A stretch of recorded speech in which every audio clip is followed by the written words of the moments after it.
Check, check, 1, 2. Checkity check yourself before you wreck yourself. Good morning, everybody. Good morning.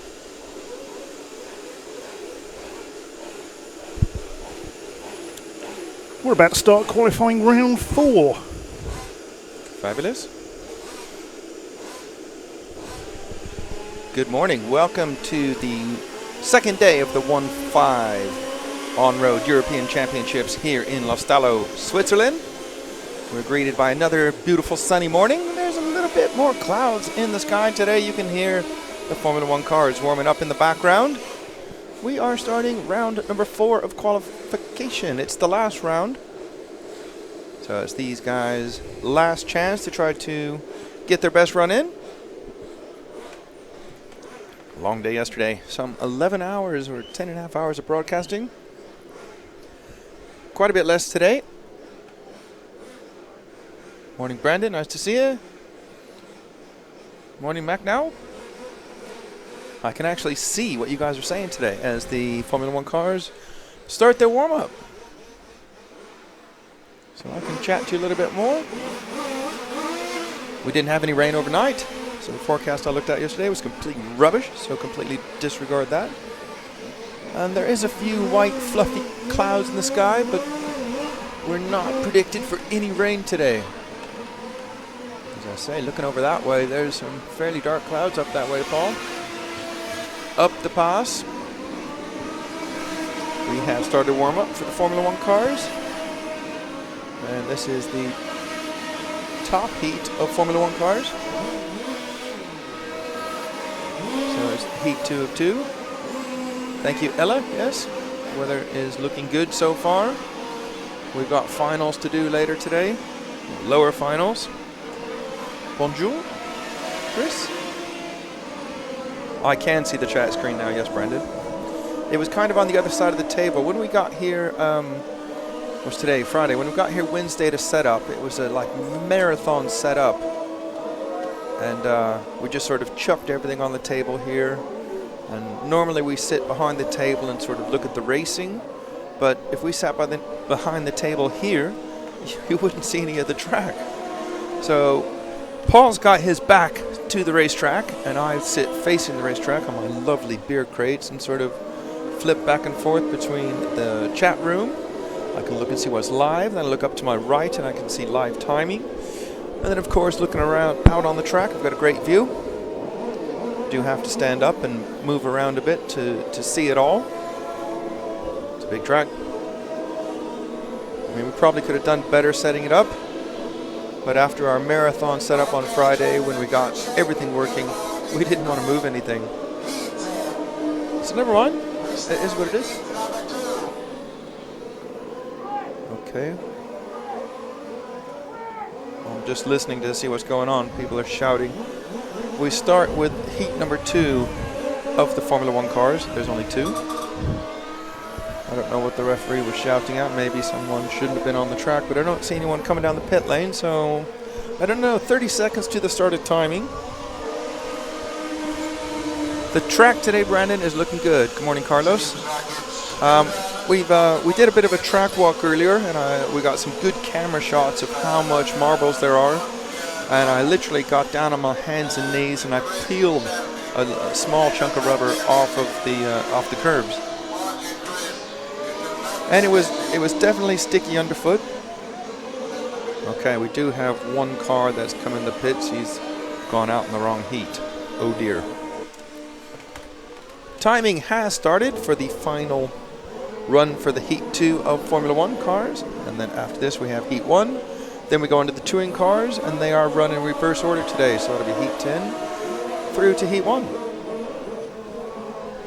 In the Formula 1 cars, it is Oots out in front. He is the top qualifier so far. Ella, yes, it is a little bit cooler than yesterday.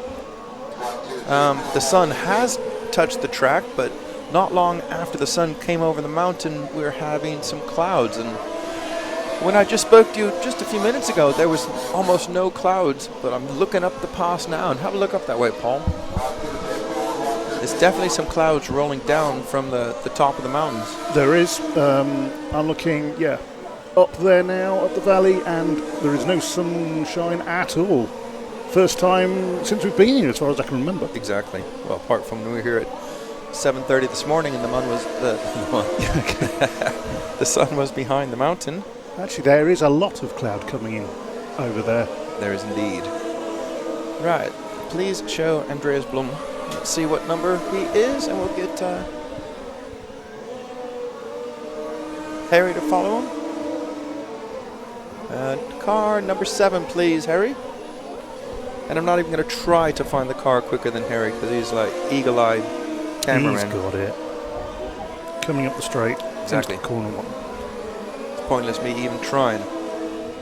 We were looking back at some of the stuff we filmed yesterday, and sorry about that, it's not us. And within seconds of asking Harry to follow the next car, before I could even look up, he's already got it.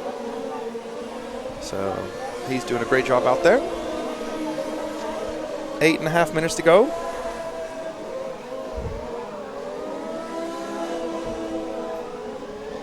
No problem, Matthias. Brandon, I do not think a Formula 1 car hit 25 laps. But the touring car did, quite a few of them did actually. So I was watching the 7 car of Andreas Blum from Austria. Down the main straight he goes. Let's have a look at some of his lap times. Best is a 26.2. Predicted 22 in an 01. Kevin Stegmuller is the current leader. He's predicted on 24 laps in an 06. So we could be very much expecting this morning to be a lot better. Maybe even faster times, as they were saying. It was too hot yesterday. It was too hot for the tires to work correctly. And it was giving some inconsistent grip. 7 minutes, 20 left. Crossing the line in the Samba S's now is Andreas Blum, the Austrian driver, off of the Jeep Sweeper and down the main straight he goes. There's a car that just flipped off the track, not far in front of Andreas, but it didn't cause Andreas a problem. 7 minutes left. Into the top corner. Just going to watch his car live for the moment and see what it's looking like. And it's looking good. It's behaving itself. It's turning when it's supposed to turn, coming off the Jeep Sweeper. Yeah, you can probably hear that. There's a car upside down on the short back straight, and Andreas has stopped. Oh no. Okay, well, don't know what's happened to his car, but the mechanic's running out there. Let's keep on this car for a moment. Mechanic gets there, and he looks at it. He's going to try to start it. Nope, he gave a little tug on the cord, and the engine is locked up. So bad luck for Andreas. Let's see if there's any other requests, or if not, we'll follow the leader. Okay, Hella. Yeah, we'll see. Brandon, yes, we did have quite a few 25 laps yesterday. And we'll see, Ella, if Utz goes out or not. Let's find car number 5, please.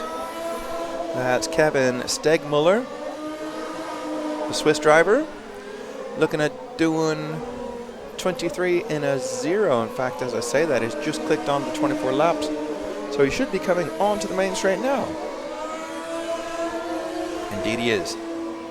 Oh, into that first corner, you saw the rear end just giving up the ghost.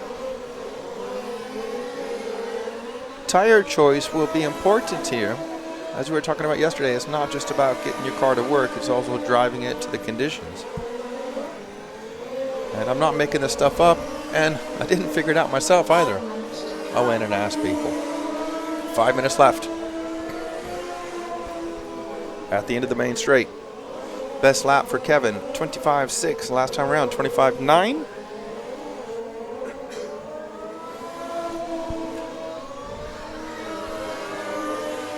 Into the Samba S's now, crossing the line. heading up towards the Jeep Sweeper. That lap was a 25.6, so within 0.04, just under that, of his best lap time. Rapidly closing up on that car who's gone out wide for him. I think we will start to see if people go out too wide, they will have a lot of trouble with traction. There's a lot of dirt out there. A lot of dirt, small stones, and a lot of chunks of rubber. Crossing the line now. Up into the Jeep Sweeper. That was a 26.4 pretty much for Kev. It's a little bit slower in traffic. Shows you you let off just that little bit. We just have 4 minutes left.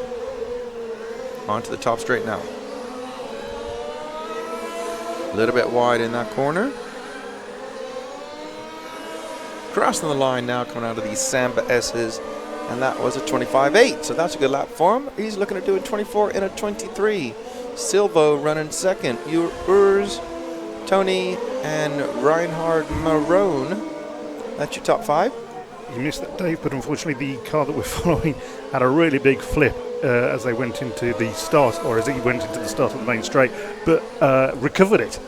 He went over 2 or 3 times, but then landed on his wheels. So a champion's roll then. Yeah. Wow. Well, I looked at the computer and missed all of that. But hopefully you didn't miss it out there. Into the bottom corner now. Still having trouble on that corner entry. Let's see what that's done to his time. That was a 30-second lap, so he lost 4 seconds or so, maybe just a little bit more. It's dropped him off of the 24-lap pace. With 2:45 left, let's follow the 6 car, please. Silvio Hinkler. He is from Switzerland as well. And he's on it.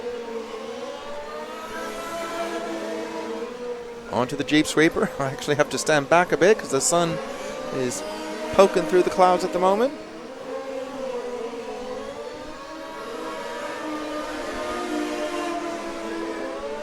Into the top of the track now for Silvio. We'll just follow him for a lap or 2. Into the Samba S's now. A little bit hesitant going in there. And out of the Jeep Sweeper and down the main straight. 2 minutes left, plenty of cleared track for Silvio. It was quite interesting yesterday to watch a lot of cars that maybe weren't as quick at the beginning as they were at the end, and vice versa. And I was talking to Hessel Roskam and his father this morning, and Hessel had 2 disappointing runs. He was really, really good and then had mistakes, but his car had broke both times. So we thought he just had made a mistake, but on one of them the ball stud pulled out. Ooh, and across the grass goes Silvio. Nice save there. And on the other one, his roll bar broke. He's promised me after his next run he'll stop by and have a chat. We're going to try to grab a few drivers as they come off the rostrum today. It's always difficult. Emotions are high, heart's pumping. Silvio's still out in front, looking at doing 23 and an 04. Nice sound from that speaker. They might get that sorted at some point. Oh, I might have to unplug it. You what? Yeah, I think you're probably right. I mean, it depends how much benefit are you getting from that, if anything. Well, it's a good thing I got earphones on because or headphones, because my ears would be ringing. Sat right next to me, Ed. Into the last 30 seconds now. We have a car upside down on the Jeep Sweeper entry. Nicely missed. Here comes our leader. That actually is his finishing times for Silvio. He does 23 and an 03. And even though the computer had called him finish, he carried on. As we spoke about yesterday, you're better off doing that than losing a lap.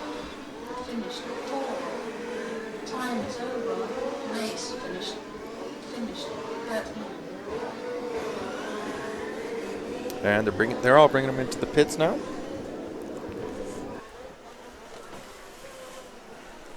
And we can sit down and see what you guys are talking about.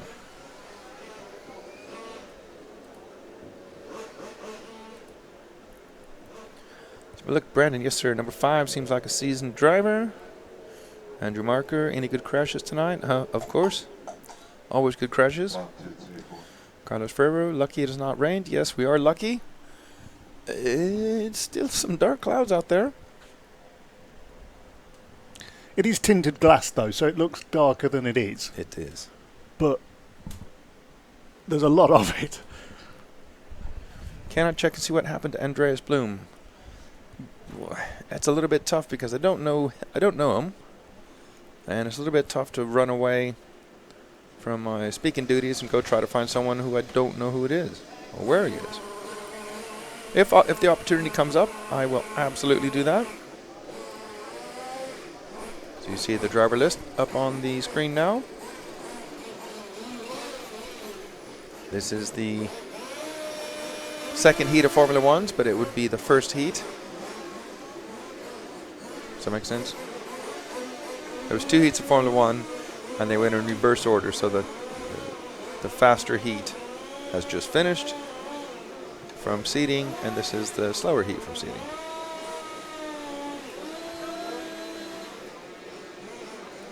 Just watching Paul work his magic. There you go.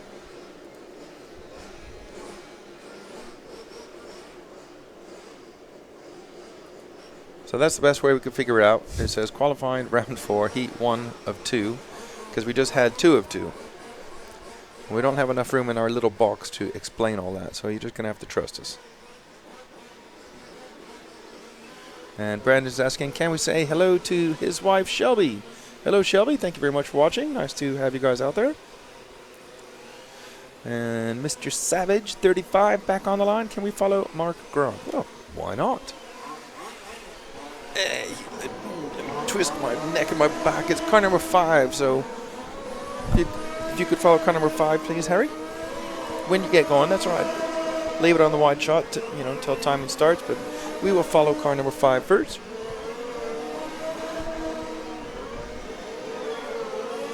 And one car, it looks like they didn't even try to make the corner. It's about 4 meters off the racing line. There was a corner there, but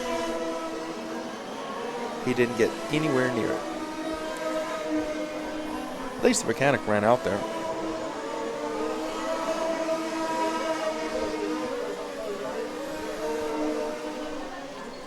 And yes, the final start later today, 2 o'clock. Then we'll have to look at our sheet. That's what they're saying online.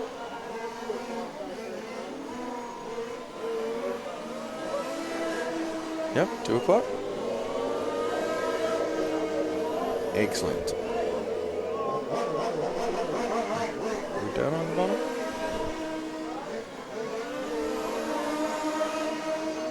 Didn't we already answer that? No, maybe not. Maybe it's another one. Another question. I don't think Andrew was here right from the start.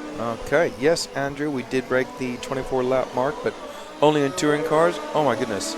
I've just seen my first mechanic get hit with a car. Only just clipped his foot. Carrying number 9. Yep. That's going to sting.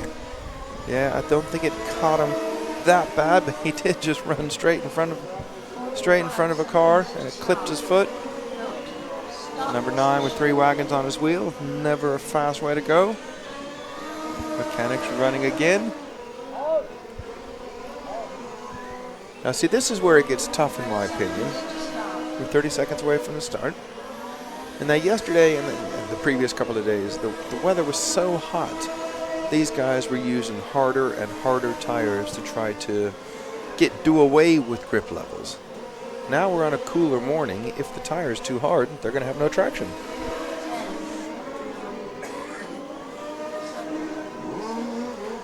So yeah, it's a tricky balance. Time has started, and I'm presuming we're on car number 5. Big nod from Harry. Oh, it's the black one with a splash of yellow on it.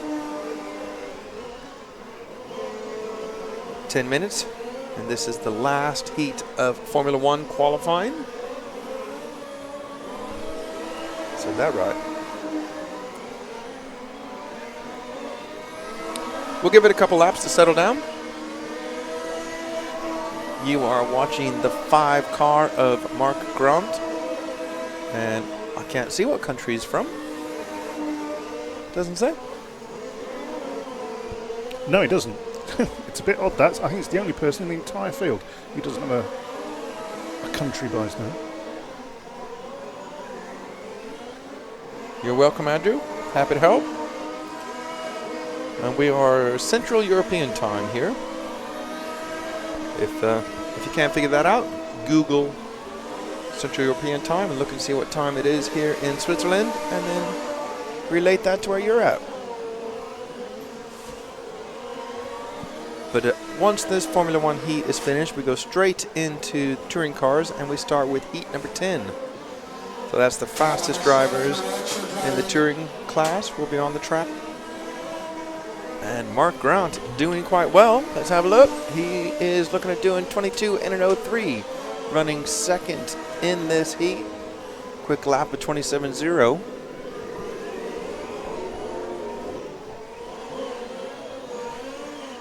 And he's going into the Jeep Sweeper now. Last lap for him was a 27.2. It's a recovering car just in front of him. He'll be straight on him quickly. And he gets blocked.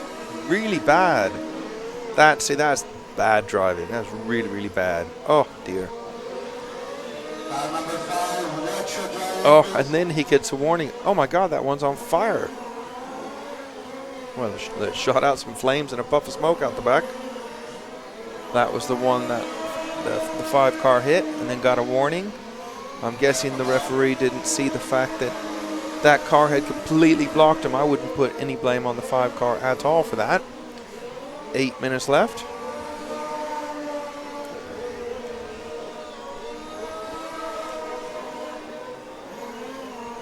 And he's walking back slowly with the 3 car. That is Maurizio Borsoni. He is out in a big ball of flames, and I can see him walking closer. It's still smoking. Something's given up. And we went down to the technical area and watched them tech a car for us. It wasn't the official tech, but they were saying they're only allowed 1 engine. So I don't know what happens if you blow one up. There must be some sort of special circumstance. Well, maybe that's it. Might be. I wouldn't have thought that's very fair, though. I'm guessing maybe you have to take some sort of penalty if you. Okay. Sorry, I'm just watching some amazing stuff because this. I'll tell Paul. See this 11 car here? He came right there and he just went straight across.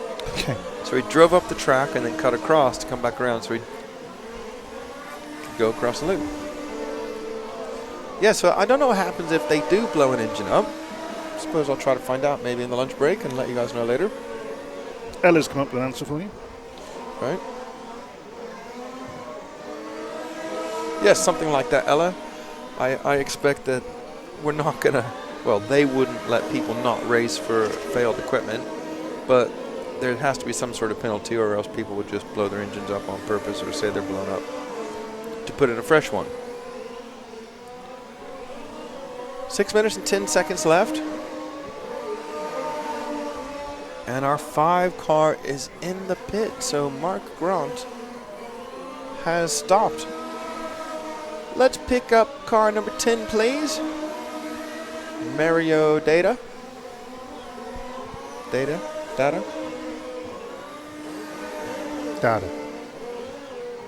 Isn't he? No, I won't go there. You know what I was going to say, don't you? No. Well, yeah, you do. Data. Oh, the 11 cars off in the exact same place.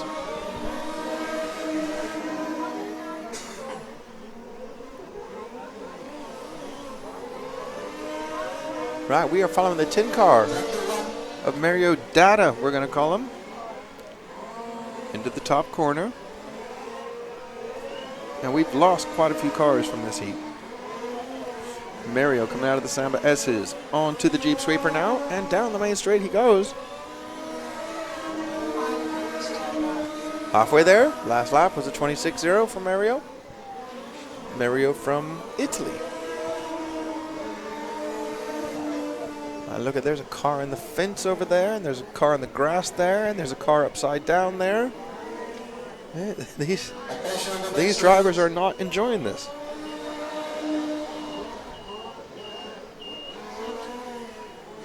Okay, we can do that. 4 minutes and 30 seconds left.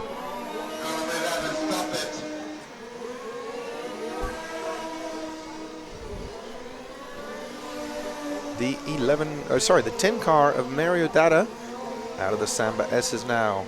And into the Jeep Sweeper now, onto the main straight. He is, well, his last lap was 50 seconds.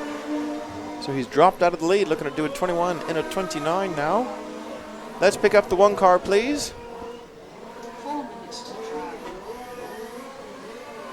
Jean-Philippe Cernac from France. And he's parked on the grass, so we are not having much luck here.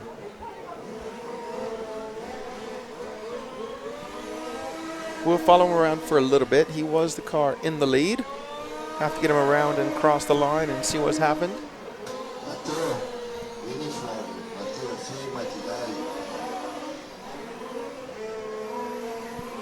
Wow, this is pretty crazy with marshals running everywhere. Many cars crashing. There's another car upside down. Another marshal running. Nearly collides with a marshal coming back across the bridge as he's running out to get his car. And here's Mario Data back in the lead. As soon as we went to the 1 car, saw that he was parked up on the grass.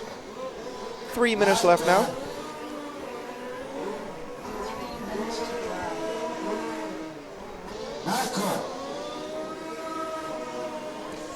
And Brandon Dortch saying he would be a great commentator guy for these races.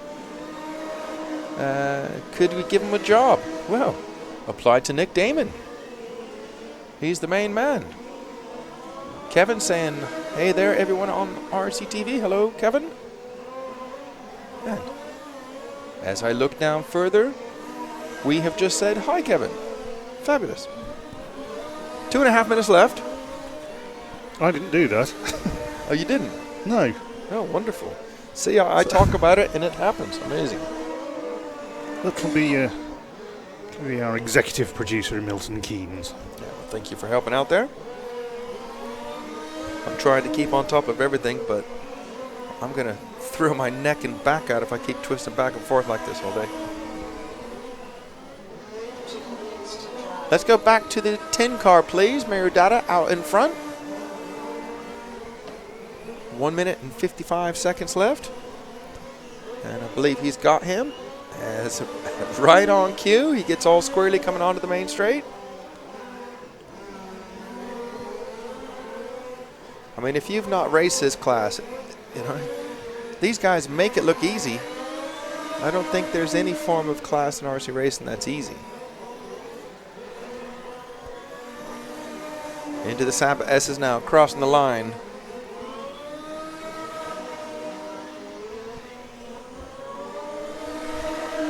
All right.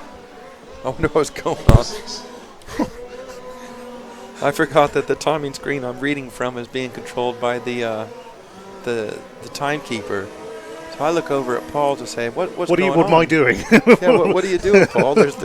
I'm not controlling that one either. There's a screen in the way. But no, he was looking at Landy Online, whatever that is in Swiss. Mario Data is in charge of this one, looking at doing 22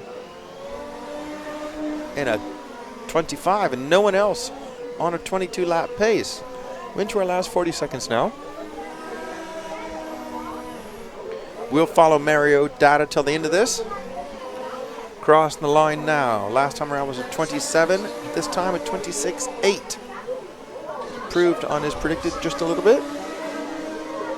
As the sun peeks through the clouds once again. And marshals run after another car off at the end of the straight as Mario climbs up the hill to the top of the track. Tucking in nicely, a little bit wide into that corner. and should be finishing as he crosses the line. Indeed, he has. Finishes on a 22 laps and a 22 split, so nice and easy for that one.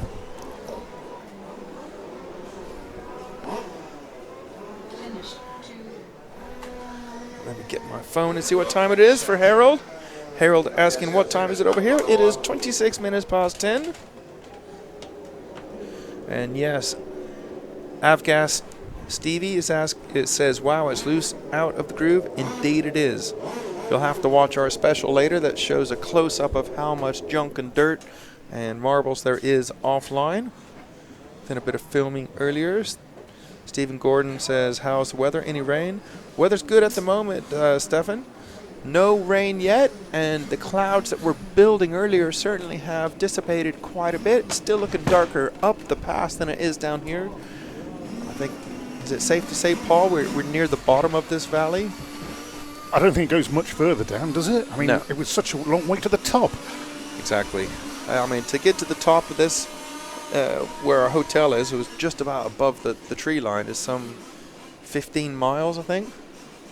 Yes, it is. Maybe 7 miles as the crow flies. And it's all about 8% uphill, isn't it? It is. It is. It's lots of switchbacks and lots of bridges and lots of tunnels.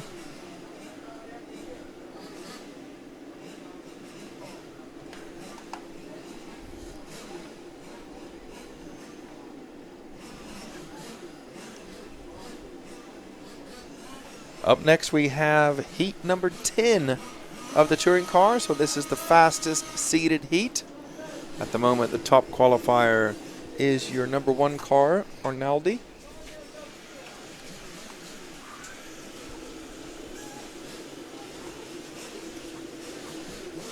So they'll be starting their warm-up in 30 seconds.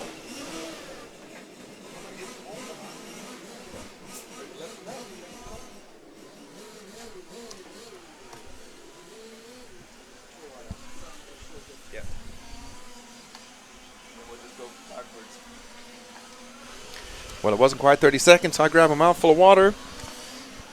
They pressed the button quicker. Our graphics shows heat 10 of 10, which is absolutely correct. And we're going to go backwards now, unless we're instructed otherwise from the boss.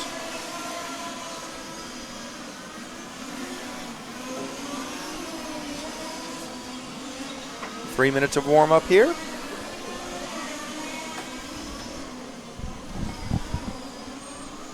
Arnaldi has been the quickest driver of the weekend. Spoke to Marcus Feldman, who was having a bit of trouble yesterday. We'll see how he gets on. Or actually, it was Patrick Follman, even. He was saying that wasn't finding these conditions to his liking. We'll see if he's come up with something.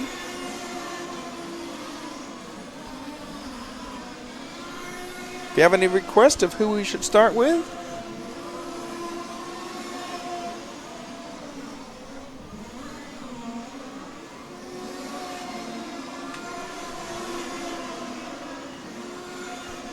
hi, Peter Hag, yes. He's asking me to talk to Ian Audie about what happens if you blow up the second engine. Good to know, he says. I will indeed.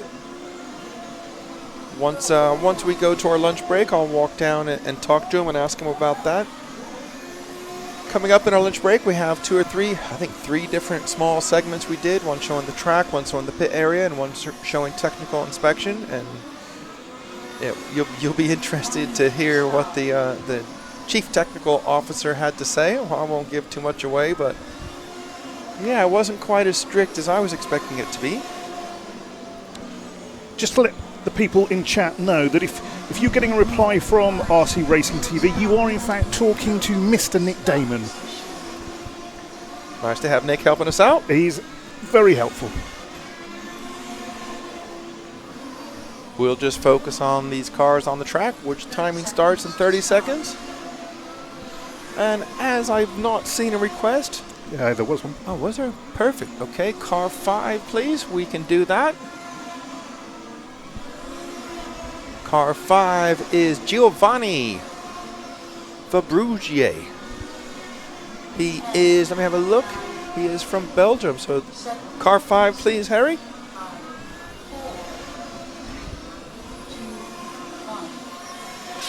And I just have to look at Harry in the camera, and it helps me find the car. Timing has started. This is their last chance of qualifying for heat number 10. We like to let them get a couple of laps on the board, then tell you where they're at, what they're doing. They're all starting the times now as they cross the line. First following Giovanni as he climbs up the hill to the top of the track. We're going to have a watch at him live and see how the car's attitude looks. But to be fair, heat number 10, pretty much all day yesterday, all of their cars looked really good. And Giovanni opens up with a 25.1. And believe it or not, that's nearly the slowest lap of everyone. I know a lot of drivers I spoke to yesterday who would be thrilled to do a 25.1 second lap. Into the top corner, there's a gaggle of 4 cars. But we're watching Giovanni down the main straight.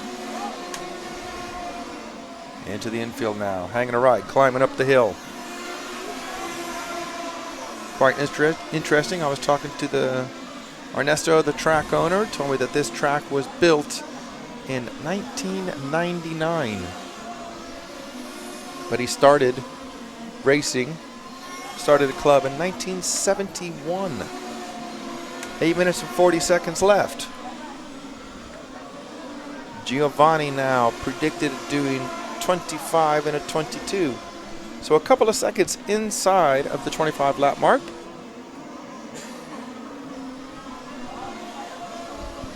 Looking at the top of the screen, it's Marcus Feldman in top, Arnaldi second, Catalani third. And it jumps around on me. Be much easier to talk about in the finals when we don't have these rolling starts. Keep an eye out, Paul. Tell us if there's any other requests. I have my back to the computer at the moment. Out of the Samba S's now is Giovanni. That lap for him was a 24.6, within half a tenth or so of his quickest lap. Let's look at the forecast. And we have 9 of the 12 cars predicted on 25 lap pace, with Marcus Feldman looking at doing 25 in an 07. That's pretty close to the fastest time.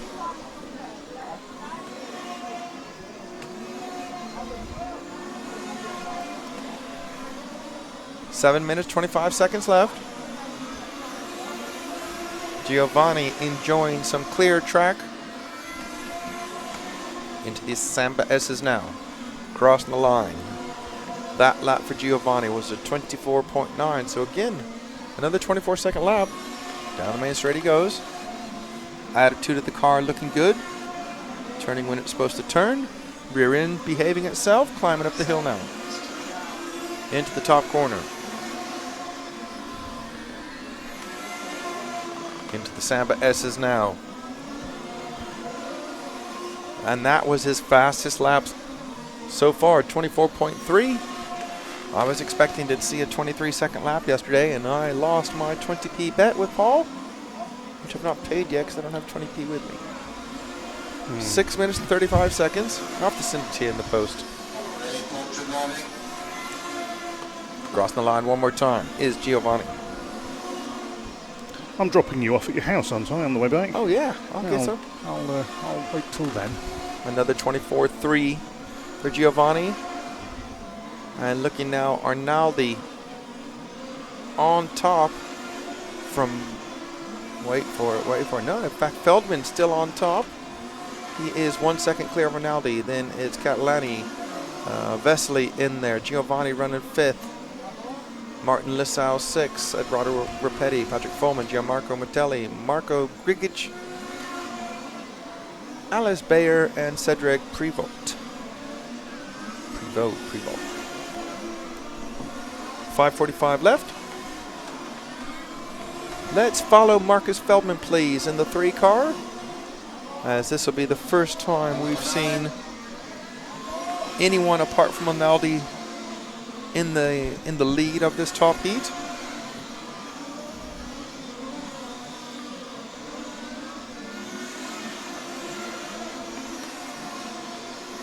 Onto the Jeep Sweeper now goes Feldman.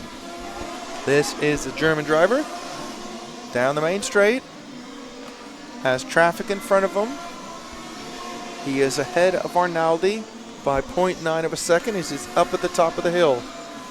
Traffic gives way, so right at the last minute they broke out of the racing line just a bit, enough to let Feldman go through.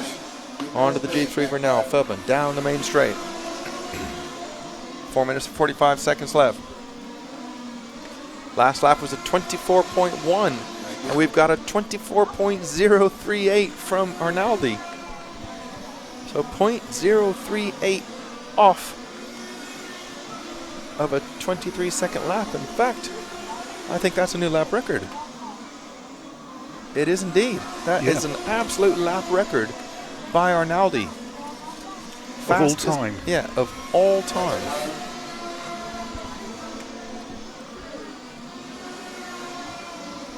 And as I say that, Arnaldi now, top of the pile. Oh wait, until Feldman comes around, they are separated by 0.6 of a second. 4 minutes left. It's Feldman, Arnaldi, Dario, Catalani. 3 minutes 45 on the clock. Feldman into the Samba S's now. Coming out of the Jeep Sweeper and onto the main straight. That last lap for Feldman was a 24.3. His best lap of a 24.1.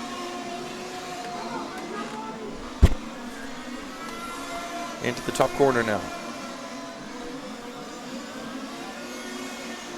The two car who led him through a few laps ago is hanging right there with him. That's Andrea Catalani. Out of the Jeep Sweeper. Down the main straight he goes. Last lap for Feldman was a 24.3. Just over 3 minutes left now. Climbs up the hill one more time. I think it's safe to say the track is nearly at its best. Looking at, we have just had an ultimate lap record. Fastest lap of all time around this track. You weren't even watching it. What a shame. 2:45 left. Feldman, Arnaldi, Dario, Catalani, Giovanni. That's your top five as I see it. 2 minutes and 35 on the clock. Feldman into the top corner now. Drop it down on the infield. Car behaving itself. Into the Samba S's now. Heading up towards Jeep Sweeper. That lap was a 24.2. Down the main straight he goes. 2:20 left now. Hanging a right, climbing up the hill. Tucked it in nicely into that top corner. Crossing the line now. That's a 24.3. He is still ahead of Arnaldi, but just by 0.21 of a second. Arnaldi, well known for putting in consistently fast lap after lap after lap. And Arnaldi, his last lap was a 24.1. Feldman was a 24.2. So now just 0.15 of a second between these two drivers. And we're into our last 1 minute and 30 seconds. Feldman's got traffic, but that clears out of his way. I can see Arnaldi coming out of the Jeep Sweeper. He has a complete clear track in front of him. Let's see what Feldman does. He had a little bobble coming out of there. Still in the lead by 0.04 of a second now. Arnaldi was just a little bit quicker last time around. 1 minute to go now. Feldman into the top corner, heading for the line. Arnaldi's last lap was a 24.3. Feldman crosses the line, 24.3. And with that, Arnaldo goes on top by 0.014 of a second. 0.014. That's not a lot, is it? It's not a lot at all. It took me a moment to work it out. Arnaldi pumps in a 24.2. Let's see what Feldman does when he comes around. A 24.3. So Arnaldi now is extending his lead by just a couple of tenths. 20 seconds left now. It's a nail biter. Arnaldi crosses the line now, and he is finished with a 24.3. So if this is a quick lap for Feldman, he could still take it. Here he comes, crossing the line now. And it's a 24.3. Arnaldi is going to take a clean sweep. And it's just under a tenth of a second Arnaldi beats Feldman by.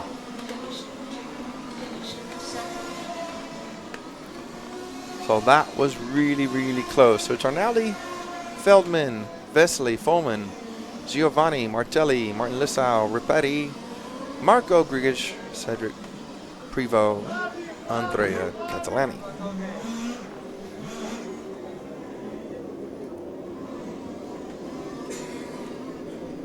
And there are your results.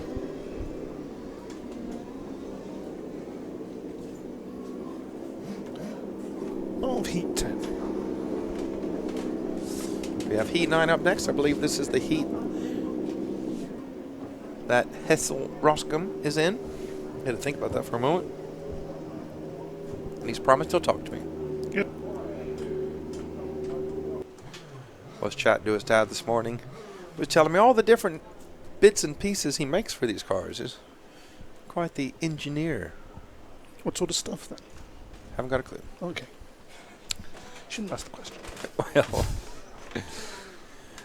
I mean, yeah. Bits and pieces. Yeah, well, I didn't specifically ask. He just said he's making a lot of parts for these cars. And of course, the parts that he makes are far superior than everyone else's. Of course. Naturally. Goes without saying.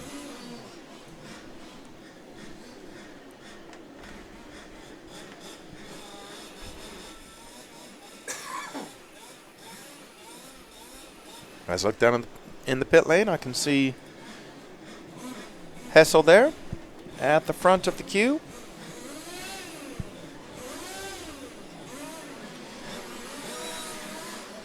And they start their warm-up.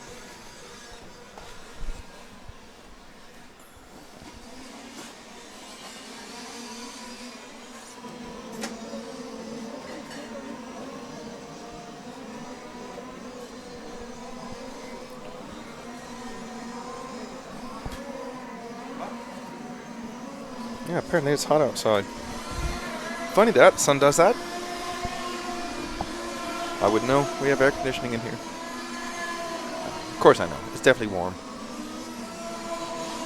And looking up the valley, Paul, still a bit cloudy, isn't it? Bit of cloudy, but more bits of blue than there were before.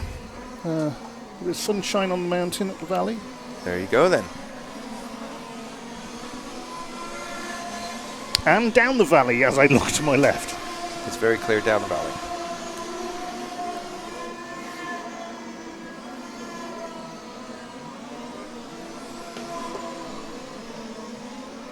We'll let them get their warm-up done.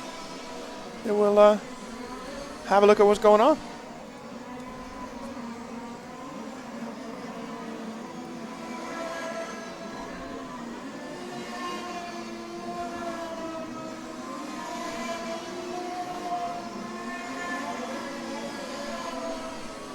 One minute 30 left until timing starts.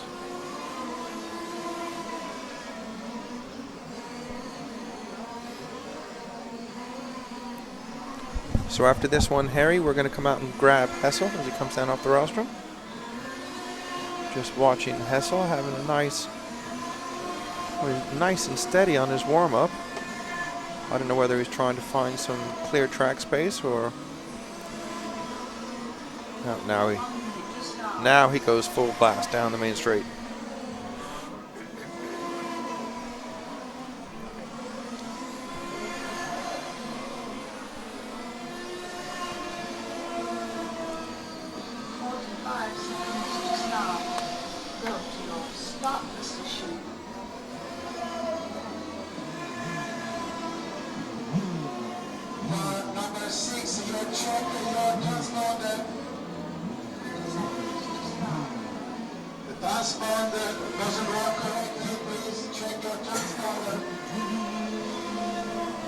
One car being told their transponder is not working. That's the 6 car of Placido Creechy. Creech? What do you think? Which did you think? Creech tree. Can't even say it. I was trying to think that if he's an Italian, they often pronounce a single C as what we'd say in English a CH. But he's Swiss driver, so never mind. Another one I got wrong. Timing has started. And I don't even have to tell our cameraman, and he has picked up Hessel. So we'll watch Hessel for a bit, unless Paul can see anyone else requesting for something. Number 6, your check your transponder, please. It's just out of 2 out of the 3 runs yesterday. Hessel was on for like a top 5 or 6 run, and had something break on his car. I think he is sitting top 20 at the moment with his first run of the day. But he's really hoping to have a good run here.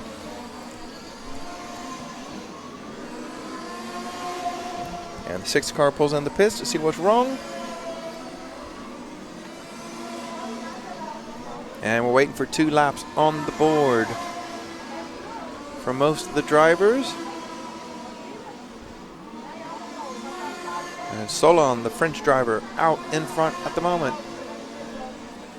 And 6 out of the 10, 11 cars running on 25 lap pace on the forecast. I believe we're still on Hessel. Down the main straight he goes. Last time around for Hessel was a 25-1, a best of a 24-7. Hangs a right, climbs up the hill. Yellow and red number 4 into the top corner. Car looking like it's behaving itself. Into the Samba S's now, and heading towards the Jeep Sweeper. On the main straight he goes. 12 cars just pulled off. He's not having any luck. Michael Weiser from Austria.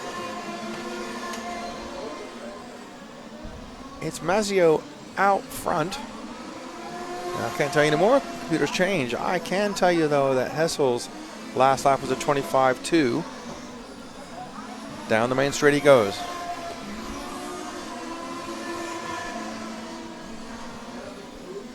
Hangs a right, climbing up the hill.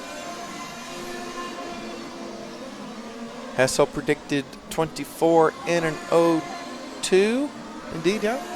Crossing the line now, he's going to have to get into the 24s. There's a 24-second lap for him, 24.9. Predicted 24 in an 01. Down the main straight goes Hessel. There is 7 minutes and 40 seconds on the race clock. Comes out of the first corner, hangs a right, climbing up the hill now. A little bit of a bounce going into that corner. 2 wheels on the curbs in that corner and the next corner. And crossing the Samba S where the loop is, which is the finishing line, and onto the main straight. That lap for Hessel was a 25-2. Still looking at doing 24 and 01. I'm sure Hessel will want to be on a 25 lap pace. Rapidly coming up behind him is the 2 car. That's Mazzio. He is the leader. And Hessel doing the right thing, letting him go through. Let's just follow them both if you can, and then maybe switch to the 2 car if he starts to pull away from Hessel. He is our leader. Thank you very much for that, Harry. And Alessio Mazzio looking at doing 25 in a 16. So he's about 9 seconds quicker on prediction than Hessel. We'll make that 11 as Hessel's dropped to a 03 prediction in 24 laps. So the Italian Mazzio out front. Looking at doing 25 in a 15. Looking like a top 5 time to me.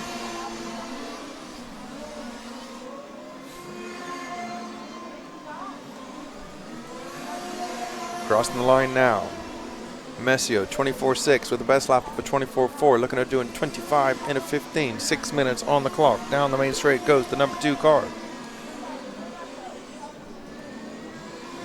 Hanging a right, climbing up the hill. Looks like Hessel's not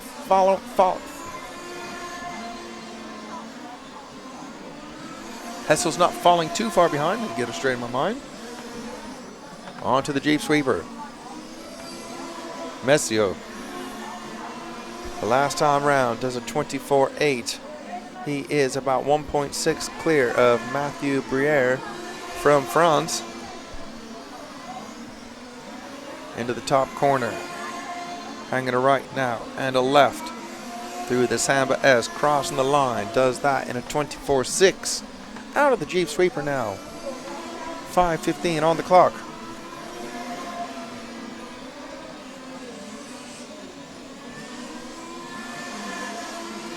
Soon to be in traffic. That's the 7 car, Roland JFF. I'm guessing it's a typo. That lap for Mezio was a 24.5. Looking at doing 25 at a 16 on the first corner. Rapidly coming up on the green, number 7.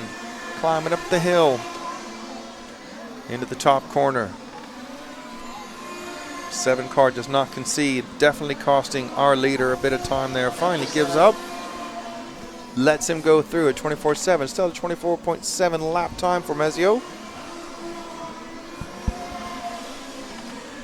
Briere is second, some 2.2 behind our leader.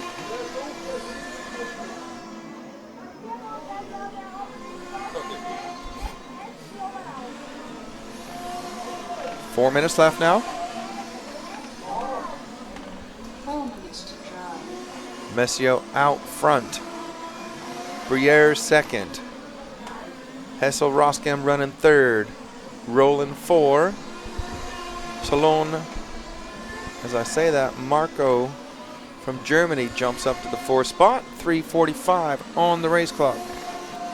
Our leader on to the Jeep Sweeper now. Down the main straight he goes. 24.5 last time round.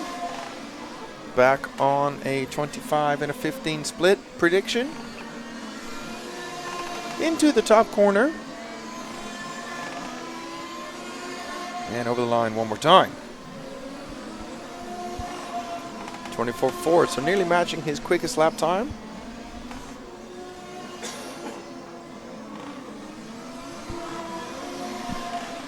Right at 3 minutes to go now. Our leader up the hill. 3 minutes to drive. This car looks as good now as it did at the beginning, so we're near the end of this qualification run. Coming off the Jeep corner, the Jeep Sweeper, we're calling it. Well, that lap was a 24.9. So it's still Mezio, Briere, Roskam. That's your top 3. Mezio, Briere on 25 lap pace. Roskam just off it on a 24.01. Down the main straight he goes. As the boat starts to creak again. Oh yeah. I'm sure you guys can hear that. The floor just above it creaking away. We're at sea, I think. Right at 2 minutes to go now. 2 minutes to drive. As the nice lady tells us. Off the Jeep Sweeper, down the main straight. Last lap around for Mezio was a 24.2. That was his quickest lap of the run. Still on a 15 split though, 25 laps predicted. Into the top corner with 1:45 left. I'm sure he's going to catch this 5 car just in front of him as he bounces off the curbs. Lets Mezio gets a little bit closer to him. Onto the main straight now. Mezio with a 24.3. So putting in a couple of quick lap times. Some of the quickest that he's done. 1 minute 20 left.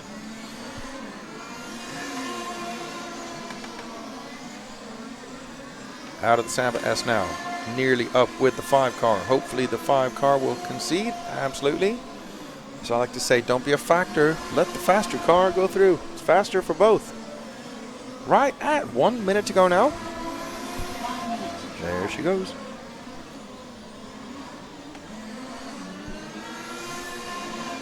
And he's just completing lap number 23 is Mezio. Does that in a 24.6. So this lap and one more from Mezio.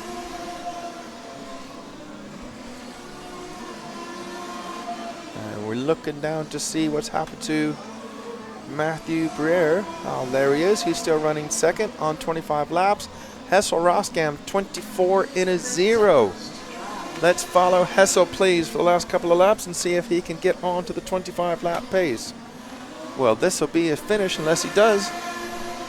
Crossing the line now, and he has finished 24 in a 0.7. We're watching Mezio now to see him come across the line. Well, I'm watching him. Here comes Mezio. Cross the line. 24.8 his last lap around. So 25 laps in a 16 split. I'm going to go grab Hessel Roskam.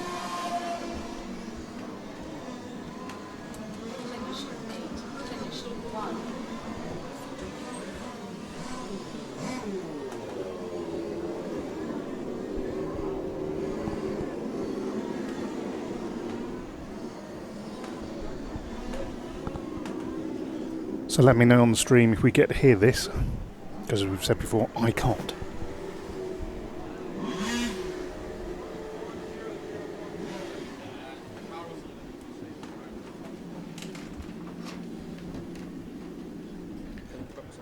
You can leave them on or take them off, whatever you want. Okay, we've grabbed Hessel. 24 laps in a 0.7. How was your car? It was a little bit too safe now, actually. It was a little bit too cold for the front tire, so could have been better, but yeah, that's the way it is. Too safe. Just explain what you mean by too safe. I chose a harder front tire because yesterday I had a lot of problems. The last 4 minutes, the car not flipping but just sliding in the rear. And I chose a harder tire now because I actually didn't know, but it was, yeah, it's like 5 degrees too cold. So it doesn't take much to make a big difference then? No, especially on this track. If the sun goes down, the lap times go up. I was telling people that you make a lot of bits for the car. What sort of stuff do you make? I have my own tuning parts, a fuel overflow system to prevent leaking fuel, servo horn extensions, shock oil. I produce for FG at the moment, so a lot. So where can they go to look at this stuff? They can go to my Facebook page, HR Creations. They can go to my website, strive-creations.nl. Okay, we'll just wait for the cars to go away. So HR meaning Hessel Roskam. Yes. So if they search Hessel Roskam or HR Racing, they should find it? HR Creations, they can find everything. HR Creations. Thank you very much. Thank you. Good luck. Good luck in the finals. Thanks.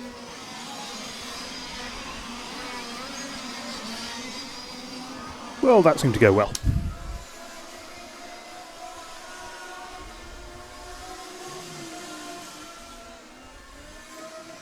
It's typical Ella, isn't it? You know, works every time, apart when your dad's on. Although the second time it did work fine with your dad, admittedly, but he wasn't on picture then, was he? Although we did see his car. Right, I'm back. He's just one heck of a nice guy, isn't he? Seems it. He was really, he was pumped after that run. Absolutely pumped. So if you want to look at some of his tuning parts, HR Creations, I think it's HR_Creations, or search Facebook and see what sort of stuff he creates. He literally does machine them himself. As you saw yesterday, some of the cars are like works of art. These guys making these things are super clever people. Oh dear. Sorry. I'm just watching poor Soren Bang, who's come down the straight and his car is stopped. His wife runs out to get it. Something's wrong with it. Oh dear. 1 minute to start. Into the pits he goes. I think some other people are jumping in, having a look at it to see what the problem is. The 4 car comes down the pits with a mashed in body shell stuck on the right rear wheel. They got that fixed and going. 45 seconds to the start of timing. Soren, who ran downstairs. Clearly his wife helps him out, but you know, Soren's a mechanic.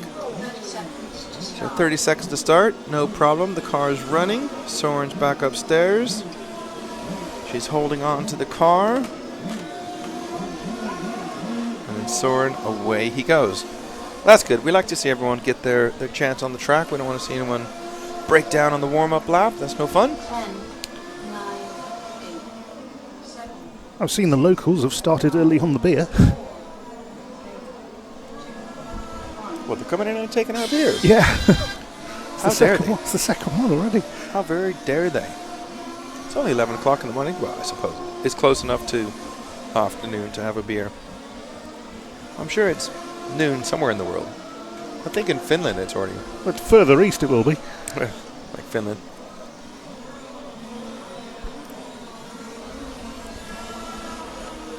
Heat number 8 underway. Again, we're in reverse order. 4th round of qualifying starts in heat number 10, the top heat, and works its way down to heat number 1. Then we have our lunch break, which we have a few features to show you, bits and bobs around the track. One being the track itself, another being technical inspection, and another seat being all the hospitality. Fair good amount of hospitality here. So we pre-recorded this stuff so we can actually have a lunch break. It's pretty good, isn't it, Paul? Thinking ahead. It's only the 3rd day. I know we didn't broadcast the first day, but we were working. Right, let's have a look and see what's going on the track. Nearly 2 laps on the board for everyone. And it's Patrick Windy. Ooh, yep.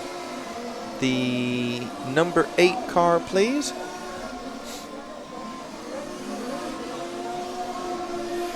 There he's looking for the car. And, of course, finds it before I do. It's the white car going up the hill. Into the top corner now. So it was interesting what Hesse was saying, that his car was too safe to drive. He chose a hard tire. And it was nice and safe to drive, but he doesn't think it was fast as it could have been. Something just you might want to see here, Dave. I don't know if we catch it properly. It's going to be sort of, it is on camera but off camera, so it's not what we're actually looking at. Okay. In fact, that doesn't look right at all. Oh, here we go. Right, so it's not the car we're following, but look at the car in front. Exactly. Great replay. That could be a case of someone having a too soft of a tire. And maybe as they go into the corner, the front end just grips and just flips it through the air. Patrick Windy still on top, looking at doing 24 in a 0.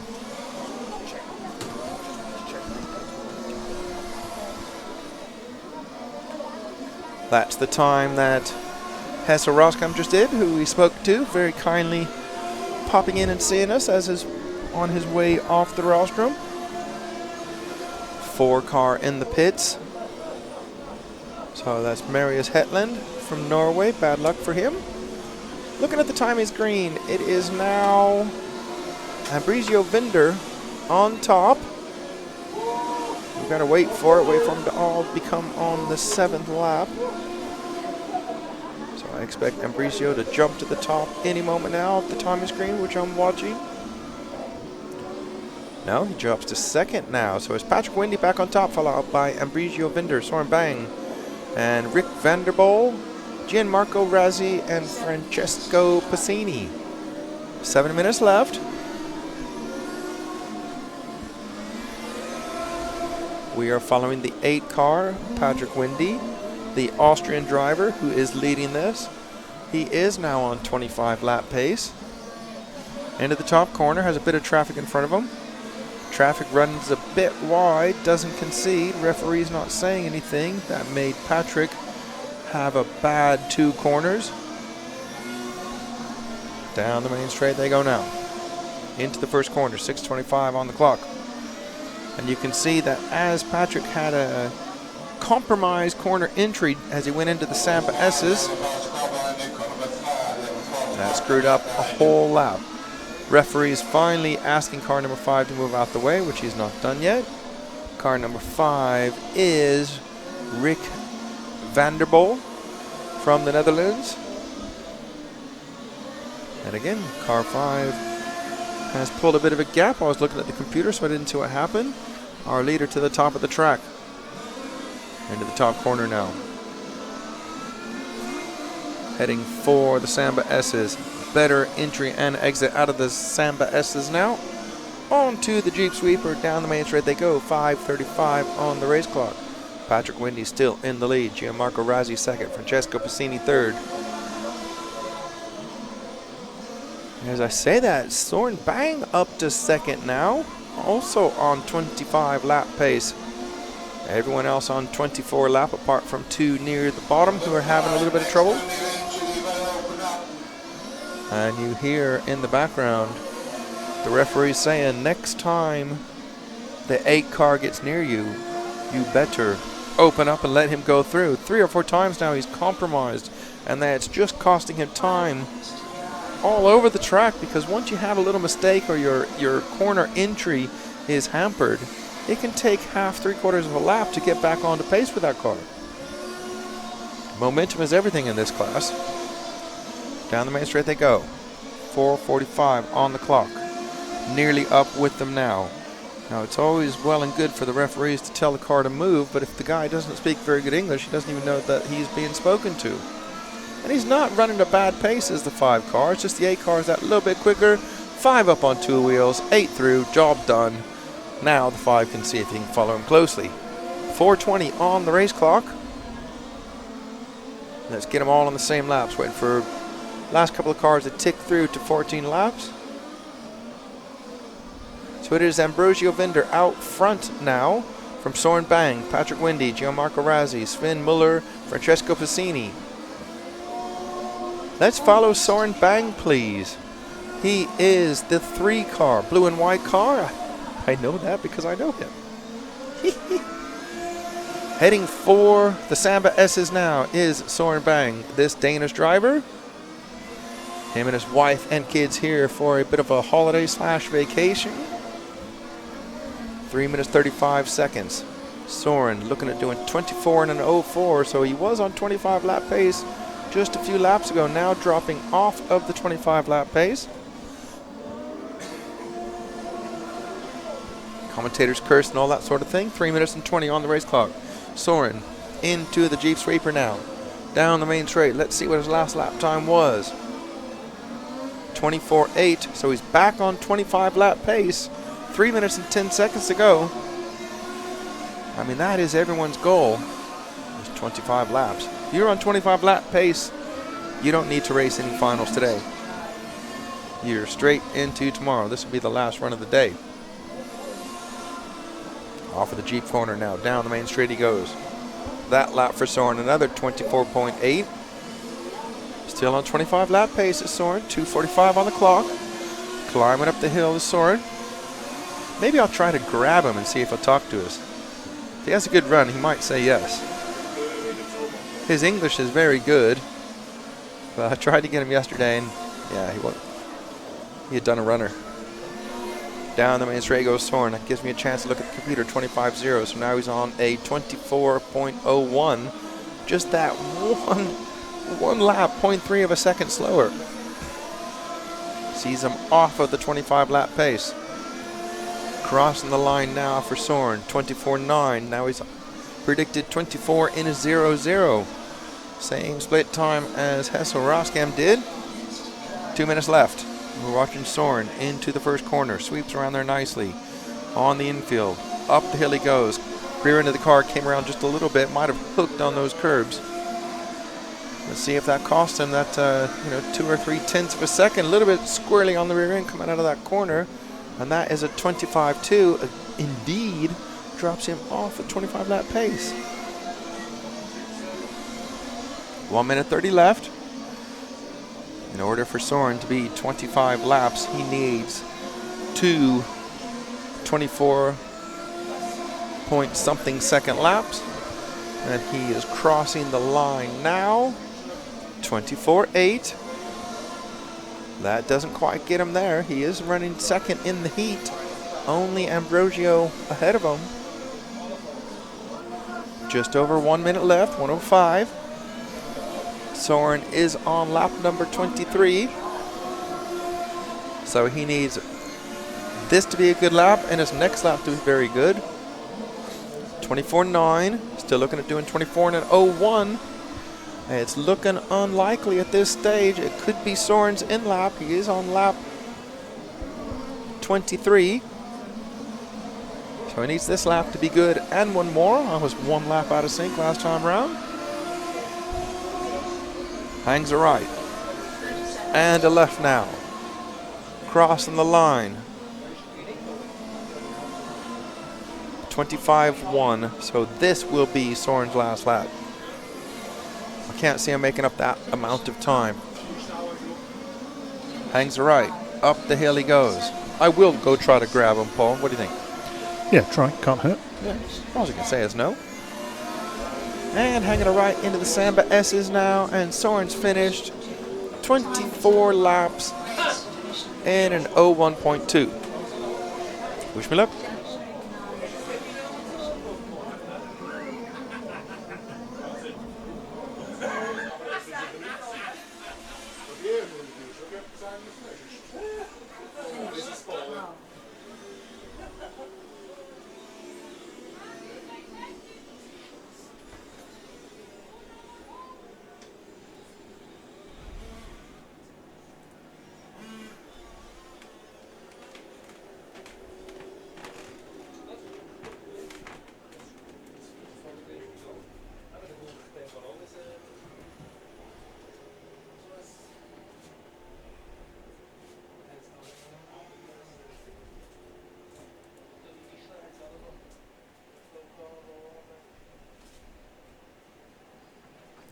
Will he get him? Will he not get him?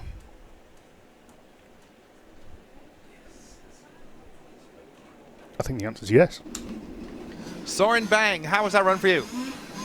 Sorry. How was that run? It was okay. I had the warm-up was not so good. I hit a car on the straight, so I had to go down and change something in the car. Okay, was that your best run, 24.01? Yes, that's definitely the best one.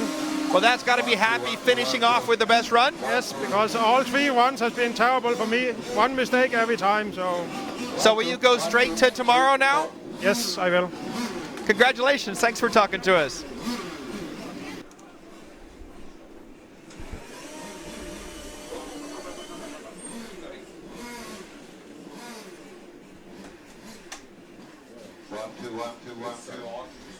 What a difference. You see, if they have a good run, they want to talk to us. As he said yesterday, all 3 runs were terrible. On the warm-up, he hit another car, and his wife is his pit person. Can't call her pit man, can I? And she wouldn't know what to do, so he ran down 2 flights of stairs into pit lane, fixed his car, ran back up 2 flights of stairs, probably huffing and puffing, you know, adrenaline is pumping and all that. And then went out and did his best run of qualifying. Not too bad, is it? Not too bad. And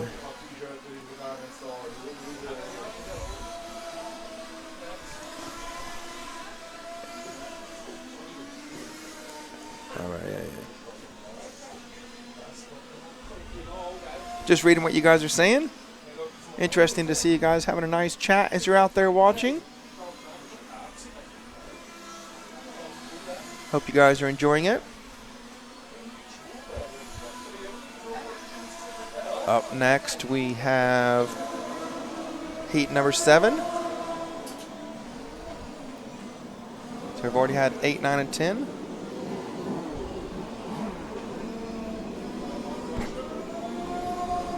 So that means 7 more heats of qualifying. Then we have our lunch break and we start racing.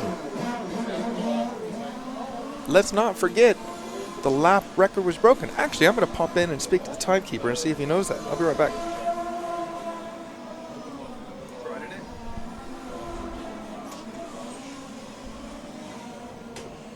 So they've got about a minute and a half left of the warm-up.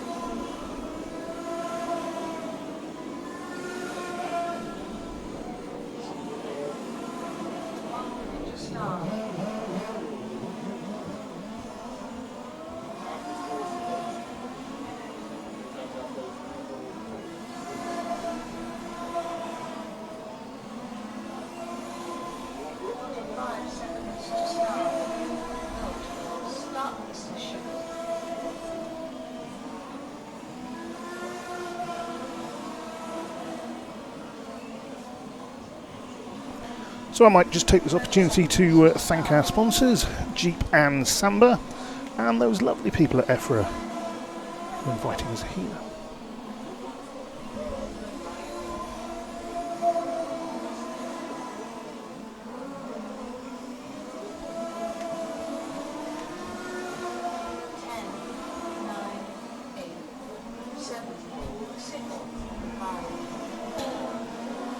And Peter on the stream, yes, I will definitely get Dave to follow him and say his name.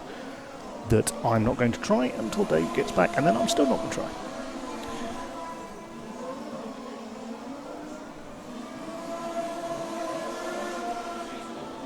However, Harry, if you could follow car 4, that'd be good.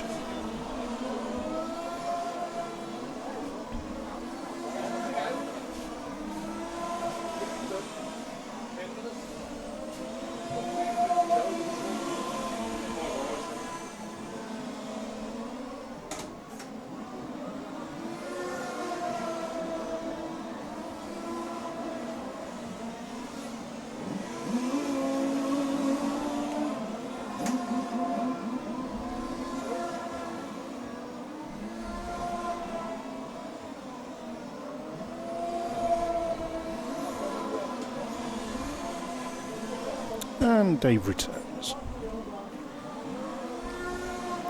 Just to let you know, Dave, we're following car 4 for Peter on the stream. Okay. Just like you to just tell us how you pronounce car 4's name. Uh-oh. This sounds like a trick question to me. Oh, Joel Oscarsson. Oh, well done. I know Joel. Well, that was an interesting visit because I said, "Oh, did you see the time?" And he's like, "No." And he had to look through a computer, and actually came up with a lap of 23.9898 from yesterday. I don't believe I remember seeing that. No. But he was said, "I'm not sure." The driver was in heat 9. We'll see. Maybe we can iron that out later. There was money riding on that. So we are following Joel Oscarsson. Well, that's how I say it, at least. And he is running second. Gotta wait for Sascha Klug to cover the line. No, it is Sascha Klug from Austria. He has been leading this heat a couple of times yesterday. I think heat 1 and heat 2, or round 1 and round 2, and around 3 he didn't quite enjoy these conditions. So we're following the 4 car, the Swedish driver, Joel Oscarsson. Yeah, that's how I say it, at least. On to the main straight now. Last lap for Joel was a 24.9. So that's a quick time, really, down here in heat 7. Speaking with Magnus Nilsson yesterday, another Swedish driver. Couldn't even get into the 25s yesterday, so hopefully these guys have better track conditions, which they should be because we're on a pretty solid cloud cover, I would say. The sun just nipping through a little bit, but it's definitely cooler conditions than it was all day yesterday. 7:25 left. Oh, I can go grab Clark Wollert after this one, can't I? Or maybe Joel, or whoever will talk to me. Actually, we're not picky. No, just anybody who'll talk to you. Yeah, exactly. Just over 7 minutes left. Sascha Klug in the lead. The Austrian driver looking at doing 25 in a 24. Now, if we remember back to the last 2 heats, if you can get 25 laps, You're doing excellent. Yeah, very well. Excellent. That'll be a fantabulous drive. Yes, I did say fantabulous. 6:45 left. Sasha Klug does a 25-1 last time round. Looking at doing 25 and a 24. But as I say that now, wait, it's bouncing around. Daniel Wurster from Germany taking it up. Indeed, looking at the forecast, he's ahead of him on the forecast. I'm not sure about the absolute time. 6:15 on the clock. It puts Sasha ahead. Maybe he's ahead on absolute time, but not on the forecast. Don't quite know how that works. I can only call what I see. But if we're following Joel, the 4 car still, let me have a look at how I find him. Let's look, see where the cameraman is. Peter Hag. Did it? It was almost good. Oh, thanks, Peter. No, Peter raced together with him many times. He races the GT class of the 1.5 scale. And yes, Peter, I have practiced that in Sweden when I was at the same meeting as young Joel. I'm not sure about his beard, though. A big, massive beard now. I think it looks strange on young people, but I am old. And I'll wait for the abuse on that one, Peter. Let's see what you got. 5 minutes and 15 seconds left. Joel coming out of the Samba S's last time round. Let's see, 25-0. He's looking at doing 24 in an 01. I mean, he would be happy with that. That's on Soren Bang's pace. We've got a car parked up there, the 7 car. Oh, well, Jeffrey Van Wilk not enjoying this one. Only on 20 lap pace, hence his mechanic is walking out there slowly. Into the top corner now. Oh, into the last corner down the main straight goes Joel Skarsson. Any other requests? Just let us know. Don't see anything, that's fine. And it's Sasha Klug from Daniel Worcester, Joel in 3rd, and Matthias in 4th.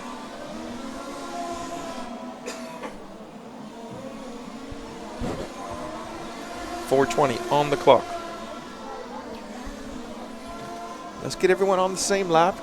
Just waiting on a couple more cars. And I think we'll go ahead and follow the lead car, please, which is the 6 car. Sasha, who's now fallen off of 25 lap pace. So it's the 6 car of Sasha Klug, the Austrian driver. And that's the turquoise colored car. So it's interesting that we had 3 or 4 drivers in this heat on 25 lap pace on the forecast, and now we have nobody. As I look again, yes, no one is on for 25 lap pace. Our leader on the top of the track. Into the top corner now. 4 wheels on the curbs. Double steers into that corner, hangs a left, crossing the line out of the Samba S's now. Into the Jeep Sweeper. Last lap for him, 25-1, looking at doing 24 laps in an 0-1 split. We're just coming up to the 3 minutes to go mark. Sasha Klug enjoying some clear track space in front of him. Crossing the line now. That was a 25-2. So that's going the wrong way if he wants to get back onto 25 lap forecast. Down the main straight he goes. Really needs to be, I'm going to say, needs a couple of 24-7s, 24-8s, 2 or 3 of those. Will be nearly a second. Up on 2 wheels on the top of the hill, saving that one. Looks impressive, but I dare say if you're on 2 wheels, you're not going as fast as you can. 25-2 that time around. Still looking at doing 24 in an 0-1. Matthias Domig from Switzerland is running second, and he's only about 0.7, 0.8 behind. Let's go ahead and jump to him. He is the 5 car, please. Just make sure. Yeah. 5 car, the Swiss driver. 2 minutes to go. And Sasha Klug, as I've looked away, had a super Well, he's got a really long lap. I've not seen if he's gone off the track. Keep following the 5 car. There he goes, heading towards the Jeep Sweeper. I'm going to watch the 6 car cross the line and see what happened to his lap time. And it's a 49-second lap. So as Sasha was in control of this, he must have gone off the track and either needed marshalling, but I didn't see anyone out there, or just had a really long lap. And as I say that, Sasha having trouble in the first corner one more time. 1 minute 20 on the clock. And it is Matthias Domig, the Swiss driver, looking at doing 24 in an 01. He was only about 0.7 behind when we switched from Sasha to Matthias. Oh, narrowly a miss. That spinning number 2. Let's see what that does to his lap with 1 minute to go. Crosses the line. That was 25.3, so half a second off of his quickest lap. Sees him drop down to an 0.2 on prediction, just 0.5 ahead of Maximilian Hornig from Germany. 40 seconds on the clock. 35 seconds now. Matthias crossing the line. Onto the Jeep Sweeper. Down the main straight. 25 seconds left. Last lap form with 24.8. Sees him pull ahead of Maximilian Hornig by 1 second on the absolute time. He is on his 24th lap, so this should be the last lap for Matthias. Crosses the line now. Indeed, it looks like he's going to take the win, and in this late stage, Joel Oscarsson on a super long lap, still not finished. Oh, that's tough luck for him. He was going to do 24 in an 04. He's still not finished, and I see he's lost a wheel. He's lost a wheel out there, and the mechanic doesn't see it. He's walking away, leaving the wheel on the track. Yeah. Let's go try to grab Clark again. Are we right back? That's a shame.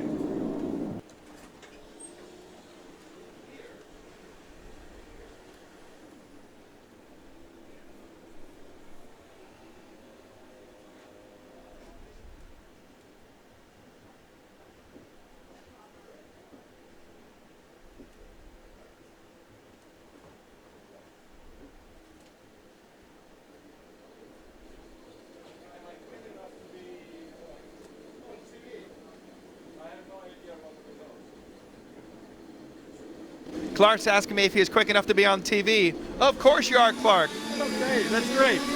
This is all about promoting companies, yourself, and our sport. How do you think that went for you?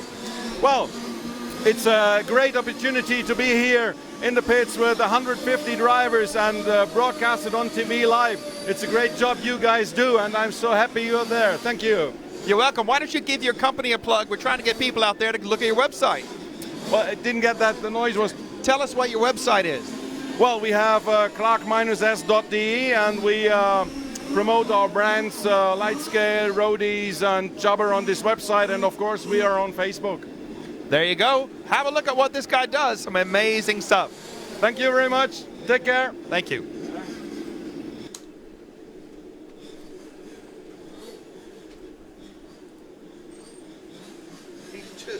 And here are the drivers for the next one. I was just saying to Paul as I walked in the door, Clark is just really excited. He's a great interview, isn't he? Mm-hmm. Full of energy. I mean, I hope you caught. I say that. Visually he is. Yeah. I can't hear what you're saying, so All right. but visually it looked good. Of course. All right. Yeah, I forgot that Paul can't hear that microphone, so you guys out there, hopefully you heard it. We're just trying to get as many people. I think it's good. Absolutely. It's really good. Let's talk about these people, or let's get them to tell you their websites. You know, they're getting hopefully a lot of people hitting it and putting in the unique views. Clark Woolard, something like that. I'm sorry if I pronounced it wrong. You know, you can find his name on MyRCM, and you can Google his name, and I'm sure it's going to come up with his company. And you know, these guys, this is their hobby, it's their passion, but it's also their livelihood. And they travel all over Europe and even the world doing this, making making bits and pieces, as I call it, for radio control cars. So yeah. Group number 6. Yes, please. I'm going to try and use the coffee machine. It's the button on the bottom on the left. So it's the bigger cup size. Yeah, you can just reuse that one. Saving the world. Let's do that. And I'll have some sugar in that, please. Right, while they are in their warm-up, 125 left, we're going to have a look at the chat room, see what you guys are doing. Okay, just interesting advice there. Sorry, I'm just reading, so it's hard to read and talk.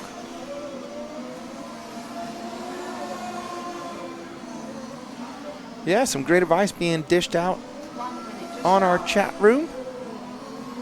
Great to see so many people out there watching and commenting and trying to help other drivers out.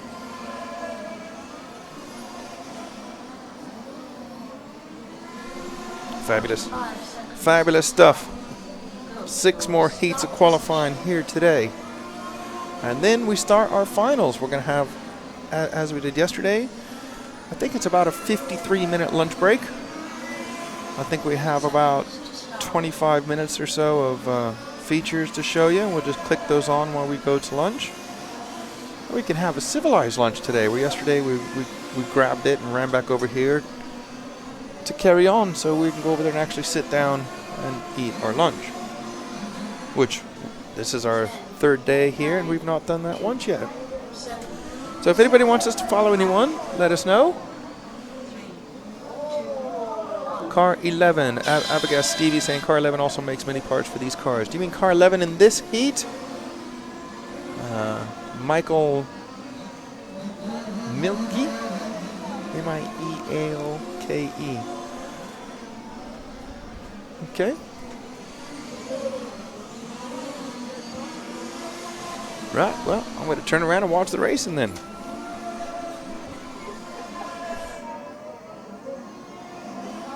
Thank you for that, Paul. Paul brings you a nice cup of coffee. Lube the larynx up.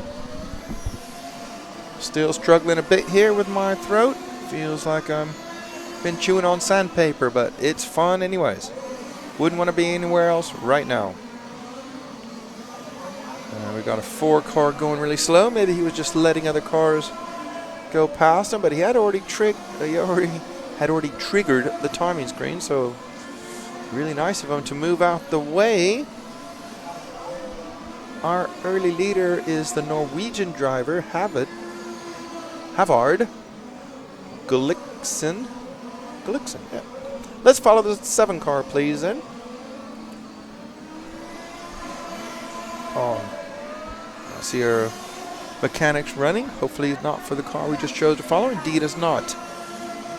On to the Jeep Sweeper. Down the main straight goes Havard. I will myself be going to Norway later this year. I'm very lucky at that. Going out there to do commentating at a mountain camp they have in October. Yeah. I think it's nice. Very, very picturesque, as Switzerland obviously is, as you can see in the background.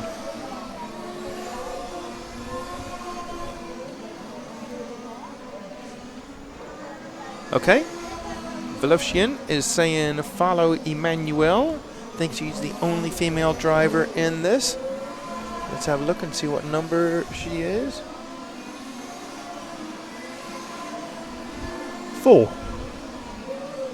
Oh, that's why I can't see it. You've got your finger over it. No, look. Oh. I can see E and part of the yes. M. And I'm just trying to look at her surname. She's from Belgium. Emmanuel, the 4 car.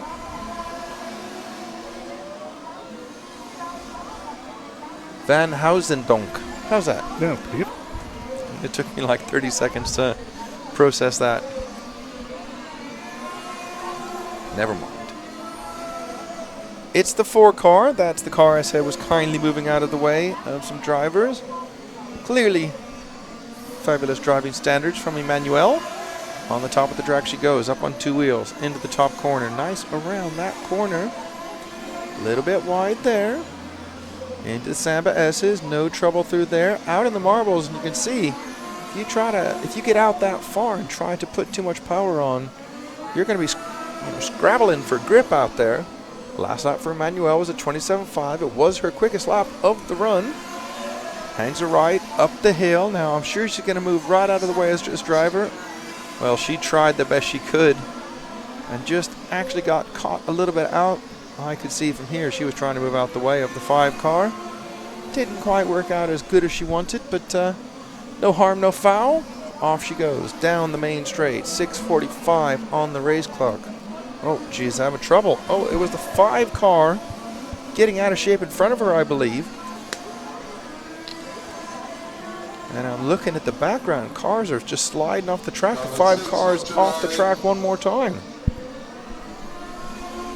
Oh, nice coffee. Thank you, Paul.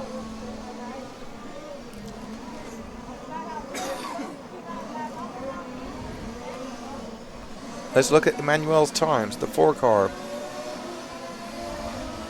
29.8, so a little bit slower than her fastest time.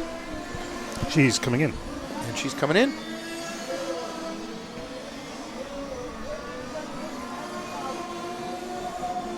Not sure what the trouble is, but there must be something wrong. They bring it into the pits, and her mechanic's looking at it, stuffing his hand in the window. Of course, they have open windows in this class to cool things down. We're only air cooled in this class. 6 car in as well. That's Christian Watzel even from Germany. And they're still working on her car. So let's pick up the Pinto Ferreira from Portugal, the 3 car, who is our leader. Looking at doing 24 and 06. Blue car at the top. As we cut to him, sliding all over the place.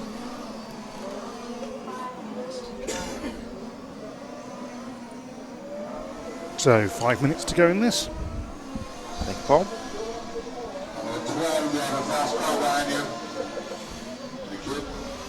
And the referee scared the 12 car into sliding around like a fish out of water. Flopping all over the place. Some people enjoying these conditions, other people are not. But it is Ferreira from Portugal, the 3 car, who's in the lead, looking at doing 24. Let me find it. 24 and a 10. As I say that, Havard from Norway looking at doing 24 and a 6. Let's get the absolute time, not the prediction time. Okay, there it is again, Paul. Look, forecast. Yeah. I have spoken. You've seen that now several times, haven't you? It has. I don't need help making me look silly, but that's making me look sillier.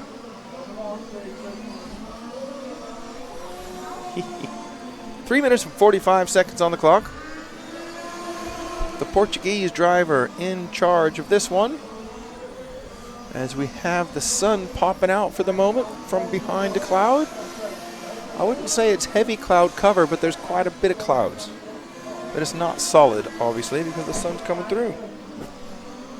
3.5 minutes left.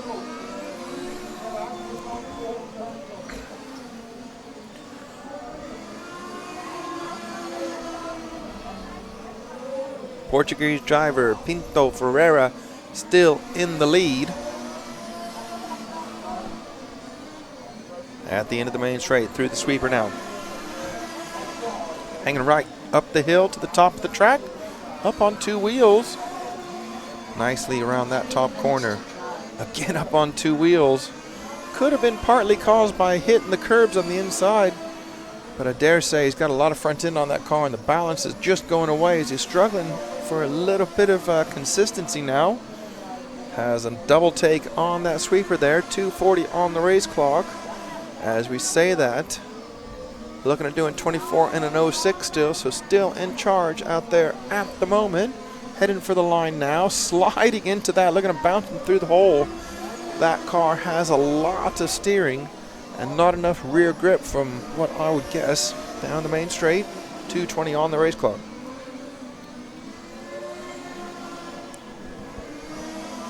And Havard, the Norwegian driver, who wasn't too far behind the Portuguese driver, now having a long lap. I see a mechanic walking back, so must have had an off. 2 minutes to drive. Pinto still looking at doing 24 in an 06, and now no one else on 24 lap pace. Into the top corner. Kind of hazy sun conditions now as the clouds change the light levels quite a bit once the cloud rolls over. Onto the Jeep Sweeper now. Down the main straight he goes. 1 minute 30 on the clock. Still looking at doing 24 in an 06, hanging a right. Oh, and has a spin coming up the hill. Got on the painted curbs, tried to put the power down. Tires screamed no more and gave up, and he went for a spin. Ended up facing the wrong way on the track. Got it corrected, didn't have to interfere with the cars behind him and got going again. Of course, he doesn't want to be behind cars that are slower than him. That was a 27-second lap, so that cost Pinto about 2+ seconds. Looking at doing 24 and 11. Now David Hansen from Denmark. No, maybe I can grab David Hansen as he comes down. He likes to chat. He's a happy guy. So it's Pinto from Hansen.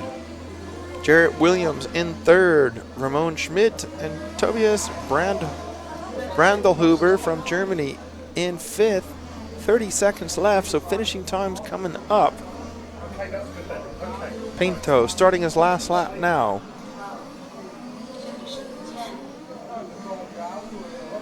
Down the main straight goes Pinto, looking for David Hansen to cross the line. David Hansen also through for 24 laps.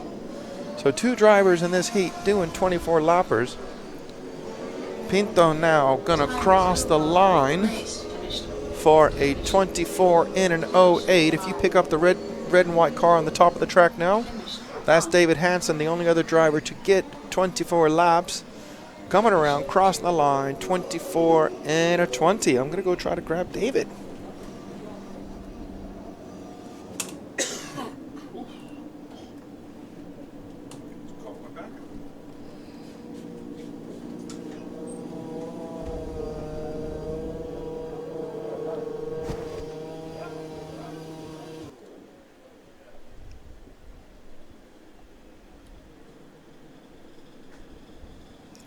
See if I can quickly post these before he comes up.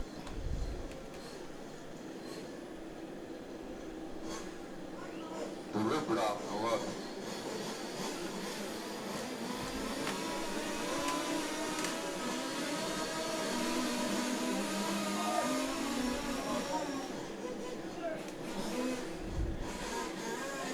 it. Gonna wait a moment for the cars to drive away.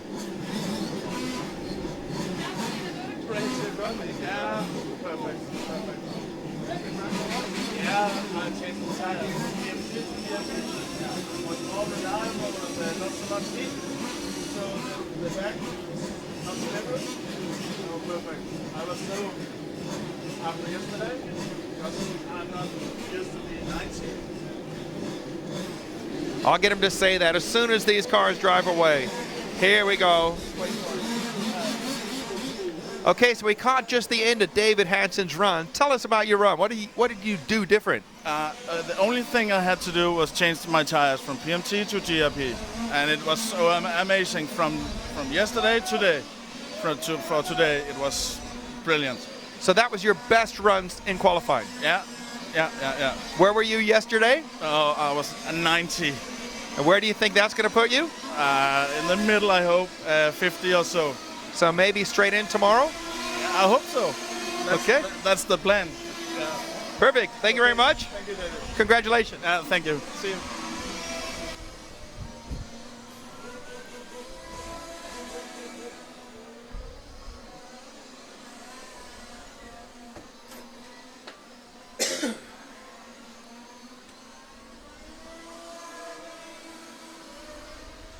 Okay, that was David Hansen. He's really happy. He was saying all he did was run different tires. I couldn't hear what they were. I don't know what they are, to be fair. Changed the tires. He was 90th yesterday out of like 115 drivers. And he thinks that's going to put him around the middle of the field. So a super happy David Hansen. Good. As I say, he's from Denmark, so he's not used to the super hot conditions we had yesterday. As there's a number of Swedish drivers I spoke to who are not used to the high temperatures of the surface that we had here yesterday. My God, when we did a thermometer on the track, it was 56 degrees Celsius track conditions. As you've seen, we're in a bowl here, we're in a valley, and when the sun is out and there was very little wind, it was hot. 1 minute to start. Okay, focus my attention to the next one. Just reminiscing over how happy a lot of drivers are today compared to yesterday. Yes, I've not really been able to focus the last couple of minutes. I thought I'd killed the stream. All right. I had to block somebody from the chat, and when I did, the whole page went funny, and yes, it said, "Do you want to start streaming again?" What do you mean start streaming? So yes, mini heart attack, but no, everything's fine. Okay. Well, it's never nice to have to ban anyone. You said you'd only ban one person in a few years, so obviously someone was being a naughty person. 2 in 2 minutes. Really? So, yeah. You got to keep it clean out there, guys. Yeah, it wasn't one of the it wasn't somebody who's meant, a fan or anything. It was just, I think, some people who stumbled in by accident and trying to advertise or something. No. Rude words. Yeah, just lots of rude words. We're not going to put up with it. So you use foul language and you can go somewhere else and use it because you're not going to use it in our chat room. Paul has the power. Test him, you'll be banned. Come back under a different IP again, try it again, you'll be banned again. Heat 5 underway. And we had a Craig Ormond fan yesterday, didn't we? He's back again. Yes, Super Savage. We can follow Craig Ormond. He actually asked me if you follow car 6, please. I don't know if you watched my pit walk. I was walking around and struggling to find people to talk to. This is not my class, and I don't know a whole lot of the drivers. And of course, it's always difficult, for people that don't speak English as their first language to talk English in an interview with a camera crammed in their face. So I went up to Craig and said, "Hey, Craig," I introduced myself. "How you doing?" I didn't know it was Craig, actually. And I said, "Oh, yeah, someone's following you." And he was really excited. And he was like, "Well, who was that?" I was like, "So sorry, I don't remember." But it's Super Savage. What's your real name, Super Savage? Well, do you want to see Craig have a bit of a problem? Oh, is that him? Here we go. I'm looking at the replay. Oh, dear. Oh, my. Yeah, that is a big problem. Does he get out of the grass? Yeah. Does he? He's fine. That is an unbelievable champion's role. So, Super Savage, whatever your real name is, you're going to have to remind him that you saw that. And, of course, we'll try to remind him. I'll grab him as he comes off the roster. How's that? So, hopefully he'll know who you are, Super Savage, by your nickname, Super Savage. Right, let's look at the timing screens. People are on to their completing the 4th lap, even. Craig Ormond will be down. He had a 33-second lap, so he is down near the bottom. Marco Harleman out front. Mirko Ingert, Silva Daniel Wilk, Adrian Meyer. Looking, where's Magnus? He is running in 8th. He's still not got a 25-second lap. He will not be happy about that. And Craig Ormond having a nightmare of a time. Look, a best lap at 31.1. Well, I bet you he'll still be smiling when he comes off the rostrum. So we're looking at Craig Ormond. Down the main straight he goes. And now he's getting on to pace, so he's got a 27.7, so that's 4 seconds quicker than his quickest lap. So I'm going to say he had a problem on every previous lap. You can hear we have company in here, and a lot of it. And they don't talk subtle. They think that it's better to talk louder because then everyone can hear them, or they can hear each other. And It's not like we're hiding here. They'll know we're broadcasting. So, but we have invaded their part of the world, so I guess we have to just accept that's the way they do it here. All lighthearted fun, to be fair. Orman crossing the line. Let's see what that lap was for him. A 25.9. So indeed, when I said he was having a nightmare, his best lap was a 31-second lap, it was a nightmare because he is quicker than that. 7 minutes left. Orman now finding his rhythm. We'll grab him after this and see what the problem was. He's in traffic now with the one car. That is Rovi. And he moves out of his way. Craig nice and tidy into the Jeep sweeper and firing it down the main straight. Through the sweeper, little slow, he let up on the middle of the corner, trying to keep that car going in the right direction. Get a little squirrely up the hill and gets a bump from the Norwegian driver, whose name I'm probably not pronouncing correctly. Suppose that goes along with half the field. Crossing the line now, let's see what that time was for Craig. 26.3, his best lap of a 25.9. Has Magnus got a 25-second lap? No, so Magnus Nilsson not having a great time.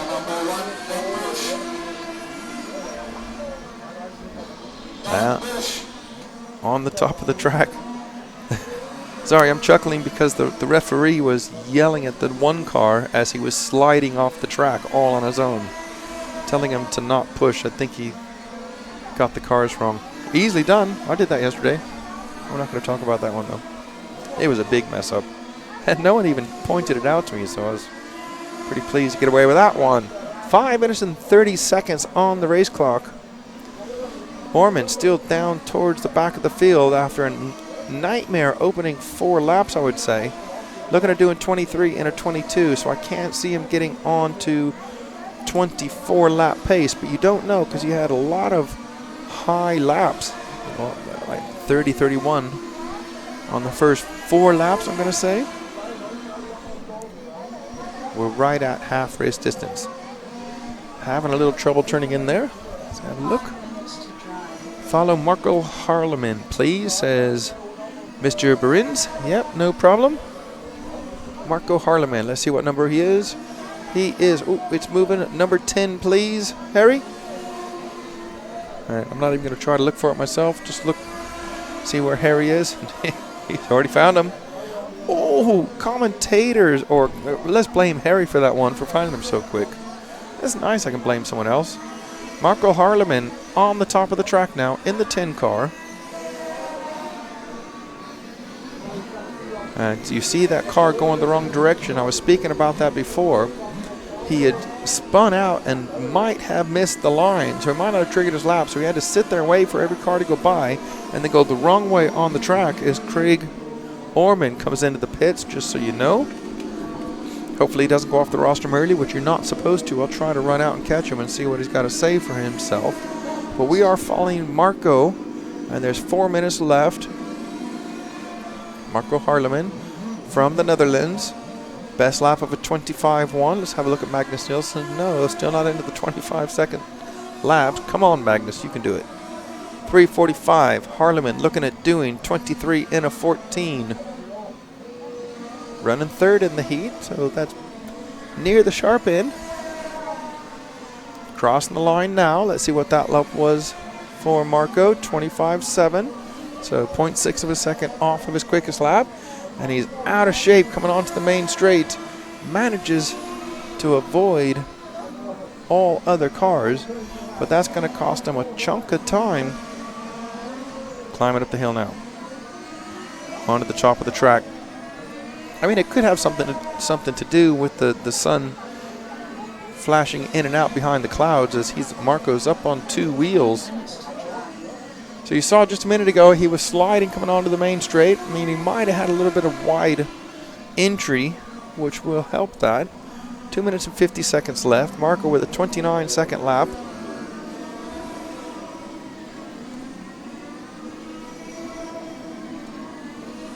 Two minutes and 40 seconds left. Adrian Meyer from Switzerland in the lead. But we're watching Marco Harleman from the Netherlands in the 10 car. cars in front of him are sliding off the track. Lucky to miss those. In traffic, though, is Marco. Heading for the line now. Crossing the line through the Samba S's. Up towards the Jeep Sweeper. Marco's had a few problems on this corner. No trouble that time. Let's see what his lap time was. It was a 26.4. So 1.1 seconds off of his quickest lap time. As the nice lady says, 2 minutes to go. And the 3 cars sliding off the track in front of Marco. So Marco now with no traffic trouble. 3 car was able to rejoin. Mechanic was nearly there though, so it was a good run by him. Good bit of advice if you want to do this form of racing. Get yourself a young, fit mechanic. Down the main straight goes Marco. 1 minute 30 on the race clock. 26.1 last time round, so 1 second off of his quickest lap time. Let's have Magnus Nielsen check. Still not into the 25 seconds. You look, Magnus looking at doing 23 and a 26. I don't think he'll be happy with that. 1:15 to go. And Marco does a 25.4 second lap time, so within 0.3 of a second of his quickest lap. Coming off of the first corner, hanging a right, up the hill he goes. A little bit of oversteer there, into the top corner. Out wide through that corner now, into the Samba S's, crossing the line. This is going to be a little bit of a slower lap. Let's have a look. And as I say that, it is slower with a 26.1, but it puts him, wait for it, the top of this heat. 35 seconds left. And the car we are following, so I'm going to take credit for that now. If he does bad, I'm going to blame Harry. If he does good, I'm going to take credit for that. Harry says that's fine. He doesn't mind. He can hear me, though. Crossing the line now, 25 seconds to go. Marco starting his last lap. We just make sure of that. Indeed, and he's now not in the lead by 0.6 of a second. Hopefully Marco has a good in-lap so he can take the win in this heat and have hopefully his best time qualifying. 2 more corners for Marco. Squirrely coming out of there. Crossing the line. He's going to end up second. 23 in a 16 split. I'm going to try to grab Craig Orman.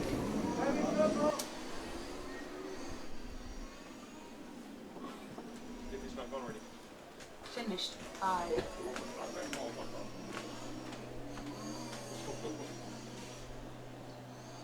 And there are the results. 1, 2, 3, 4.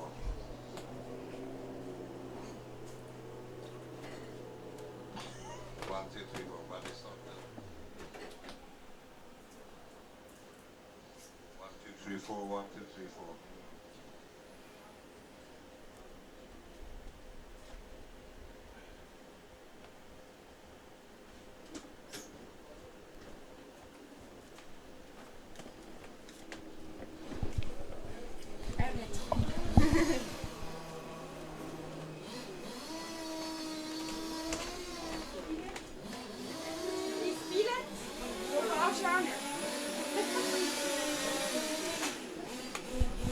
Well, he hasn't found him yet.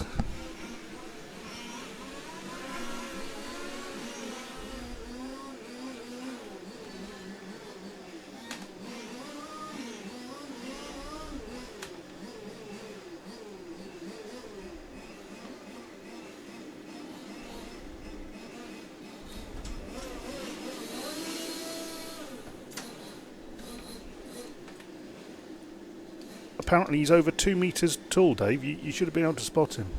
He was gone before I got there. Oh, you were so quick. Yeah, but if he had not finished his run and he was stood there ready to go as soon as the race finished, I waited until the driver we were following finished. He could have been at the bottom of the stairs. But I did talk to Magnus Nielsen. So Peter Hag and other Magnus Nielsen, or friends of Magnus Nielsen out there, his engine was not working right. As he came out of the Samba S's, he said he had absolute full throttle and the car didn't have any get up and go. Well, his get up and go got up and went. So, and I know he had done a lot of work and he had changed the clutch springs, checked everything he could. No, wasn't working for him. So an unsatisfied Magnus Nielsen out there. Never mind. It happens. It's racing.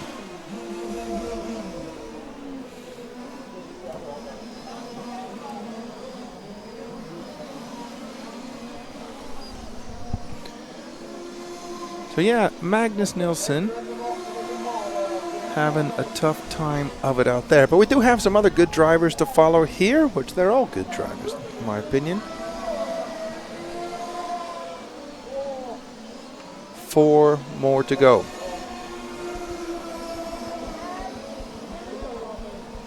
One minute and 40 left on the warm-up. As I finish my coffee. Hey, you got a job there, Paul. Oh, good. You make good coffee. It's all in the finger. Ooh. Oh. I would have said it's all in the button pushing, but you go with that.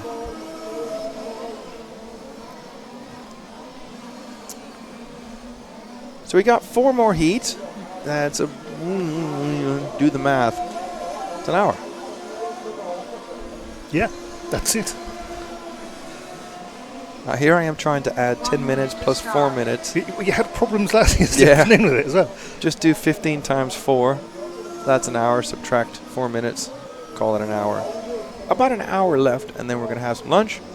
We're going to push play on the videos we have. Yep. Maybe we can get young Harry to run downstairs and put another battery on charge. Would be a good idea. We need to have full battery life to try to catch as much as possible for you guys. 25 seconds to the start of timing.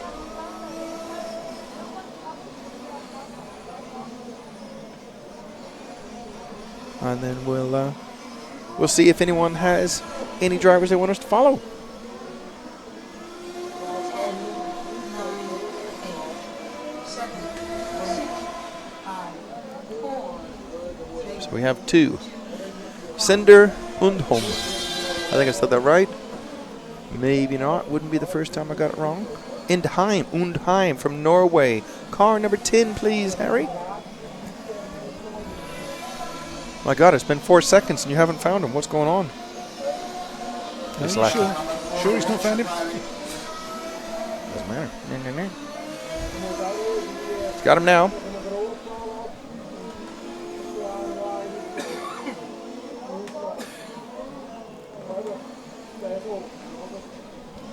He's on him now, though. We got 1 car that stopped and 3 cars crashed over the line. Here's the 10 car. Cinder Undheim from Norway. Missing a spinning number 12 that's on the beginning of the main straight, coming off of the Jeep sweeper. Let's get a couple laps on the board and we'll see what's happening.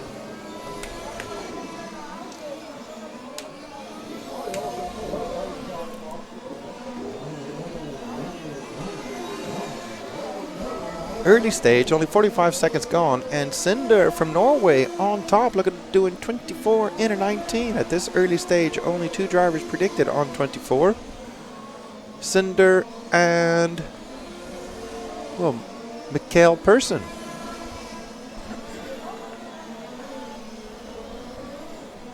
Mikael Persson from Sweden, Cinder from Norway, both these Nordic drivers.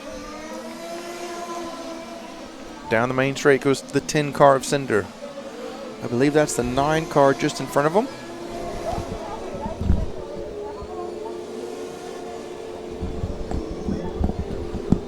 Eight and a half minutes to go.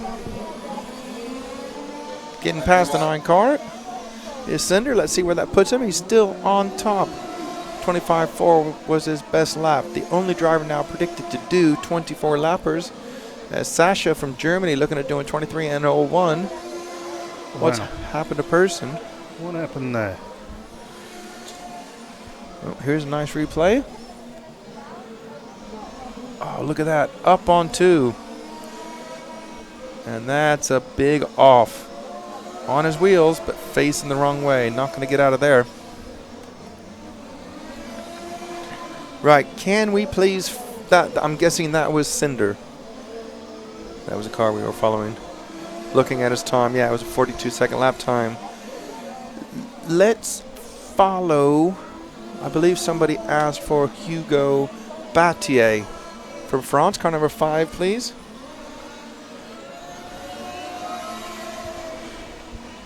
We've got 2 cars stopped on the track. Neither of them is Hugo.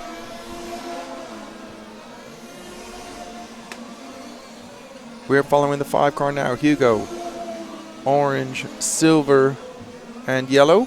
I'll call it orange. Almost pinky, reddy orange. Down the main straight. It looks like a salmon color. We'll go with that. He is top of the pile now, looking at doing 23 in an 09. As I say that, Gunther Stark from Germany is ahead of him by 1.2 seconds. So he is running second. Is Hugo Battier from France.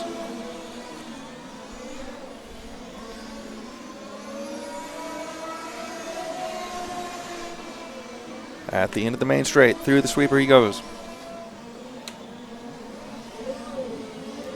Climbing up the hill, just in a bit of traffic.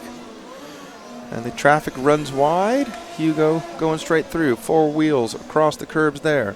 And through the Samba S's as well. Coming off at the Jeep sweeper now. And down the main straight. 6 minutes and 10 seconds on the race clock. Hugo with the best lap at 25.6. Last time around, 26.1. Hugo looking at doing 23 in an 09. So still running second in the heat. Gunther Stark from Germany is our leader. We'll follow Hugo for a bit longer now, unless there's anyone else, Paul. No. Perfect. Aaron says looks like the track is holding grip now. It's hard to say. It really is hard to say. I mean, many of these drivers in these like heat, 6, 5, 4 are having their best run of the qualifying because it is cooler today. But the grip level still can quite easily catch you out if you have a setting wrong or don't get combination correct or the wrong tire choice. We had spoke to David Hansen from Denmark, and he said that he did his best run. He was 90th after yesterday. Change of tires today, and it was absolutely perfect. Bouncing he was, absolutely bouncing. Some cars have got it right, some drivers have got it right, some are wrong. Halfway through, Hugo, look at it, doing 23 in an 03. We need to get Gunther across the line. And a long lap for Gunther. So Hugo Battier from France is leading this heat around. He is the 5 car coming up on some traffic. Out in the grass. Saving that. Saving the marshal from having to run out there. But I reckon that's going to cost him at least 3 seconds. Not far away from the line now. On the top corner. Hanging a left. And now hanging a right. Into the Samba S's. Crossing the line. Let's see what that does to his lap time. 28.6. Yeah, maybe just 2 and a bit seconds. Not quite as long as I had thought. Down the main straight they go. And there is a lot of cars having trouble here. There really is. We could only follow one car at a time, but a lot of cars going off, a lot of cars crashing, rolling. The 8 car just stopped. 3.5 minutes to go. And that 8 car is Mikkel Persson. Oh, terrible luck for Mikkel. He started off really strong. Mikkel's best lap was a 25.4. So that was, looks like the quickest lap of the heat. 3:15 left. Hugo Battier from France is our leader, looking at doing 23 in an 08. But Marco Mantz from Switzerland within, well, on the forecast looking close, but on the absolute time, 2.5 seconds off. 2 minutes and 50 seconds left. We're going to stick with Hugo. Out way, way wide in that corner again, and wide coming onto the straight. Squirrely and around. He's actually struggling that much. He's letting a car go past. Maybe he can find his rhythm back now into the top corner. And absolutely not. He spins out on the grass, almost back on, and then he's stuck. As we said, a lot of cars having a lot of trouble. So it is going to be Marco Mance, the 9 car, please. He is taking up the lead.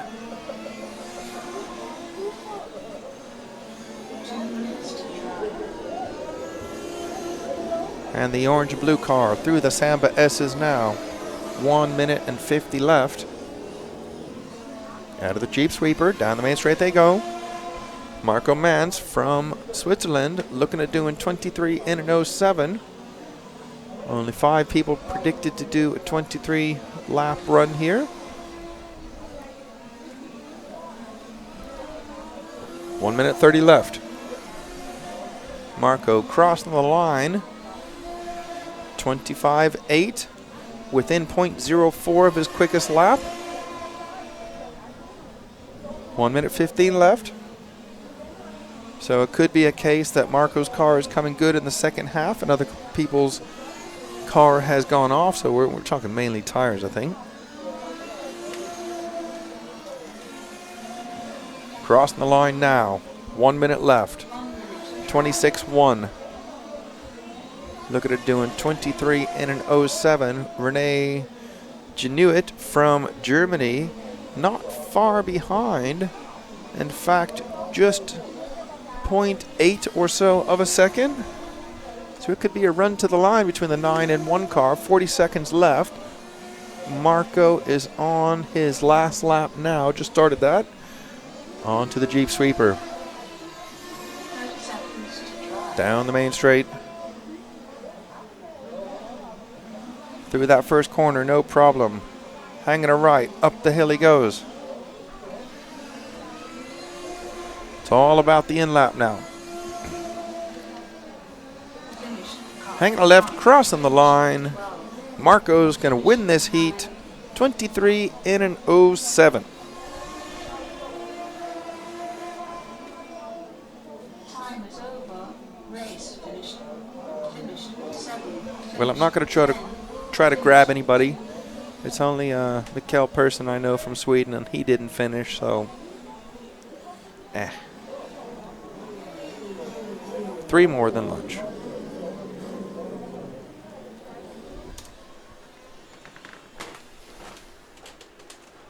Greek.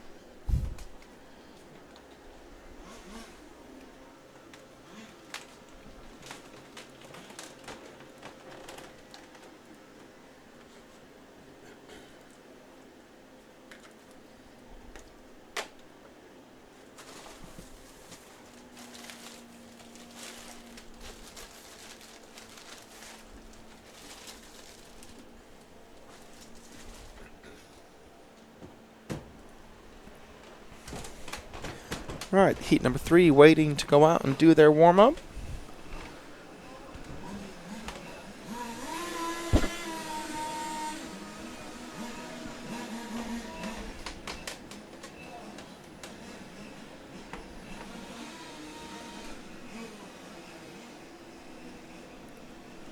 Look at what you guys are talking about, asking why there's no marshals. I mean, this is like my 8th or 9th 1/5 race that I've did commentating at. I'm not seeing them have marshals yet.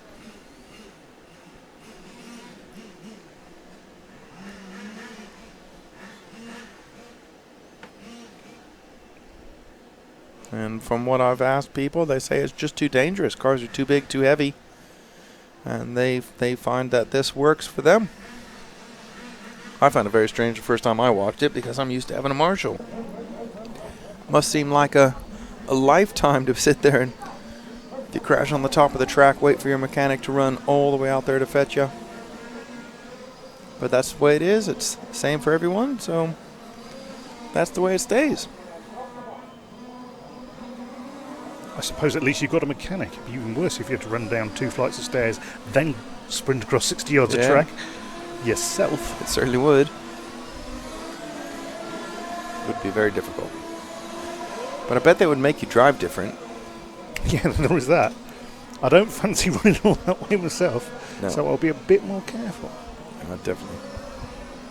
And they do have some racing like that. You know, some fun races where you have to marshal yourself. All right. I've seen some other like 24-hour endurance races where you have to build the kit first. Before you can start? Yeah. Right. So it's literally like, right, here's everything brand new in a box, ready, go. And then your team builds the car, and then you start driving, and then do 6, 12, 24 hours after that. So approximately how long would it take, approximately, to get the car ready? I think if you had, say, a team of 6 of you, you could probably do it in around 30 minutes-ish. Right. If we're talking like a 1/10 car, like a 1/10 buggy or 1/10 touring car, or if it was a pan car, a 12th car, even quicker. Obviously, less parts than that. But yeah, it's interesting. I raced the 1/10 buggy class, and I did a 24-hour race once. But the car was already built. Wow. That. How many in the team? I think we had about 5 or 6 of us. 1 minute to start. We were called the Bud's Balls, Team Bud's Balls, because a guy named Bud used to sell ceramic dip balls. There you go. See, it's not rude. Of course not. And I think we come second in the end. But I mean, the 3 to 6 in the morning is awful. Yeah. It's awful. 35 seconds to the started timing. Any request on drivers you want us to follow, or else we'll just let Harry pick somebody. We'll get 2 or 3 laps on the board, and then we'll choose who's near the front.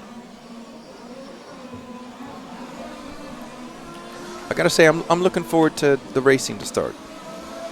Well, it's not far away, is it? It is not far away. I do find rolling starts difficult to find stuff to talk about when commentating. And on the flip side of that, this class, or 1.5 in general, not only do you have the interest of who's winning and bumping up, like first, second, let's say 4 people bump up, there's always the battle for that last bump up spot.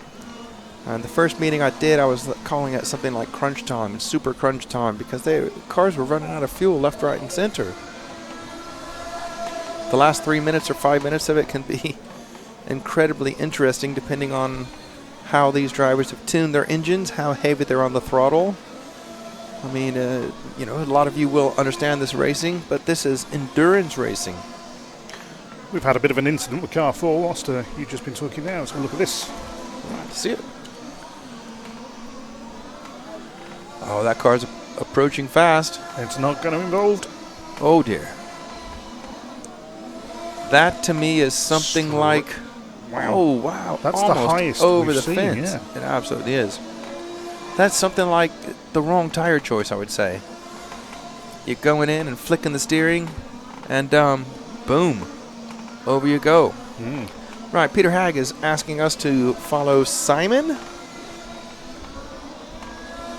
Right, Simon.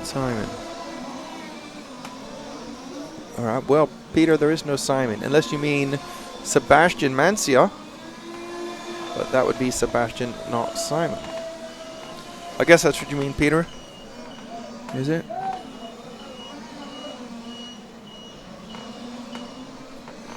Yeah, well. Car number 6, then we're asking to be followed. Christian Langer from Switzerland. So car number 6, please, Harry.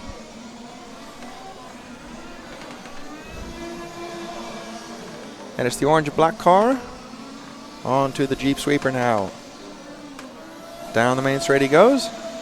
If you mean Sebastian, Peter, just let us know. All right, thanks, Pete. But he hasn't started. He hasn't started. Well. Oh dear. Well, that would be why we can't follow him.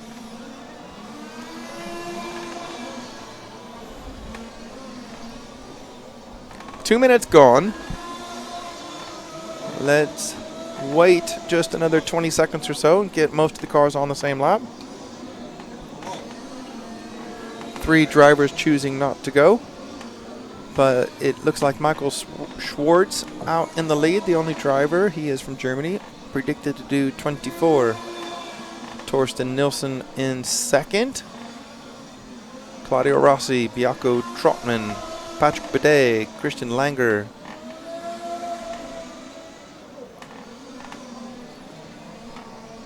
And we are following Christian Langer from Switzerland in the 6 car.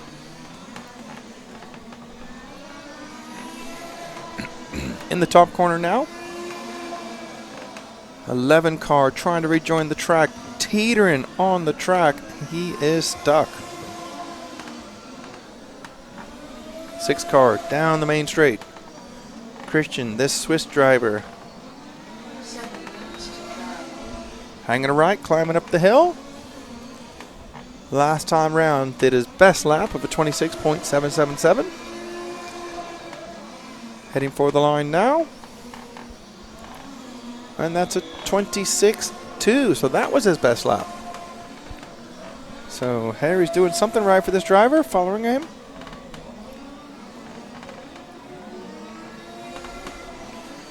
Taking a right back up the hill one more time. 6.5 minutes on the race clock.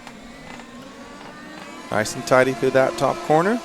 Hangs a right and the left into the Samba S's, crossing the line, and Christian's time was 26.2.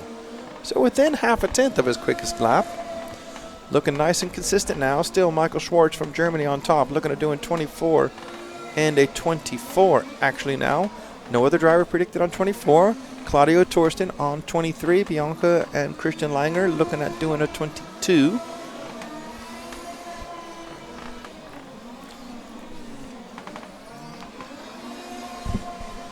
.545 left. Christian Langer down the main straight into the sweeper. Hanging a right on the infield now. Right again, climbing up the hill. 26.7 last time around. Crossing the line now. And 26.1, that was his quickest lap of the run. Yep, don't worry, make it up as we go. 5 minutes and 15 on the race clock. And Christian has plenty of clear track space in front of him. Michael Schwartz from Germany is still on top and still the only driver predicted to do 24. We're halfway through this one now. Torsten Nilsson second, Claudio Rossi third, Bianca Trotman 4, and the driver we're following, Christian Langer, running in fifth. Christian looking at doing 22 in an 02. So if he can see some more 26, maybe low 26 second laps, he could possibly get onto a 23 lap pace. 4 minutes and 35 on the race clock. Christian out of the Jeep sweeper now. Having a bit of trouble coming onto the straight. Ran out a bit wide, lost traction. That's not going to help his cause. Into the corner, you can see now the rear of the car coming around. And that's could be an indication that he's broken something. We're just watching now. Is he coming around? Maybe not. It seems to be behaving itself now. Maybe the driver just struggling in these conditions. 4 minutes left. That lap for Christian was a 30-second lap. Sees him drop 13 seconds on his prediction. Still Michael Schwartz from Germany on top.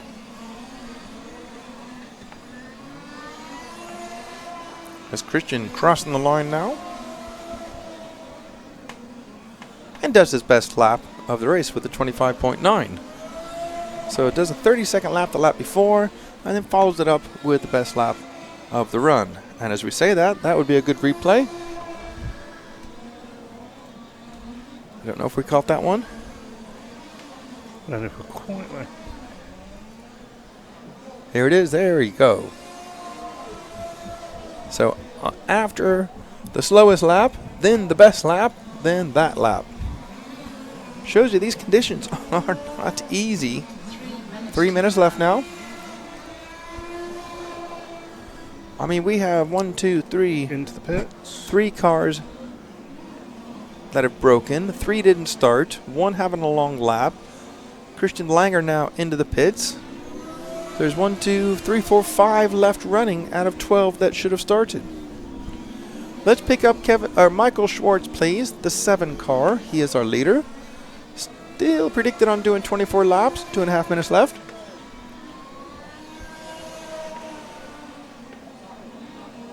And that's a yellow car. Up the hill he goes. Even though there's 5 cars on the track, he has traffic.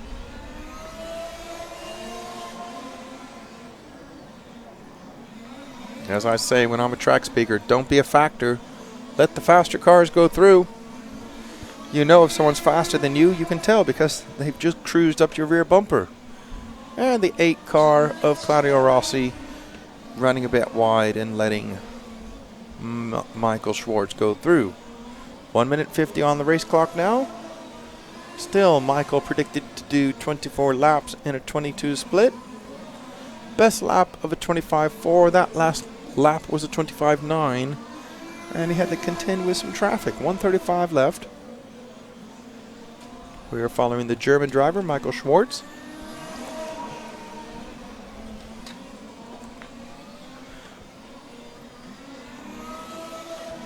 Hanging a right and a left into the Samba S's now. 25.6 that time round, within 1.15 of his quickest lap. And down the main straight he goes. 1 minute and 10 seconds left.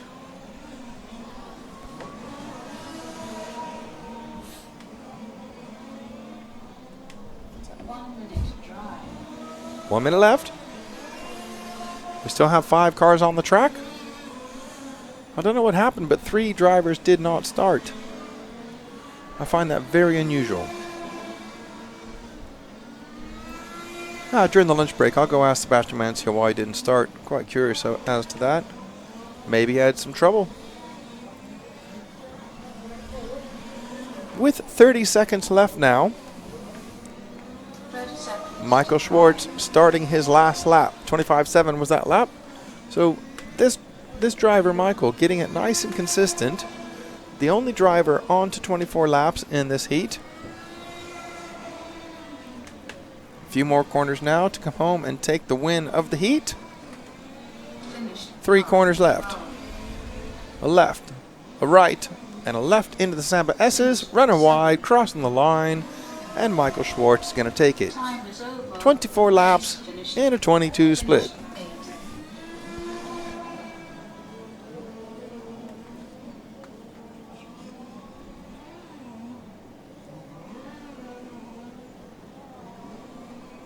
Finished 11.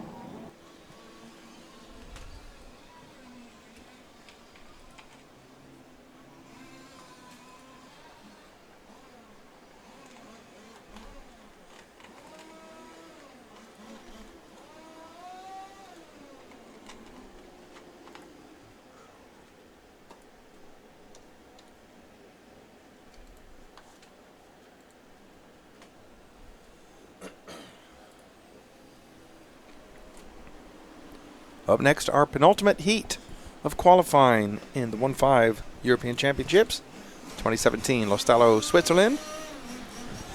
The sun is out, as you can see. We had a lot of cloud cover earlier, and a lot of drivers enjoying the best run of qualifying. But now we're 12:30 in the afternoon here, and the sun's been out for a little bit. It's getting tougher and tougher. It's warming my back nicely. I'm sure it is. Not too much longer, and the sun will be directly above our heads and we'll be in the complete shade, although the track will stay in the sun for a few more hours. Well, quite a few more hours, actually. I think it's around 3 or 4 o'clock in the afternoon. It starts to get close to going behind the mountain behind us. Yeah. Yeah, it's sort of going directly. that way, isn't it? As we're looking, or the camera's looking, it comes from directly behind the mountain. You can see, goes straight over our heads and straight behind the mountain behind us. If you want to see what it looks like in this valley, have a look at the pit walk we did yesterday.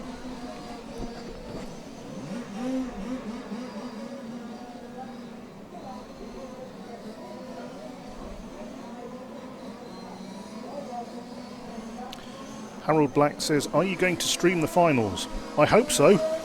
That's the plan. That is the plan. It would be pretty dull just to do qualification. Yes. And then we'll go home.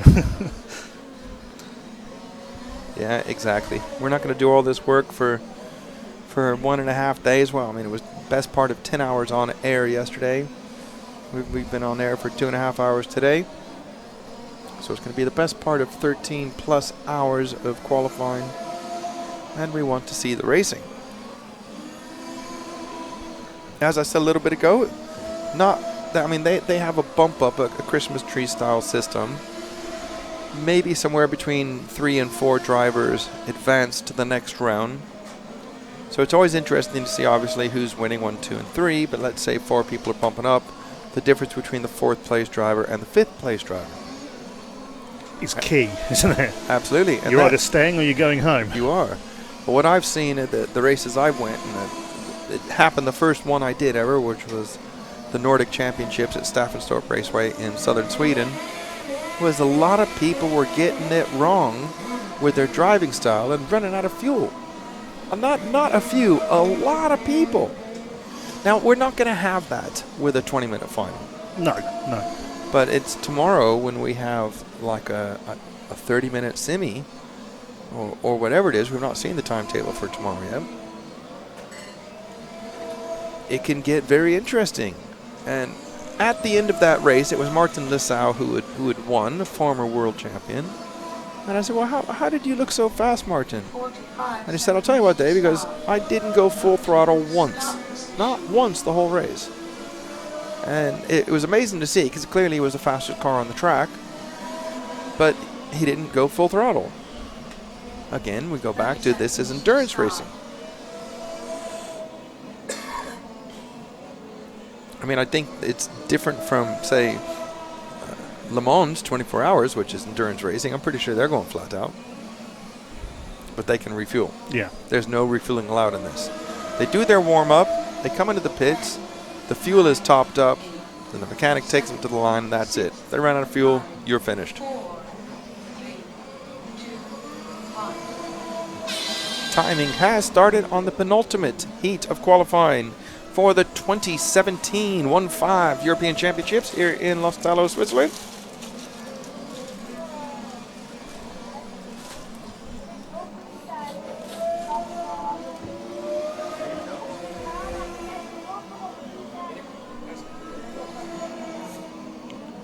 So we've had no requests, so how about we follow car 1, actually? Yeah. Sounds good. Miles Dixon.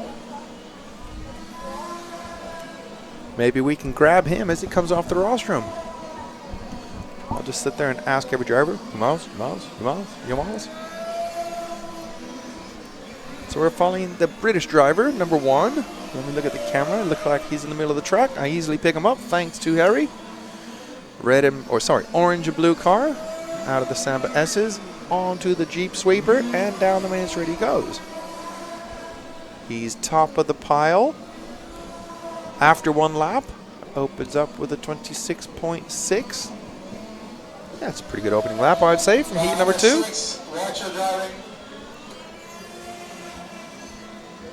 And he's in traffic, is Miles. After crossing the line, remember Miles was in traffic. It's Dusan Bayer from the Czech Republic. First time we've mentioned him. Miles Dixon from Great Britain, second. And I believe Ricardo Rodriguez from Portugal is third. Got to get everyone on the same lap. It's early doors, so the computer does jump around quite a bit while it settles down. And as I turn back to the track, there's 3 marshals on the track, so it's not looking well. The 11 car is being carried back. I presume that's going to be terminal for Dario. He didn't even complete one lap according to my screen. Oh dear. But he did start the timer, or else he would have an X where the exclamation point is. Jeez.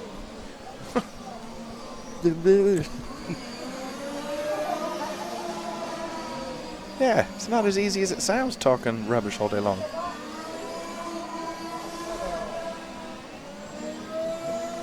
And I just saw an interesting thing. A car came in the corner, lost traction, and someone hit him and bumped him straight across the grass. Could have cut out 6 seconds of the track. Carried on down the track and then cut back to where he was bumped off from. Good driving. Lost a whole load of time, but did the right thing. So the car we're following, Miles Dixon, being warned by the referees to take it easy. At the end of the straight now, 5 cars all together on the same bit of tarmac. It's not going to work. Miles avoiding the 9 car, going up the hill. Let's get these 5 cars across the line and tell you who is where doing what. Here they are, just one more to cross the line. Sebastian Werner from Germany out front. Paul Wood from Great Britain second. Miles Dixon from Great Britain third. Dusan Bayer from Czech Republic is fourth. Stefan Perazzi from Switzerland fifth. And there's 7 minutes left.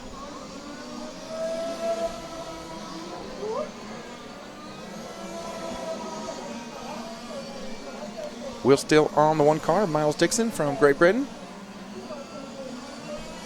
Into the Jeep Sweeper. Down the main straight, tries to go around the outside, gets a bump, ends up on the grass and just gets out of the grass. Excellent driving, well, after they hit each other. You see that one again? Let's see it. So he tried to go around the outside. Well, I'd like to see that one more time if we can, please. If you watch Miles in the orange car, as he's coming down the main straight, he looks to go around the outside, and you see the yellow car doesn't even attempt to turn. What did you see that? Yeah. If he would have turned, Miles could have carried on around the outside. They both would have been on the racing line. I'm going to call that a moment of panic. I don't think they did it deliberately, because look, he's avoiding him now. I've not seen any deliberate bad driving this week, this event. But, things happen in the heat of the moment. Okay, let's pick up, please, the 7 car of Sebastian Werner from Germany. He is out in front looking at doing... Well, I'm just pausing while I'm letting the computer catch up, because on the forecast it's got Paul Wood ahead. But now Sebastian, yes, it is the 7 car in the lead. As I say that, Miles now stuck on the grass. Mechanic out there quickly to marshal him. So we're following the 7 car into the top corner.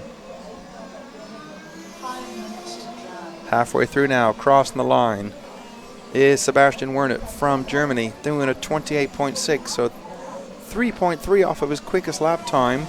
This might give the lead to Paul Wood when he crosses the line, and the answer is no. They're very close on forecast. There it is again, the forecast, back to front. That's not right. On absolute time, there is a 6-second gap between these two, but it's got Paul Wood on a forecast of going quicker. Clouds come over again. We're following Sebastian Werner from Germany.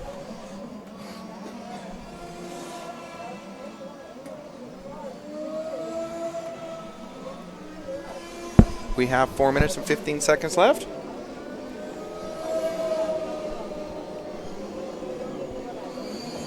Sebastian just coming off the top of the track, heading into the Samba S's.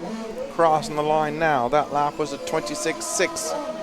So 0.6 of a second off of his quickest lap as he fires it down the main straight.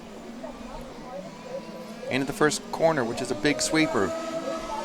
Bouncing across 2 curbs there. Out on the marbles, you see, as he put the power down. And again, bouncing off the curbs and too aggressive on the throttle. And he has a second spin. That's going to cost him a whole chunk of time. And let's see what that does to his lap times as he crosses the line. 33.1. So that is almost 8 seconds slower than his quickest lap. Is there any chance we could follow Paul Wood in car 4, who's currently second? I think he's going to be first as soon. Ooh, he's not first, but let's have a look.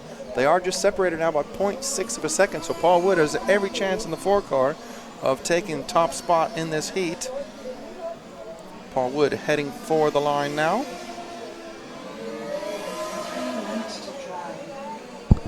On to the Jeep Sweeper. Down the main straight he goes. 3 minutes left, just under 3 minutes. Bit of clear track for Paul Wood, who on absolute time now is 2 and a bit seconds off of Sebastian. So Sebastian with quicker pace as long as he's keeping it on the tarmac.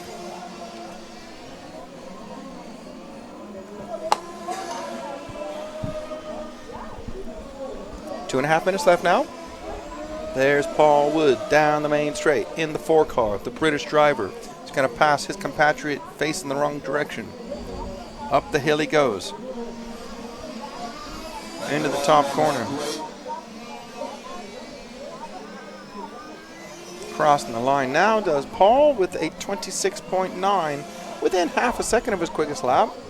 On absolute time now he's 4.2 off of Sebastian Werner, so Sebastian definitely quicker, but Paul in a solid second spot now. 1 minute 50 on the clock. Paul's looking at doing 22 in an 05 on predicted. Dusan Bayer from the Czech Republic running third, looking at doing 22 in an 09.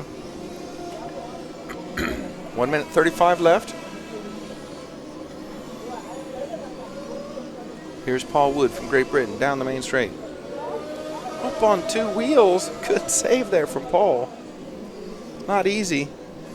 I mean, when you're going into a left-hand corner and your car goes up on the 2 right-hand tires or wheels, you have to steer to the right. So you have to steer to the outside of the track to try to get it to come down. And then when it comes down, try to make the corner still. I mean, what I do, and I'm not very good at it, when my car goes on the 2 wheels, I just let go. 1 minute to drive. Yeah. I'm not good enough to steer out of it. Yeah. I'm almost good enough to let go. 50 seconds to go. Sebastian out front from Paul, Dusan, Angelo, and Roland is your top 5. 45 seconds to go. Here's Paul down the main straight. Avoids a recovering 9 car. Hanging a right, climbing up the hill to the short back straight at the top. We're into finishing times. Will Paul finish on this lap? He will indeed. Crossing the line now, Paul Wood does 22 laps in an 04 split. Sebastian Werner is going to take the victory in this heat. And I'm going to see if I can grab one of the British drivers.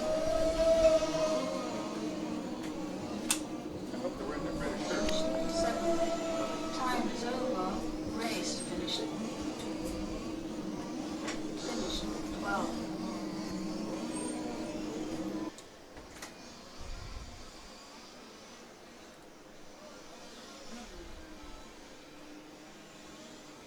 Finished 10.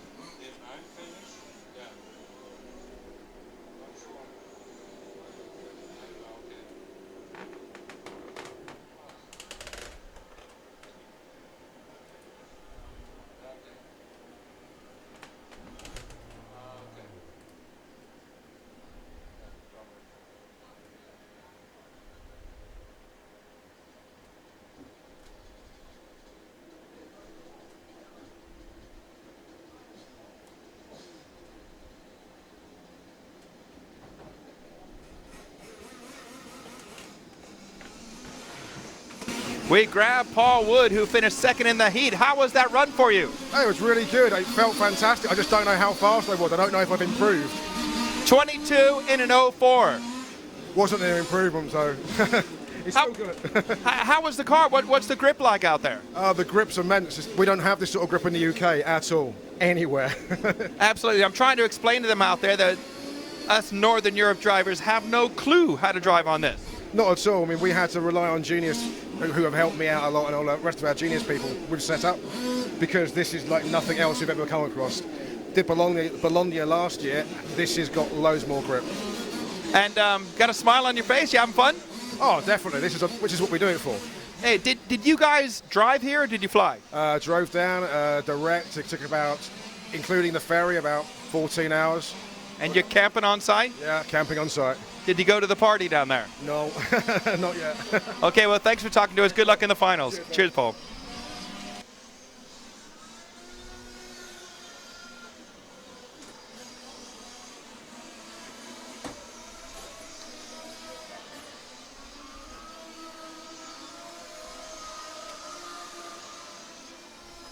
Right, that was interesting because I'm like looking for a guy in a British shirt. You know, it's a blue shirt, and like 4 drivers go by and they didn't look like they were British.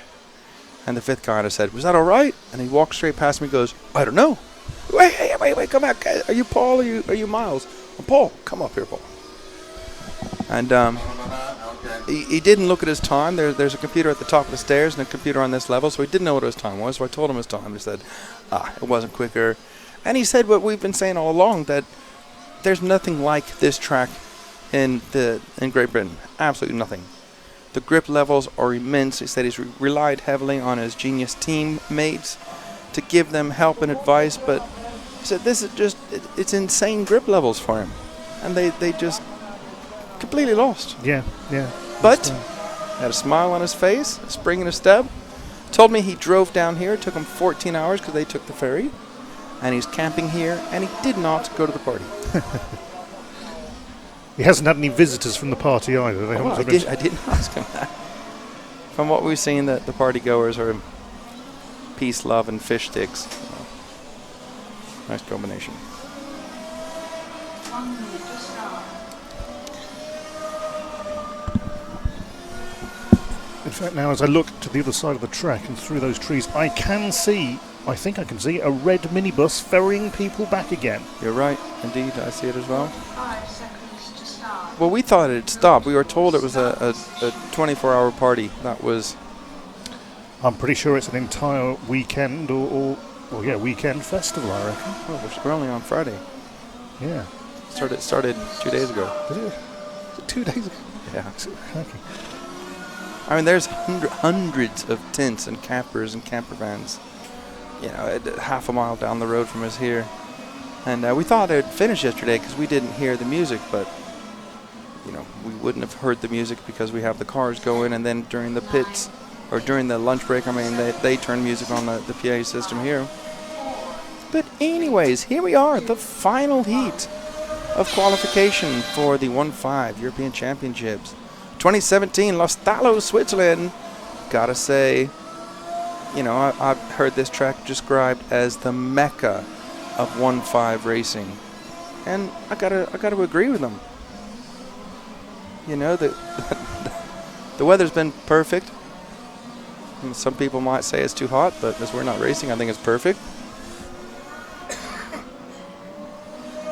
Our hotel up the hill is perfect. The food last night was good. The scenery is amazing. People have been nice. What else is it? No, it's all been very, very comfortable. I'd say we're indoors. We got air conditioning, fridge full of soft drinks and water, a fridge full of beer, a coffee machine, a toaster. Yeah. Do you think we're going to be anything like this next week? I think we're very, very lucky. But it's not going to be like this next week, is it? Okay, the final heat on the track. And let's get 2 laps on the board. It looks like 2 drivers choosing not to go or just having really bad opening laps. And it's Markus Mickelberger from Germany. Looks like he's our early leader. Can we follow the car with number 6 again, please? Asks Lars. Let's have a look. Number 6 is Robert Benz from Switzerland. So number 6, please, Harry.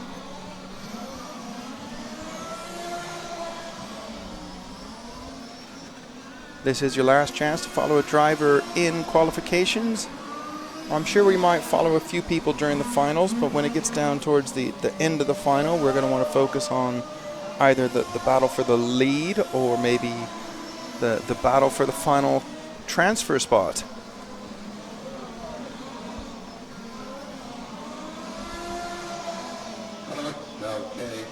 Looking here at the times, let me give it a moment to settle down and wrap my brain around this.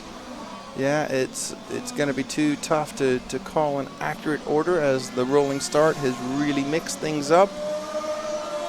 But we have two drivers predicted on 24. That's Guido Rüster from Germany, and the other one is Markus Mickelberger from Germany. So the two German drivers out in front here, separated by 1.5 on the absolute time. The forecast, they're separated by 10 seconds. Nope, I can't figure that stuff out. But I won't have to worry about that soon. I'll just have to worry about gaps and splits and lap times. And, well, as we said earlier, we're not worrying about run times today because the lower finals only run 20 minutes. These cars can't comfortably do 20 minutes. I'm pretty sure the ones I did before were either 30 or 35 minutes long. I can't quite remember. And it was pretty tough for these cars. The GT cars run a little bit longer, more standardized motors, but these are pretty much anything goes as far as the hop-ups you want to do to the motor. Obviously, that you have to use a certain size motor. 7 minutes left. The two German drivers, Guido and Marcus, still out in front. That is Robert Benz, Michael Hassler. As I say that, Maestri Andrea from Italy jumping up there in the mix into the top 5. 6 minutes and 40 seconds left. We're following, I believe it's the 6th car, Robert Benz, who is on a bit of clear track at the moment. Might soon be into traffic. He is running, it looked like 3rd. Crossing the line now through the Samba S's. Swiss driver into the Jeep Sweeper. Down the main straight he goes. Car's off at the end of the straight. Marshall's running. And the one car getting all out of shape in front of the driver we are following. Up the hill they go. And our driver definitely had a better exit. Gets past the lap traffic. 6 minutes left now. Still the two German drivers, Guido and Marcus, out in front. Robert Benz, who we're following, running 3rd. And Andrea from Italy 4th, Michael Hassler, and Dominic from Switzerland running 5th and 6th. Still only two drivers predicted on 24 as I say that. Andrea from Italy now predicted on 24 as well, but only just 24 into 24. 5 minutes and 20 seconds, and the 6th car of Robert Benz now clears the two cars in front of him. He has plenty of clear track space just to focus on his own driving. A little bit wide there. You saw the car get a little bit squarely under power. Nice and steady through that top corner. Right around the curbs there. 2 tires on the curb as he comes into the Samba S's. As the nice lady says, we're halfway through the final heat of qualifying. And that was a 25.9 for Robert with his best at a 25.6. We still have 3 people predicted on 24 lappers. Guido, Maestri Andrea, and Markus Mickelberger. So, but the running order is Guido, Marcus, and Maestri. Indeed it is. Germany, Germany, and then Italy, and then 3 Swiss drivers. 4.5 minutes left. At the end of this one, we're going to have our lunch break, and we're going to play some videos we shot earlier for you.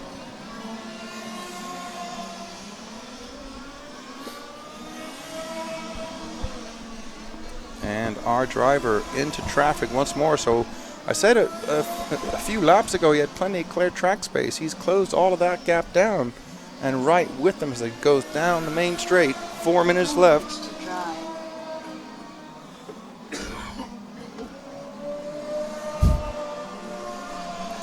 Wow, that was a big one. I think I'm going to collapse then. Yeah, I need to cough myself off my feet. 3:45 to go. it'll be better after some lunch. It's not bad now. It's just got a cough sometimes. Yeah. Down the main straight goes the 6 car. He's going so fast his numbers are peeling off. It's still Guido, Marcus, Mastery, then it's Robert who we're following, Michael and Dominic. So it's Germany, Germany, Italy, and then 3 Swiss drivers. 3 minutes and 15 on the race clock. A little bit of clear track now for Robert. So he comes off of the Jeep sweeper, down the main straight. Numbers still peeling off into the sweeping corner now. And you see, it's just hooked on that curb a little bit. Could have been that the inside tire spun up on the paintwork. Well, I don't know how it spins up. There's so much rubber on them. You'll see on the track walk I did, I actually peeled a bit of the rubber off of the paintwork.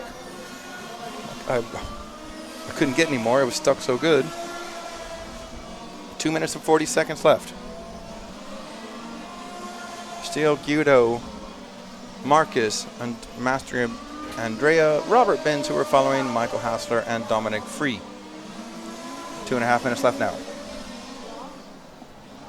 And only the 2 German drivers predicted on 24. Master Andrea from Italy dropping back to 23.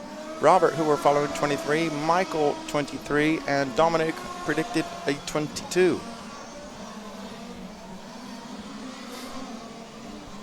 Two minutes left now.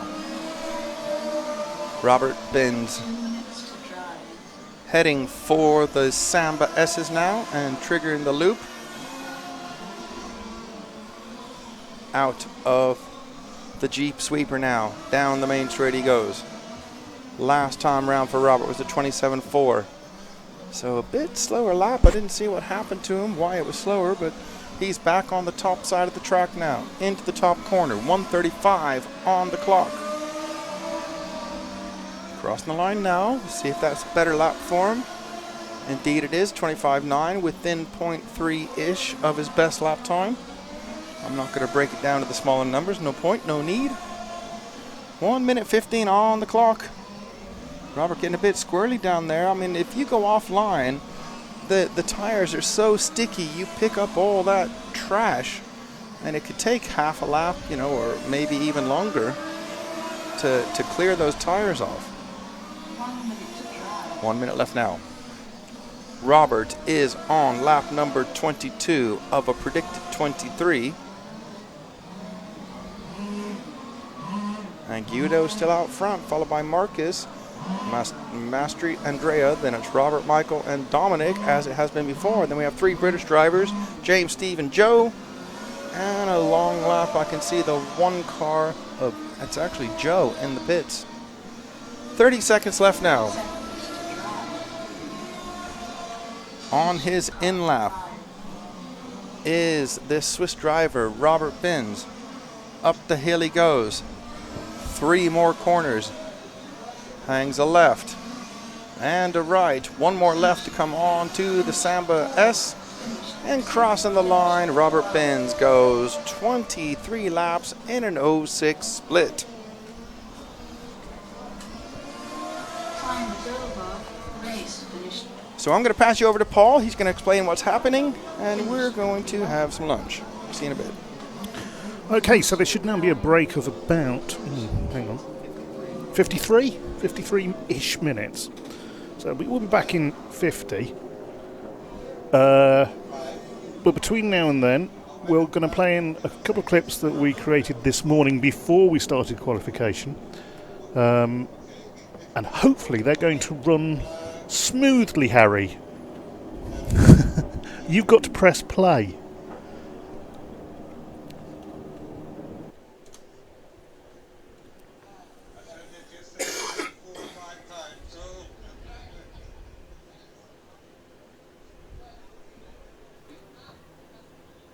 Hello and welcome to day 2 at Lostallo, Switzerland.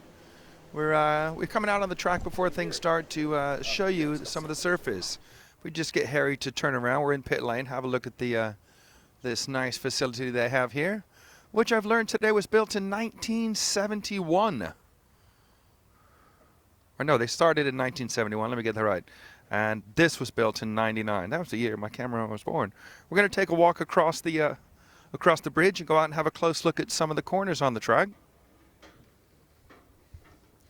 We have a wired microphone, so this is the way we're doing it. Just going to have to bear with us.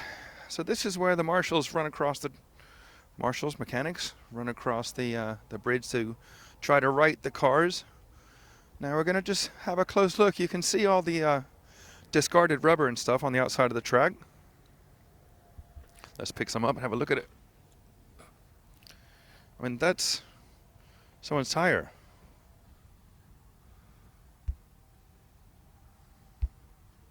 So these are the bits that they were saying it's like marbles, you know, it's causing lack of grip. Let's have a look out here on the racing line. I know later today, it's a little bit damp at the moment, but I know later today, well, you can feel it to the touch. Like your hand is literally sticking to it, and it'll be worse later on today. And just look at that. I mean, that was painted fresh for this event, and I can literally peel the rubber off of the surface there. That's how much rubber's gone down here.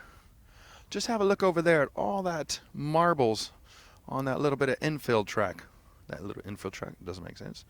That infill part. And if you have a look that way, obviously that's a heavy accelerating zone coming out of that corner. Let's walk over there and have a look at that. This was the corner where we're at now, where they're having a little bit of trouble getting traction, and a lot of people are losing the rear end, and they're ended up on the inside of the curb there. But this is the exit of our Samba S's. It's where the loop is. We'll show you that. I know a lot of people know what this is, but a lot of people also don't know. So this is our loop here. It's a piece of wire that goes around and comes back, goes all the way over to race control to record the laps. Everyone has a transponder in their car, much like Formula One. But if you look how thick and black this is, and obviously we're in the shade right now, but look at that. You can feel your feet sticking to the ground. And you can see discarded bits of rubber everywhere. Just have a good look. Just do a complete 360, Harry. We're in the center of the track now. You can see what's going on in the background. You can see the valley we're in. And this is a road that goes all the way up to the top of the mountain. Literally, our hotel is above the tree line. And this is a little bit of a pit walk. One last thing, just look back up at the rostrum, and you can see Paul up there. Hi, Paul. Wave. Okay, it's one of a few features we're going to do today to just show you different parts of the track. Bye.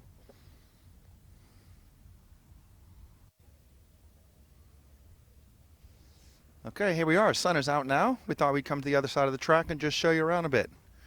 So we're going to walk back this way. They have a private eating area, if you look at the sign, for staff only. So it's for all the people working here to come over, and they don't have to queue for food. We're served, and it's brought to us. We got our own place to sit and eat. Here's a couple of the food things on offer. So you got pizzas and pizza takeaway, lasagna, chips, bratwurst. Just next to that, got a barbecue. Everybody likes a bit of a barbecue. Some of these cool little electric vehicles that are around this place. Here's the seating area for the competitors and anyone else that has come along. The calf for them. Look at these huge umbrellas to try to stop that sun beating down on you, because it's due to be a scorcher today. I was looking at the Met Office forecast yesterday, and it said 70% chance of rain, but I can tell you, it's not raining. Not a cloud in the sky. Oh, one. Got a little play area over here. Want to play some pool, foosball, kick a football, and more seating areas. So, and this is a permanent feature, this bit. Yeah, the helicopter coming up. Have a look up there. See if you can catch that.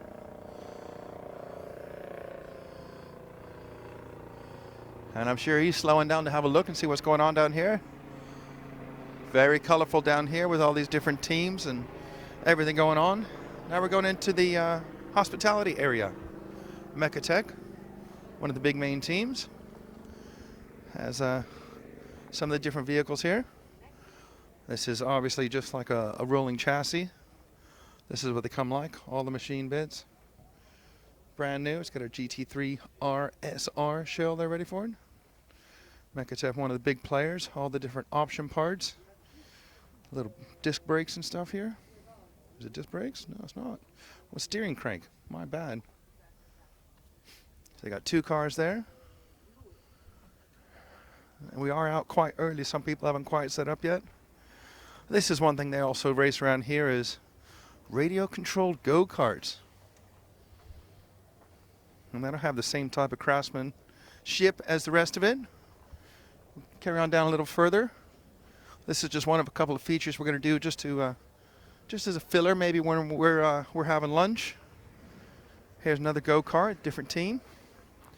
HARM Racing, HARM Racing, and one of their rolling chassis. Well, it's more than a rolling chassis. And in fact, if you look at it closely, that's an electric 5th scale. Look at the size of the battery there. Electronic speed controller. I mean, a little bit bigger than the ones we use in our 10 scale. And here we had a nice time with the Samba guys yesterday. They obviously make racing pipes. And here's another company in the corner, Bergenzoni. Here's their stuff. Hi, nice ladies there. Here's their car. And if you look at just fantastic craftsmanship on all of these machines. They got a sale on body shells, 100 euros. And then we just come a little further, we just have a look down this side of the pit area. We didn't come all the way down here yesterday. And that is a quick viewing of the hospitality for the race this week. Thank you.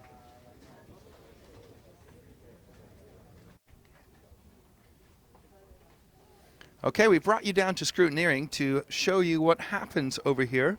And we've grabbed one of the Swedish drivers to bring his car over to show us. We're just wangling the body shell on, because believe it or not, the body shell is more important than the car. So we're just going to show you. This is where scrutineering happens. They have this jig that they set up here. The car has to go tied up against the wood on the side. And the body shell has to fit. Just walk around the other side and have a look, please. It has to fit inside that red line. That's the body shell. But I will find out. He's just handing out some numbers now. That's the magic line. It should not go over the red line, because that's 395. And that the body shell is the main dimension. What about if the wheels? Well, I don't care, because, well, when they have chamber, or like in reality 2 in, so it doesn't care, because as long as the body shell covers the wheels from the top, I don't care, because it's racing, and it's we want to race realistic cars and not. So you see here is a cutout, so that it, in any case, the chamber of the wheel will not affect the width. And then what about the fuel tank and engines? Do you have to check those in as well? Well, I have not to check. Well, engines are only checked and at the end of the race, or when we are in doubt about the legality of it. Normally, they are only allowed to have one engine that's marked. The cylinder is marked, and the fuel tank size will only be measured during the quarterfinal or when drivers reach the semi-final. The fuel tank size is important during qualification. 700cc is always enough for 10 minutes. So, What about the 35 minutes? well, 30 minutes or the 1 hour final for the Formula cars makes it important that the fuel tank is checked, because the more fuel you have, well, as longer you can race, and so therefore the 700cc is the maximum, and that's it, and that will be measured. But I'm not very. I must say I'm a little bit lazy. I don't want to check about 150 fuel tanks if I only need to check 20. Okay. And then, do you have to weigh the cars? I see some scales over there. Well, the minimum weight of a touring car is 10 kilo. The 10 kilos, yeah, without fuel. So that's pretty close, because it has no fuel in it. And at the moment, this car has more or less good tires, so they might be underweight if they are worn out after 30 minutes of racing. So that's therefore I would suggest that he adds perhaps 50 grams. Okay, all very interesting down here. Thank you very much, Wolfgang.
Okay, we're back.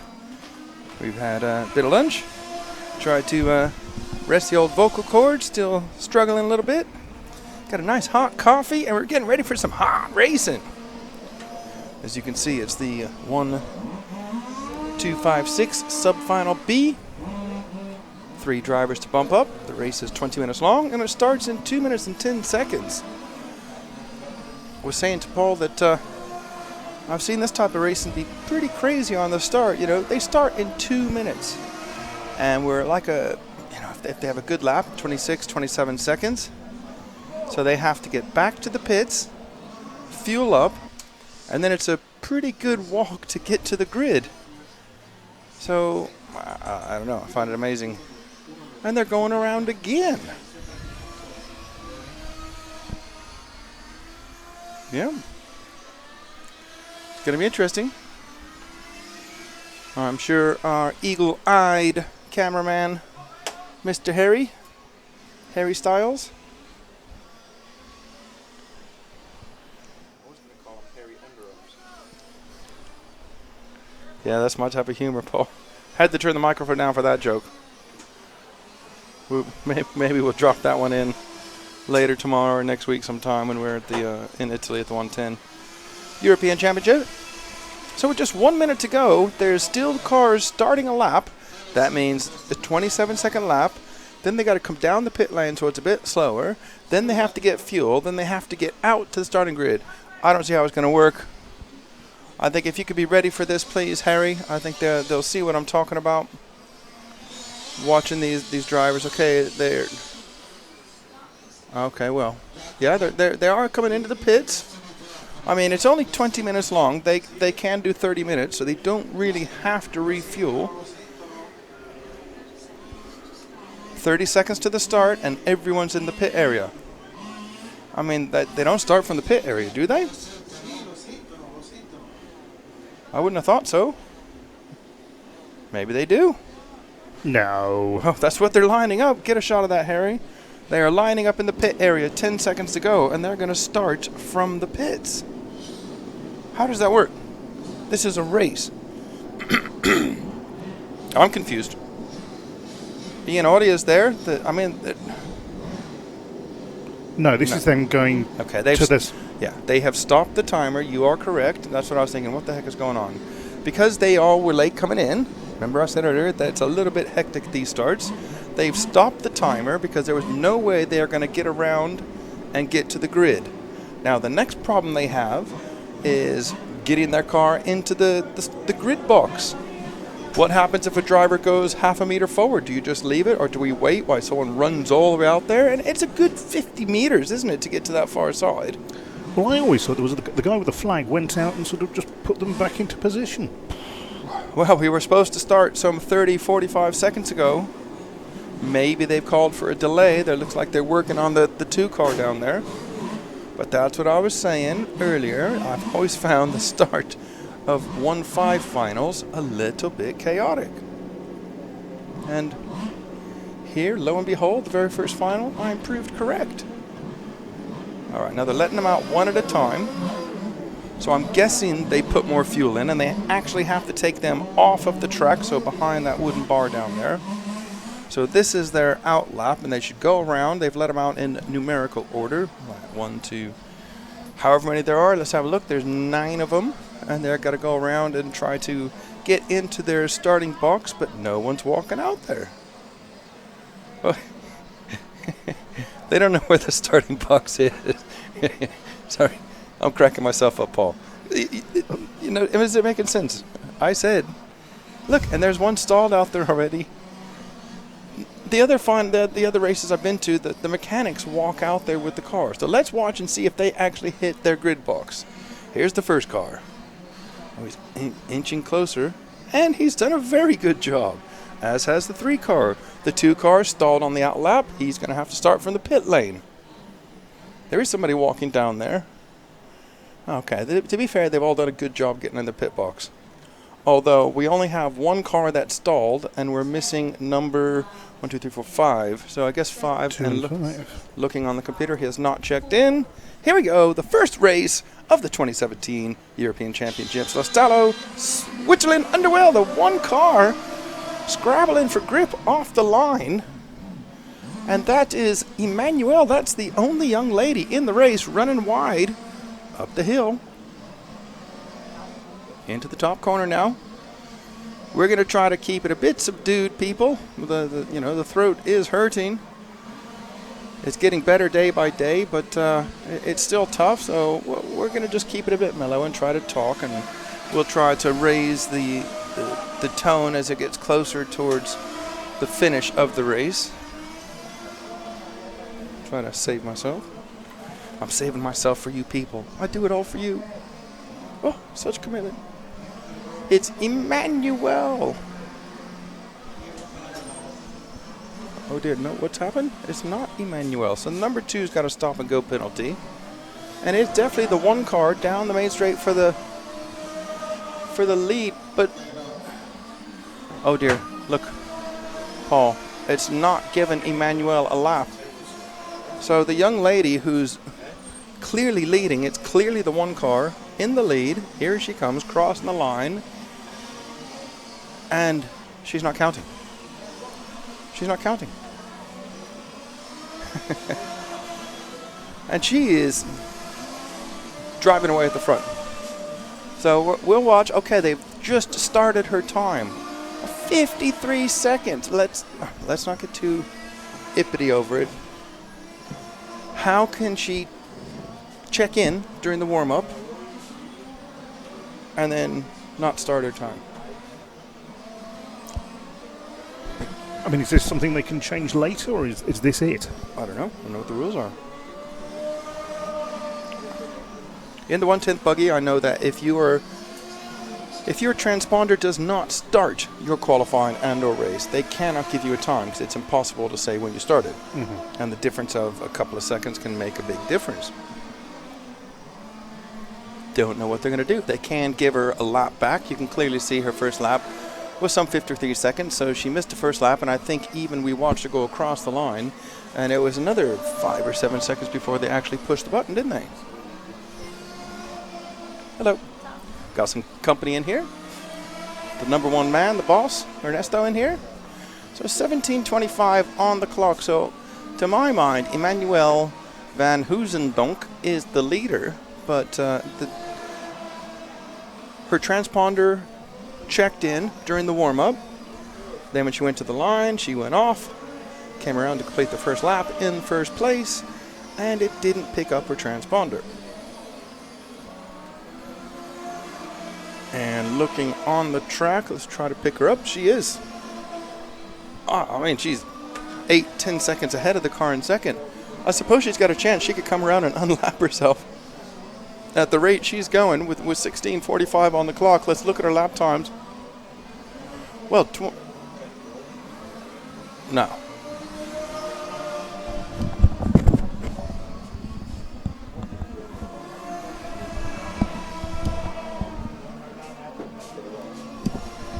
Right. I've been corrected now. I realized I was looking at the wrong car, so there's a Murray Walker for you.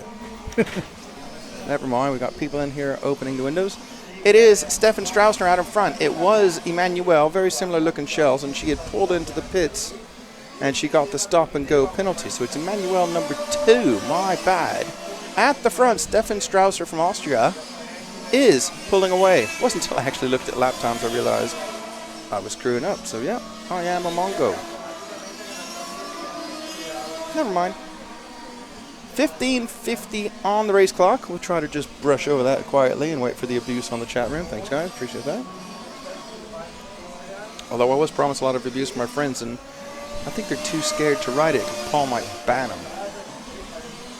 Running order with 15 and a half minutes left is Stefan Strausser, Dominique Free, Alf Alberg, Ole Henrik Gulliksen, Joe Richards, Steve Metcalf, James Griffith, and Emmanuel van Hoezendonk.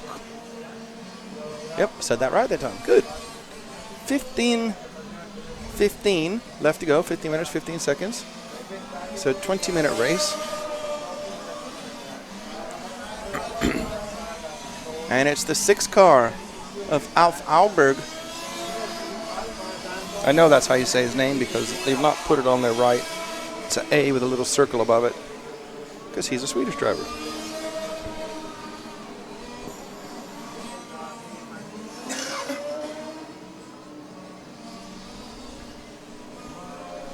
Three drivers to bump up. At the moment, that's 1, 4, and 3.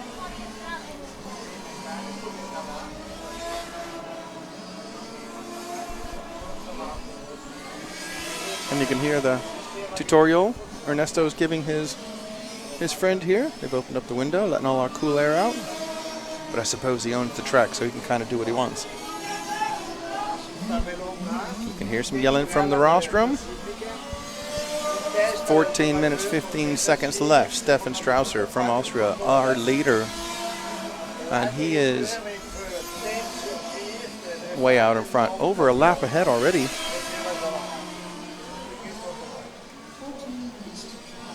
There's a nice lady helping us out. 14 minutes to drive.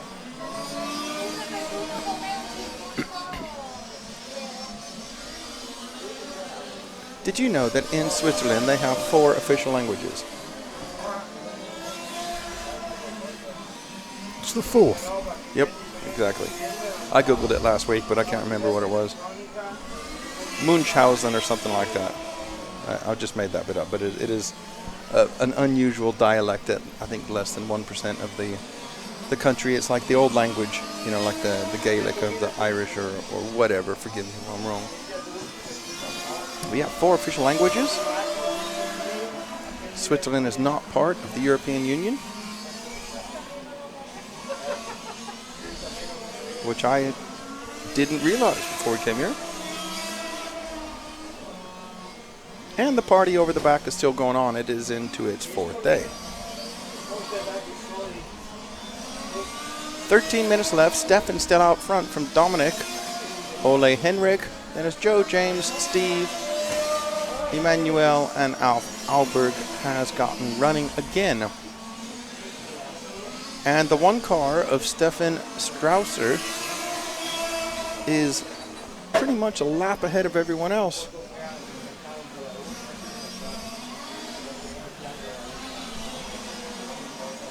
Let's have a look and see where the 4 car is. Yeah. He's a lap ahead of everyone. So I would dare say Stefan Strausser has underqualified that vehicle.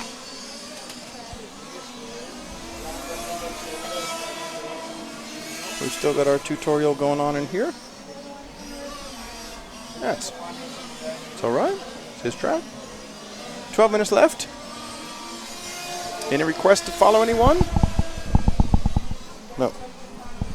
Okay, we don't do that, I'm being told.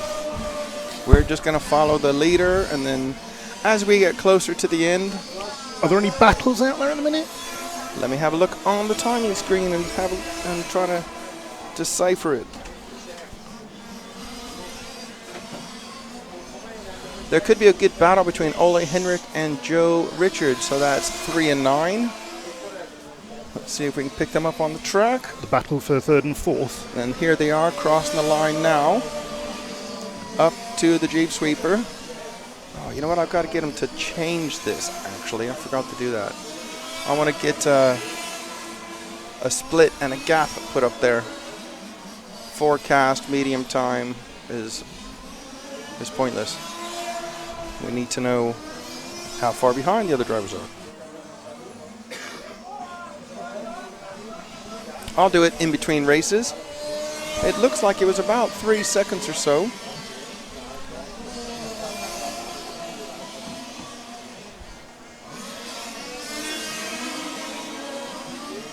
It might be a little bit less now because he's just spun 3. So I don't know if it's car 9 behind him, but if it is... All right, it's 3 in the 9. It's not the one right behind him. I think it's the silver one struggling at the top, so the 9's just fallen back a bit. The 3 of Ole Henrik crossing the line now, waiting for Joe Richard to cross the line. He is 5.2 seconds behind. And there are 3 transfer places.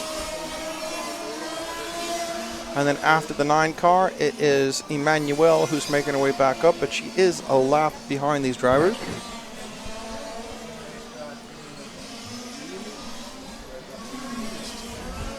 Harry's following the number 3 car. Here's the 9, the silver and turquoise car heading towards the Jeep Sweeper, and he's having all sorts of trouble, so that the gap is going to be much larger than that now. In fact, the 3 car of Ole Henrik is on the top of the track as the 9 car just comes out of the first corner. 9 minutes, 35 seconds left. Let's see if there's anything else going on. Well, I mean, there's a pretty good battle, or pretty close. Let's wait for Steve Metcalf to cross the line. Yeah, between Emmanuel and Steve Metcalf, they are separated by just under 6 seconds, but that is the battle for 5th and 6th.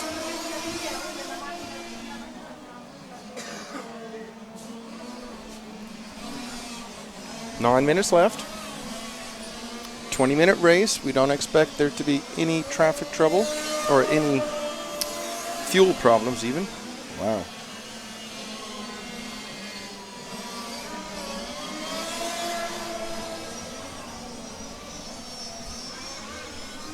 It is still the Austrian driver of Stefan Strausser out front. Swiss driver of Dominic Free in second. Third place is Ole Henrik Gulliksen from Norway. And then we're waiting for the 4th place driver, the number 9 of Joe Richards, to cross the line, and he's fallen back quite a bit now.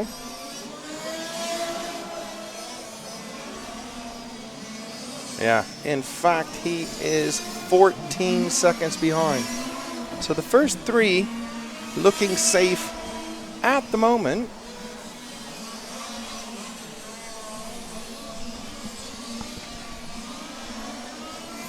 We're just going to let this run on for a while. Still following the 3 car of Ole Henrik. Maybe pick up the 1 car for a little while, our leader. Try to help you find him, as if you need help.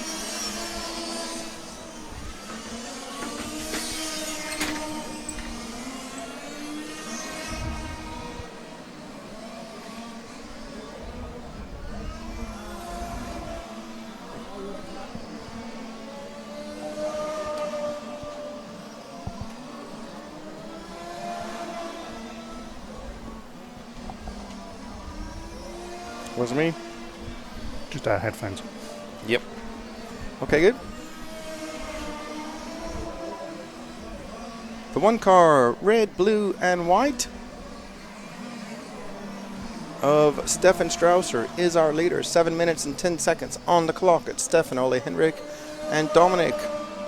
These three drivers looking like they're going to bump up as Joe Richard in fourth is a fair ways behind. 15 seconds at the moment, and that's a big ask without a mistake. But we'll start to look at the 4 and 9 cars here in a little bit when we get a bit closer. 6:45 left.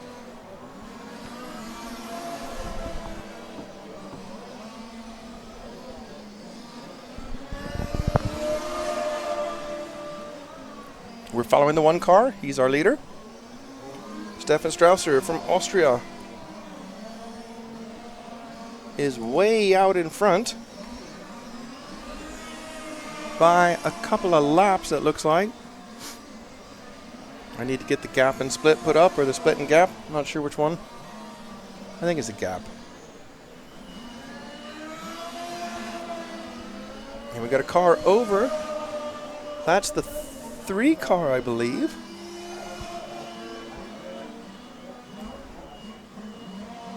Is that our second place driver? Nope, it was the 8 car. Looked like a 3. Hard to tell from this far away. 5 minutes and 45 seconds left. Stefan Strausser, our leader. Ole Henrik Gulliksen second. Dominic Free is third. These 3 drivers looking like they're going to bump up. 5.5 minutes left. And we're still following the one car.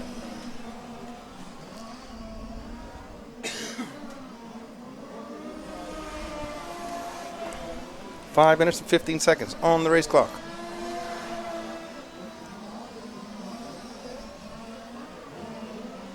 Just looking at the computer screen, looking at Dominic Free, he has a really good sized lead over Joe Richards in fourth. I'm waiting for Joe to cross the line. We can give you a gap. It's 18 seconds. 5 minutes left. As we said before, there shouldn't be any fuel trouble. It is the 4 car of Dominic Free in third.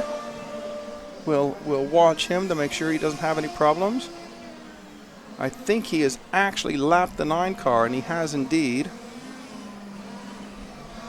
So he'd have to have a really bad off in order for Joe to do a 27-second lap or so and get his lap back and then get ahead of him. But as I say that, it's the 9 car, Joe Richards, into the pits. That's going to do him no favors. With 4 minutes to go, it's not a whole lot going on out there.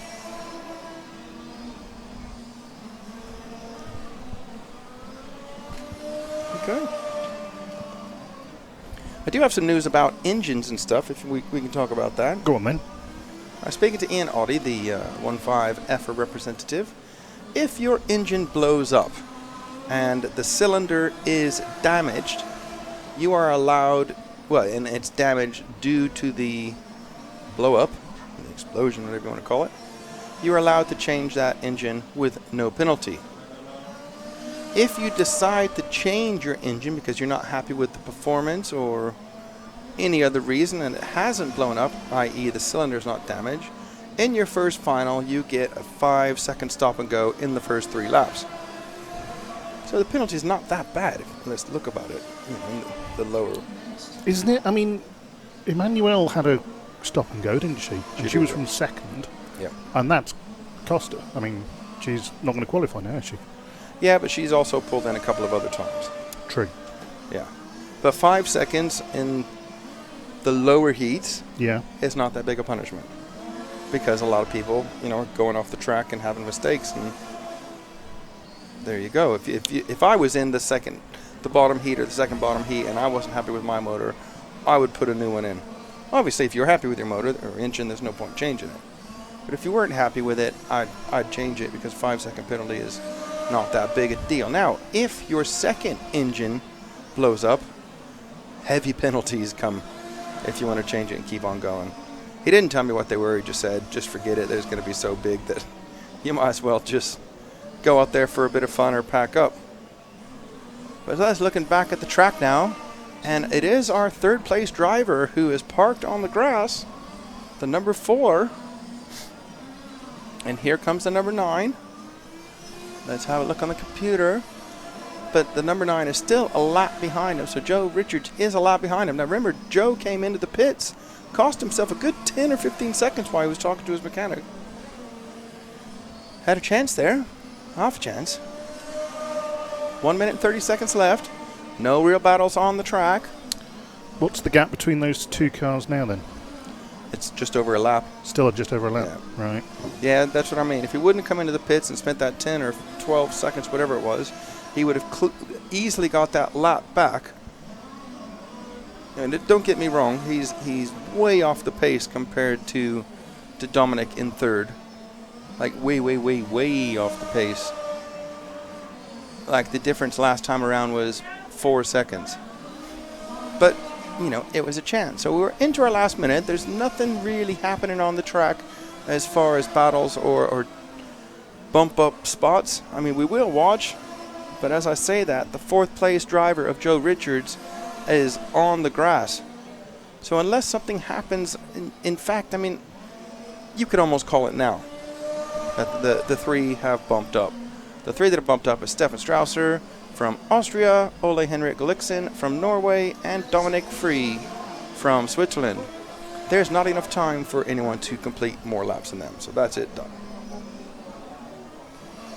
Put a fork in it, done.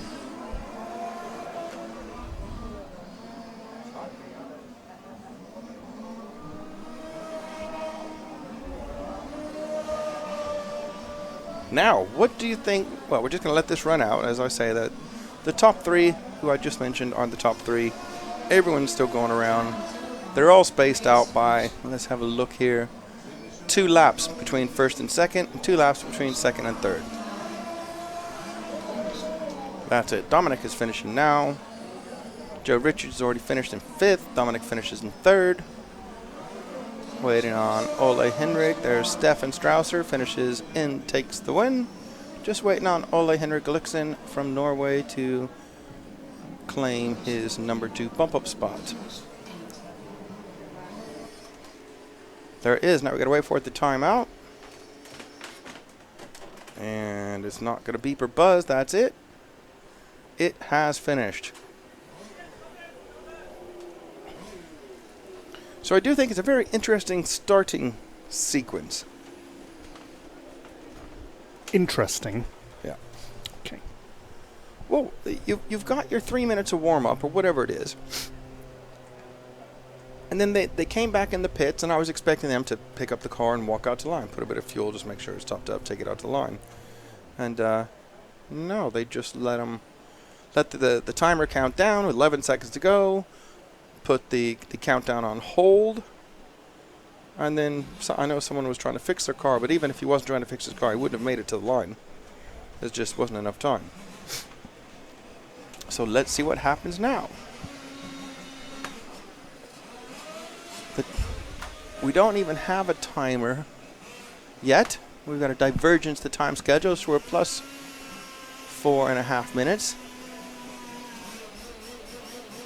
Part of that is when they held before the start of the first final. This is the 1-2-5-6 final A. So the other half, and there's 10 drivers in this one.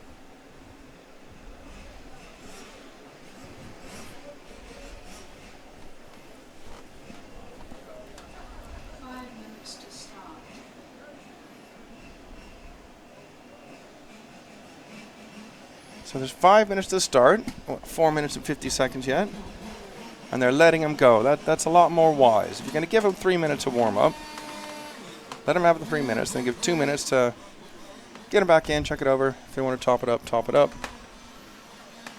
get them in numerical order and get them to the grid. As you can hear, the floor is creaking.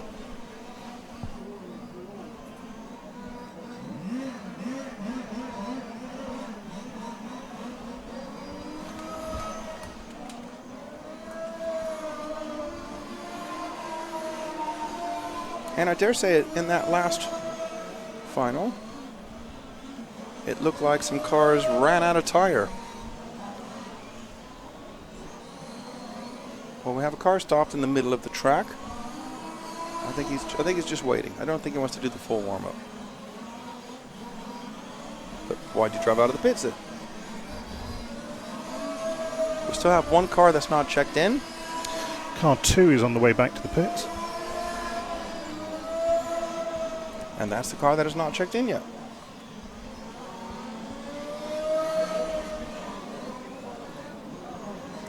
So we'll see how they do this. 3.5 minutes to the start.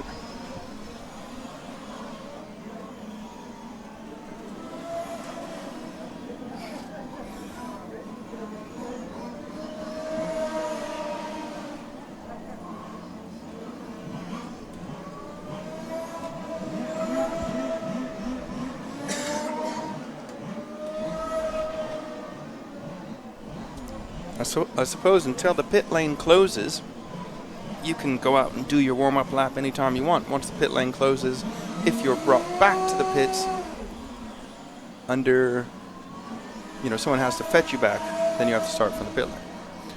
Well, car 2 tried to get out again and only got as far as the end of the pit lane and then went onto the grass. Oh dear. I think that's being taken back, not to the pits, but to the... Yeah, so they've taken it over the fence. They're scrambling to try to fix it. Let's hope they get that car fixed. 2 minutes and 25 seconds to the start.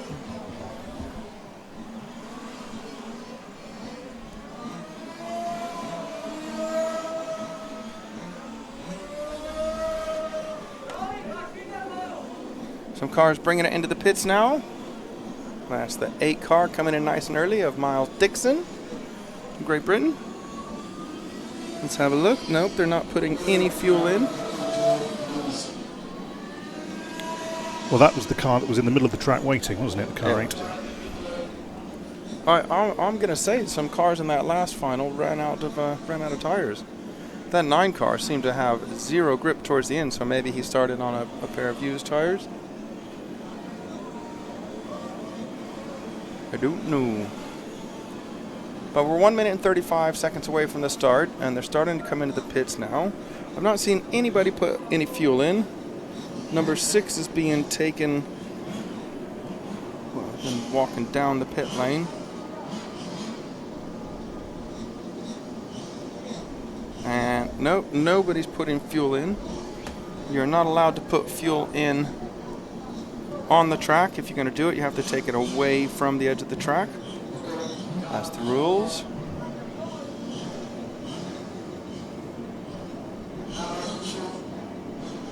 Right, now they're letting him out one at a time. Number 2 didn't go. He's still being fixed, so if he gets back in time, he will have to start from the pit lane. Which again, in the lower finals, isn't that massive of a penalty, provided your car is working right and you can do reasonable laps. And as he's the 2 car, he out-qualified, 8 other cars in this final. I can see in the pit area to my right, looks like they are working on it frantically. I don't know what the rules are as far as how late it could start. But our grid's looking pretty messy, outlet. 4 is not in the box. Look at 5. He's pointing towards the inside. 6, 7. So they're telling some cars that they need to reline themselves up. And we have a car coming down the pits. That is the 10 car. So not sure what's happened there, but he's pulled down to the end of the pit lane. And here we go into the 10-second countdown.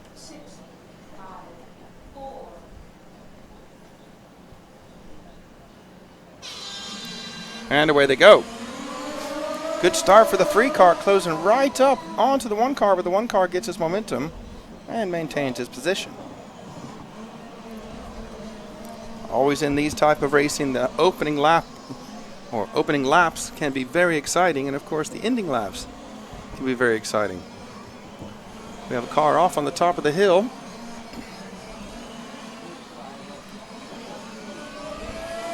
And it's 1, 3, and 4 with number 8 coming up to 4th. So it's Deucen Bayer, Adam Griffith. And 3's off. 3 is off as I'm looking away. So that's the British driver. He's going to go right down the field. His mechanic is running out there. It is 1, 4, and 8 now. That's Bayer, Bidet, and Miles Dixon. So bad luck for one British driver, good luck for another, and the 6 car upside down in front of me, Angelo Vicini from Italy. That's so painful to watch. The battle for the lead between the 1, 4, and 8 car with the 9 car. Let's see if he's in the battle. No, he's not. He's lapped down. And there's a pass for the lead there. So the 4 car is going to lead us around. Patrick Bidet from Denmark has taken over the lead from Duncan Bayer and then Miles Dixon. And I got to say, these 3 looking very evenly paced. Into the top corner they go. Hanging a right and a left, crossing the Samba S. Not much between them, maybe 2.5 seconds between these 3 cars. That's where Bidet passed Bayer last time round. And Bayer falling back a little bit into the grips of Dixon. That's letting Patrick Bidet just open up a small gap as they go up the hill to the top of the track. Running a bit wide at the top of the hill. Bayer closes that gap back down. Here comes Miles as well. Onto the main straight, into the Jeep sweeper. About 2 seconds separating these cars. Miles looks up the inside, no room there. The door is firmly slammed. Up the hill they go. Bidet having a sweet spot in this early stages of the race. I think Bidet is quicker on the bottom half of the track, and they close him back up on the twisty bits.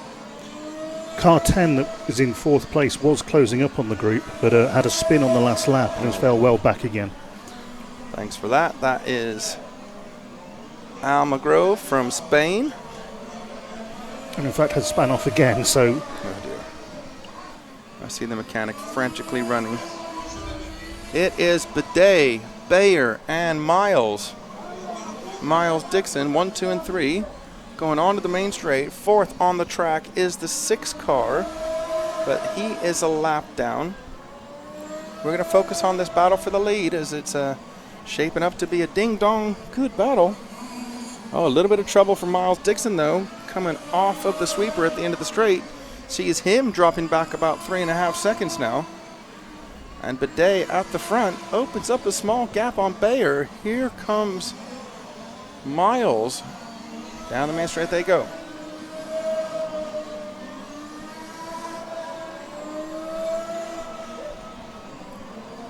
"16 minutes, 15 seconds left. And all 3 cars now opening up a gap between each other. So Bidet crossing the line. 2 seconds behind is Bayer, and 2.9 behind Bayer is Miles Dixon.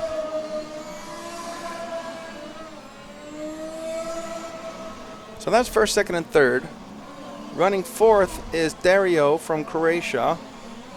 He's on the same lap. He's only 12 seconds behind, so he's not out of it if someone comes off the track. Roland Moll from Switzerland running 5th. Adam Griffith 6th.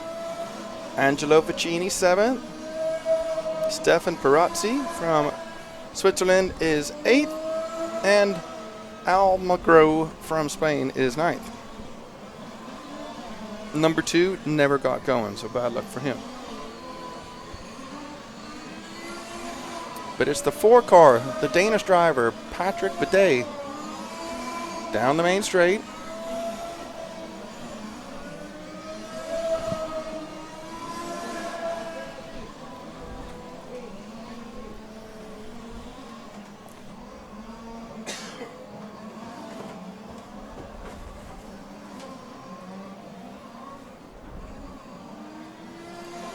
Just adjusting my beer crates and see if I can get more comfortable.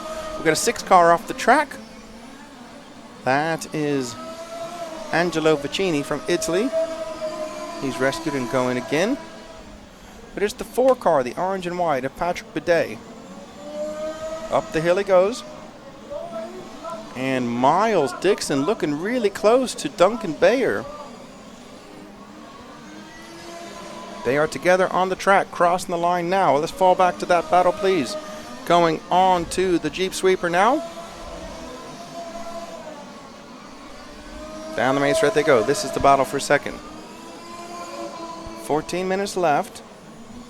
And about another 10 minutes or so, if things stay as they are, we'll start to look at where the 4th place driver is in relationship to the 3rd place driver to see how much space needs to be made up, or if it'll be these 3 drivers that bump up. Dixon running a little bit wide out of the Samba S's. And I'm going to say that Duncan Bayer from the Czech Republic made a mistake. And 7 gets out the way. Poor Myers Dixon getting all out of shape there around the lap car, who was right up with. Okay, he was right up with Duncan Bayer. A little bit of a long lap for Miles now. He is still in 3rd. And it is his countryman, Adam Griffiths now, who's running 4th. Let's get Adam across the line. He's about to cross the line now. Thank you very much. 13 seconds back, though. Yeah, a long way back. And he's on the grass now, in fact, on the Jeep Sweeper, just at the top of. Yeah, he's parked it there. And to make it even worse, nobody is even running yet. Oh, wait, I beg your pardon. Oh, he went the sneaky way. He got there quick. I take all of that back. 12 and a half minutes left now. This is our 2nd of 6 finals today. All touring car. We don't have any Formula 1 finals today, as there's only enough to make 2 semis for that class.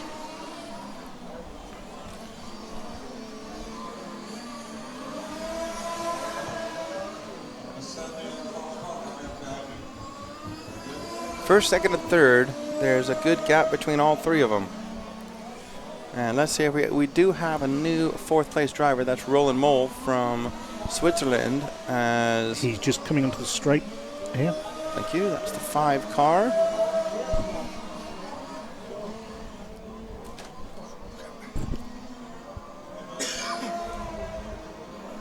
Sorry about that, Paul. I gave you Friday Light.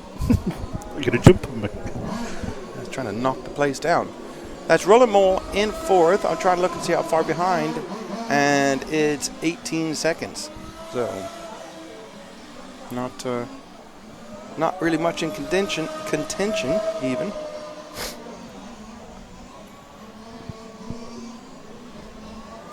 And that is Miles Dixon having trouble in the 8 car coming off of the sweeper at the end of the main straight. I mean, let's think about this a little bit, Paul. We've not seen any cars do 20 minutes yet, have we? No, we haven't. No. So we're right at the longest they've done, because they've already done their 3-minute warm-up. In fact, they did a little bit longer than a 3-minute warm-up, plus the outlap to the grid. And they've been racing now for 10 minutes and 15 seconds. I think that their practice days were all of 10 minutes long with a 3-minute warm-up, so maybe 14 minutes max. We've already done 14 minutes. We still have another 10 and a half minutes to go. Are people starting to find out problem with their tires? Yeah, 10 and a half minutes to go, Paul. Well, I think car 5 is only about 6 seconds behind car 8 now in 3rd place. Okay, let's find him on the track. There's the 8 car going on to the main straight. He's about to be lapped by our leader. And here's the 5 crossing the line now. Was 15 seconds just a little bit ago, but now it is 6 seconds, 6.7 seconds. So that's starting to shape up to possibly be a good run there. 9 minutes and 45 seconds left. And now Miles sees the leader coming around and has got his wiggle on. It was 6 seconds last time round, and make that 8.5 seconds now. So it's 2.5 seconds quicker in one lap. Indeed it is, 26.5 to a 28.3, so just under. I wonder if it came down because car 8 had to go through 3 cars of traffic. Could have, in the last few laps. And looking at the difference between our first and second place driver, it's not that much. We're talking just 4 seconds.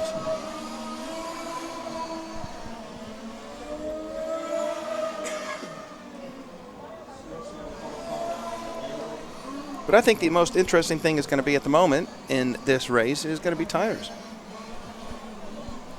I mean, Miles just had a big swapper coming out of the Samba S's, drifting it onto the main straight.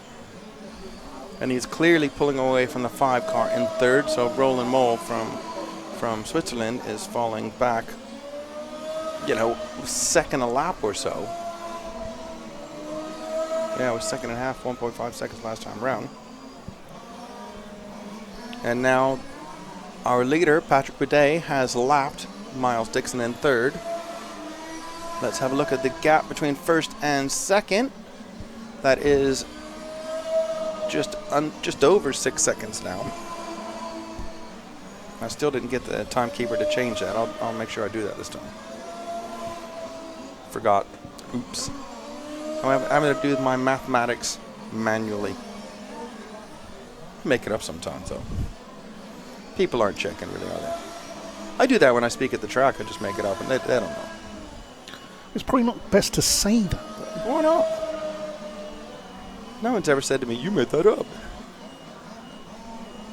I'm normally pretty close. I don't say that they're 3 seconds apart when they're 15.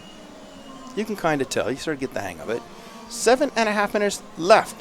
Patrick Bidet from Denmark out in front. His lead over Dustin Bayer from the Czech Republic is just under 7 seconds. And I didn't make that bit up. I actually looked.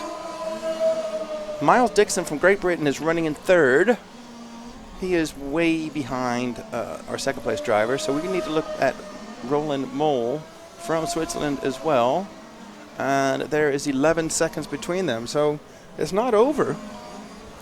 The 8 car of Miles Dixon he's not home and safe and dry. 7 minutes left. You know, tired could go off, but we got someone coming down the pit lane now. Let's have a look and see what number that is. That's the 6 car. That is Angelo Vicini, who's a few more places back, not enjoying the conditions. But you can see the visual gap now. The orange car there, that is our third place driver. And the white and blue car there, that's our fourth place driver. Let's show that, please, at the end of the main straight. When it gets there, the orange car, that's our third place driver. Now come back this way and pick up the white and blue one, please. That is our fourth place driver. That's the gap. So it would only take a half a spin coming together, and certainly if Miles gets stuck on the grass, that's it. The other car is going through. In fact, I think, let's have a look at some lap times. No, Miles was still quicker than Roland last round. Oh, no, he wasn't. I beg your pardon. Half a second quicker for Roland over Miles. And the gap between them now is just 7 seconds. It's on. It's on like Donkey Kong. It's easier to see live, though, isn't it, than try to show it. But I mean, we'll see if he keeps closing in on him, and then we'll just pick up the 8 car of Miles, and then we'll hold the camera there until Roland comes through, and you'll be able to see it yourself. 5.5 minutes to go. First and second are sorted. They're out. Let's get. Ooh, Duncan was a bit closer now. What's happened to Duncan? Here comes Duncan crossing the line. So Patrick Bidet from Denmark out in front. Duncan is second now, but he is 13 seconds behind. Just behind Duncan on the track is Miles Dixon. He is a lap down, and the gap is 7 seconds. And Roland goes to, well, just over 1.5 seconds, 0.15 seconds quicker than Miles last time around. So Roland is indeed closing in on him. Oh, and there's trouble. There's trouble. Miles having trouble, even though he's a lap behind the one car of Duncan. Duncan had a little bit of a mistake, and Miles got hung up, but he said, look, I don't have time to hang around, mate. Move out the way. I know the other car is coming. I can see him at the corner of my eye. And when he's off as well. Returning to the track there. So let's pick up the orange car then, Harry, and then at some stage just hold the camera there and you'll see the gap. So that's our third place driver of Miles Duncan. So he's going to pick somewhere at some stage. All right, there it is. Oh, and our fourth place driver gets taken out by a back marker, and he is parked on the track. His mechanic is running. And we thought it was going to be the other way around. But the 5 car of Roland Mole from the Czech Republic, Heartbreak Hotel. He was closing them down. He was doing quicker laps for about the last 3 or 4 laps, and then has it coming together with a back marker, and he parked on the grass, and that's it. It's over. Now the driver from Croatia, Dario, is in 4th. He's in the hot seat. Well, Miles Dixon is in the hot seat. I might have to go grab him and have a word with him. Let's see the difference. The difference is, ready for this? 20 seconds. I mean, Miles is going to have the almighty of off the grass, and he's on the grass. He's on the grass. Oh, and he's put the power down. He's on the grass again. Miles, what are you doing? That's not the way to get it done, is it? Now, is his tires going off, or was he offline and tried to put too much power down? I mean, I'm not a great driver, and it's not easy to get your head around, well, I'm offline, so I got to feed the power in gently. These guys have been driving now for 17 minutes. The hands are tight. The heart is pumping. The knees are hurting. You know, there's not a whole lot of young guys in this. And I don't know Miles. Maybe he's a young guy. But that's going to be tough. 2.5 minutes to go. Let's see what that's done. Okay, it is 14 seconds. So he lost 6 seconds there. And it's the one car. The one car is off now. He needs rescuing. And Miles is not close enough to take advantage of that. He was unable to unlap himself. But it's Patrick Bidet who is enjoying the best of this with just over 2 minutes to go. He now has a lap lead on the on the second place, and a 2-lap lead over Miles Dixon. Looking at Miles to Dario, they are separated by 13 seconds, with Dario going 0.7 of a second quicker last time around, but a good lap for Miles on a 27.7 that time around. So maybe that little off-track excursion has focused him. 1 minute and 30 left. He's just got to cruise around in the middle of the track. Oh, he's sliding sideways.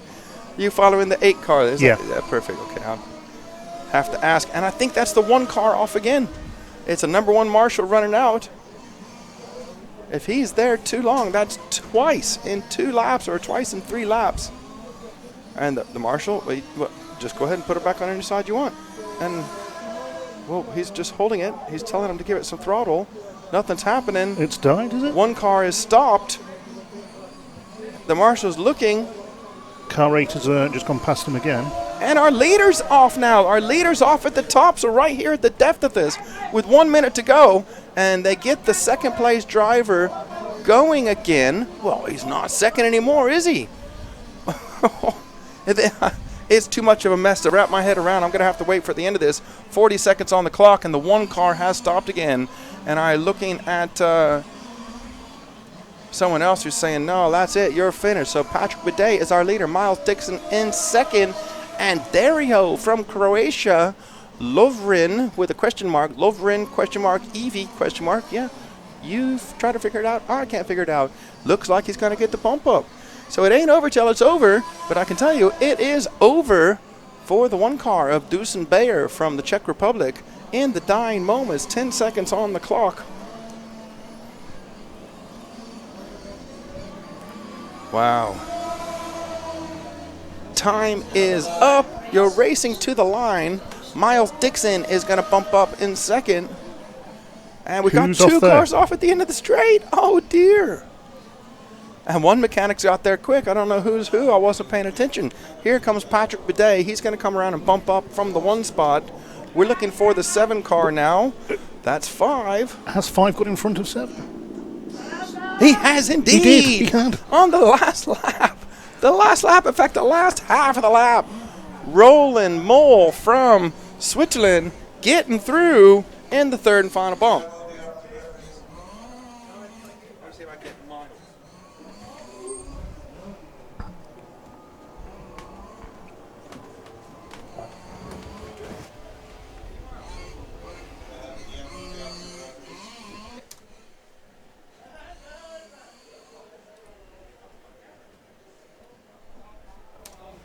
We're with Miles Dixon. That was some race. How was it for you? It was a hard race, very hard race to be honest with you. Yeah. But got off with a good start and tried to keep up with the others ahead of me. So were the tires going off at the end? No, I think my body shell got stuck on my tyre, so the back end was spinning out quite often. Because we're not quite sure. This is the first time you've done a full 20-minute run plus the warm-up, isn't it? Yeah, it is. So first time here as well, and I've had a bad weekend. So. And you bump up? Yes, I do. Good job, mate. Congratulations. Good luck in the next final. Miles Dixon, the British driver, bumping up at the last of it.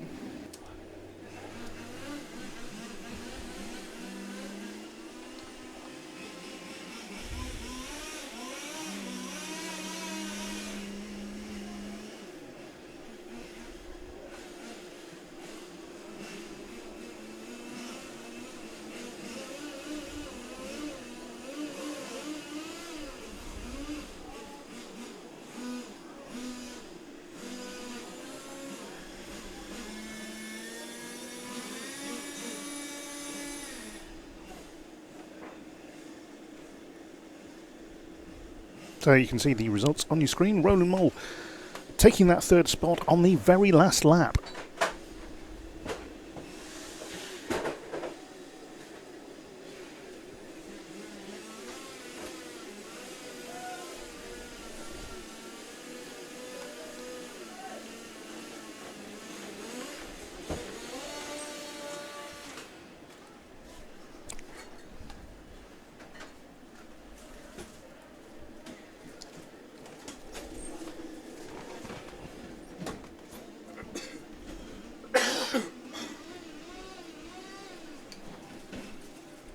Well, that didn't work.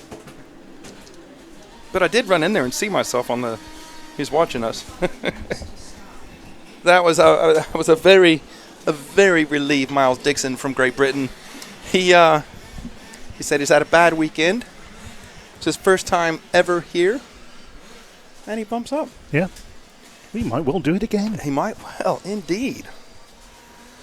Okay, what have we got next? Let's hopefully it's going to be another exciting. Subfinal B, the 1/128. And we got Craig Orman from Great Britain. Now, I was speaking to Ian Oddie, the 1/5 EFRA rep, and Ian is from Great Britain. He knows Craig, and he said Craig is a much better driver than he's qualified. And he's had really rotten luck during qualifying. Let's see if he can turn that around. Said that he should have easily qualified straight into tomorrow. So we'll see if that's true. I call it, let's say someone's out in front. They're out in front by miles, right? And they have an awful lap. I call it a crumbler lap. Because they just crumble. You know, where they have like, well, you saw that in the last race. Yeah. Halfway to go. All you got to do is drive around. Just keep it in the middle of the track. Crumbler. Off you go. That's what we do. Well, I had fun. I hope you guys did out there. Let us know. Did you have fun? Did you enjoy that?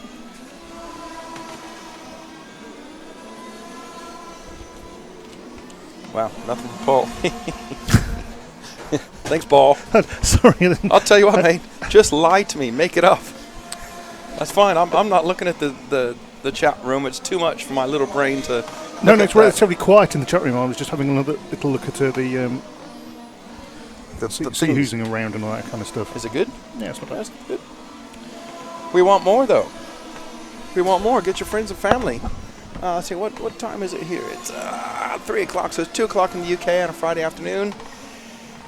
Yeah, probably not the best time in the UK to get viewers.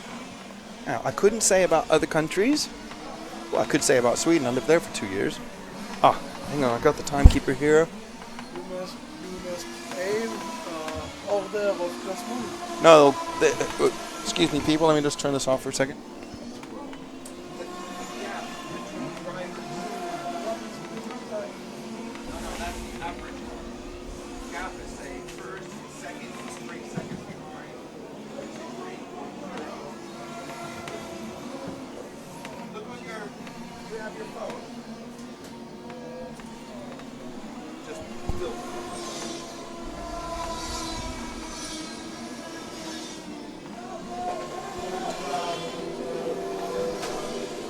I was going to say there's 2 minutes of the warm-up to go, but I think they're about to call them back into the pits.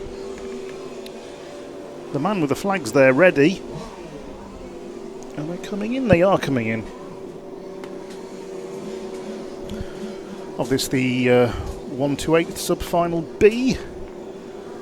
Large-scale touring cars. Here, thanks to our sponsors, Jeep and Samba. We are RC Racing TV. Thanks to those lovely people at EFRA.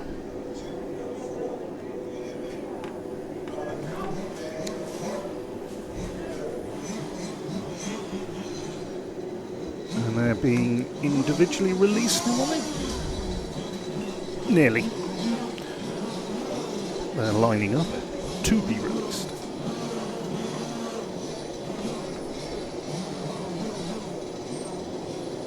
Down in the pits, although there's a gentleman there taking pictures.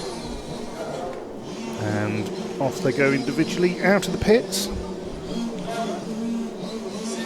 I think they're all there. 8. Got as far as 8, 9, 10, yes. So I wanted just a sip of his. No, thank you very much. Right, believe it or not, when I went in there... Cheers, mate. When I went in there, the referee, one of the referees, not Dallas, the other one who came in, who's multilingual, and he's going to get them to change the timing system so I can see the gap, so I don't have to do the simple arithmetic, which, yes, I know it's simple, but wow. Jello in the brain. The number... Car 4 has stopped. 4 car, oh, gutted. On the way to the grid, Ricardo Rodriguez from Portugal stops. I don't know what the procedures are. They got him started. I'm listening. I'm guessing they got him started in time, and he's taken his place on the grid. If they didn't like it, they would be asking him to come in. 10. Okay, here we go. 8, 7. The last one was really exciting. That's what it's so much easier for me if it's an exciting race. I don't have to make it up. Here we go. Good start from the pole. Number 2. Getting a bit squirrely, so 3 takes over number 2. Oh, look, they changed it. Look at my computer. Woohoo. That's why. To the next one. TN, right there. There it is. Yeah. Oh. Right. I'll go over in a little bit. Okay, car 4 has stopped after the second corner is being restarted. Please hurry up, Dave, because I'm no good at this. And has now been restarted by the marshal and have done really well. However, we have got cars 1, 3 and 5 as your top 3, is it? And who's that over there? Is that 4 again? Thanks, Harry. I think that could well be it. I mean, if you're going to stop... oh, he can't pick it up. He's picked it up now. And that's being returned to the pit. And so we have cars 1 from 3 from 5 are the top 3. Thank you, Paul. I think we're there. Paul, man, I'll tell you what, you're a natural. It is the 1 car in the lead. But I'm just going to have to call it 1 from 3 at the moment because he is adjusting the timing screen I'm looking at. Car 1 is Sasha Pavage. Okay. And Craig Orman is in car 3. There you go. Mr. Orman, who we were talking about earlier, definitely underqualified, but I'm going to say 1 and 3 looking pretty equally paced, but a long way to go here. 18 minutes and 15 seconds. I'm a little out of breath from running back and forth to the timing booth. Here we go. And he's got it. He's done it. Has it changed it on yours, Paul?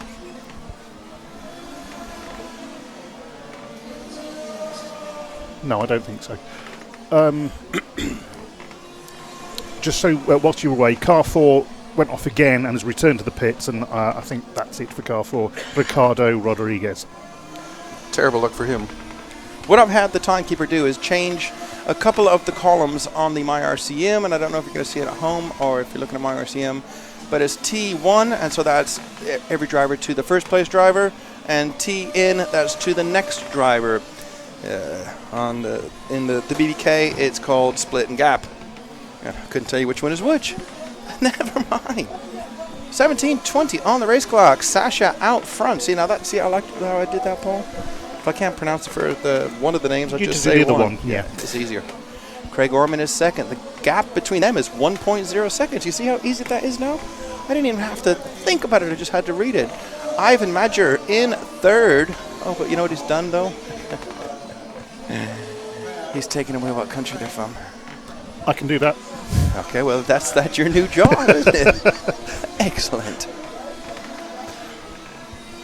Right, now that all of that's calmed down and I've been running around like a chicken with his head cut off, I'm looking at the track, and it indeed looks like the one car of Sasha is pulling away from Craig Orman, and the timing screen would suggest that as well, because it was 1 second just 2 laps ago. It's 1.2 now. Craig closed back in on him just a bit last time round. In fact, when I say just a bit, it's less than a tenth of a second. Ivan Madger in third. Oh, well, I can't tell you where these guys are from now. Oh, I'll have to wait till someone really speaks the language to get him to... It's nice to say where these people are from. I think it makes it interesting. Maybe you could tell us in the chat room. Do you want to know where these people are from? If you're not bothered, then I won't do it. I just think it adds a little bit of flavor to tell you where these drivers are from. 16 minutes left. Sasha out front, followed by Craig Orman, Ivan Mitcher, Stefan Strausser, Claudio Rossi. And that Stefan Strausser, he bumped up, didn't he, from our first final. So he is one of our bumpers. Claudio Rossi, Paul Wood, Rene Genuit, Dominic Free, he bumped up as well. Ole Henrik Gulliksen, he bumped up. And we've lost the 4 car who didn't complete the first lap. Terrible luck for Ricardo Rodriguez. Really gutsy for you. And who's that on the grass? That's the 10 car, okay? That's Dominic Free, one of our bumpers. Bad luck for him to be stuck. Let's pick up our leader. Here's our leader. And Craig Orman now with a wing mirror, a rear view mirror full of Ivan. Just 0.6 between them. Stefan Strausser, our bump-up driver, is just 2.1 behind this battle for second. So there's a lot going on the track at the moment. Here's our leader. He is into the Jeep Sweeper, and second and third are together, and then it's the 8 car of Strausser. He has just bumped up from the first final of the day. That was the B final, I believe. And there's about a 3/4 of a length gap on the straight between third and fourth. Having said that, who's that on the grass spinning round? That's Craig. That's the British driver. Absolutely is. Pardon me. It is indeed Craig Orman having trouble at the end of the straight, dropping right back. That's going to leave a new second place man of Ivor, and Stefan in third, Claudio fourth. Waiting to see fifth. Is it going to be Craig Orman coming around? And look, Paul, not only have I lost what country they're from, I've lost what position they are. You wanted change, yes, and look what's happened. The big problem is we don't speak the same language. Yes. You know, I'm not going to say he doesn't understand English. That's the problem. No, the problem is I don't speak his language. Let's be honest about it. Right, let's look at what happened to Craig Orman. He has dropped down to 1, 2, 4, 5, 7th place. No, I'm definitely going to have to fix that. I don't want to just guess at what place they're in. And has he pulled off? Or is he stuck again? Oh my God, he's in the pits. Orman, his bad luck is going to continue through, and it's not like in the 110 buggy class where you've got 4-wheel drive next. this is it. He's out. He's done. His European Championship is over. So I was told he was a good driver, and he's just not enjoyed the conditions. But I'll tell you who is enjoying the conditions. That's Sasha. And I'm going to say Vogel from somewhere. Germany. Is it? Yeah, Sasha from Germany. And Ivan, where's Ivan from? Croatia. And Stefan? From Austria.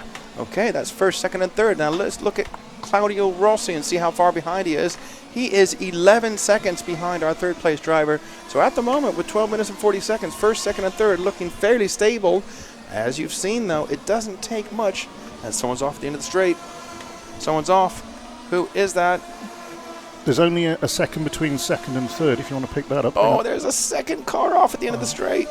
See if you can pick who those up are, please. Zoom in on those two at the end of the straight, please.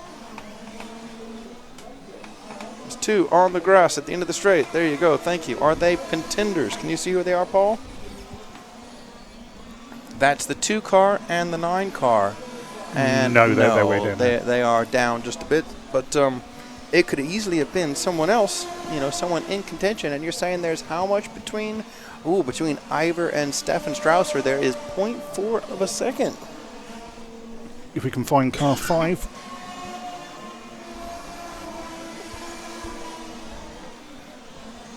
I don't know if it's hot in here. Here's car 5 and car 8. Is that it? Yep. Indeed, coming out of the Jeep Sweeper now. That is your battle for second, meaning that second place and third place. Claudio Rossi, who's running in fourth, hasn't even crossed the line. He's 13.9 seconds behind. But, and it's a big but, if these two come together fighting for position, you could lose 15, 20 seconds easily. 11 minutes and 15 seconds left. And it is the 1 car, our leader, out in front, minding his own business up the hill. Now he's only 5 seconds ahead of this battle for second. And Strausser is closing right in on Ivan. Strausser enjoying these conditions a little bit more than Ivan. Ivan bouncing across the curbs in the Samba S. Onto the Jeep Sweeper they go now. And Strausser looking a little bit closer, had a better corner exit out of the Jeep Sweeper. Into the infield they go now. Strausser is closing right up on him, but running a little bit wide. Feeds the power in so gently because he was offline. Could have easily spun up the tires. Our leader heads into the Jeep Sweeper now. And here is the battle for second. Onto the Jeep Sweeper. Ooh, up on 2 wheels was Ivan. And it is the 7 car now of Paul Wood in third place. We've got to get him across the line. Indeed, he has crossed the line now. He is 16.5 seconds behind our leader. In fourth place. In fact, yes, not behind our leader, behind our battle for second even. Here's the battle for second. I mean, if these two are smart, they will not touch each other. They're in transfer positions. We have seen crazier things around. Like they just hit. They just hit. There's the and he's got to stop and go for hitting him. Oh, well, that's pretty ridiculous. I'll just play that in as a replay. Okay. You focus what's going on out there if you like. Here we go. This is the battle for second. And he just slams into him. I mean, he did try to put the brakes on after he hit him the first time. Well, that's okay. I'm going to hit you once. Ooh, I'll put the brakes on now. Now, he's in the stop and go. No. Oh, and he spun off. He spun off in the pit lane. Oh, he managed to save that. And as I'm looking, where's the 7 car? Here he comes now. He looks like he's about 4 seconds behind. So that is Paul Wood, and I'm sure he's a British driver now within 4 seconds of the final transfer spot as we have just under 9 minutes left. There you go. That's exciting, isn't it?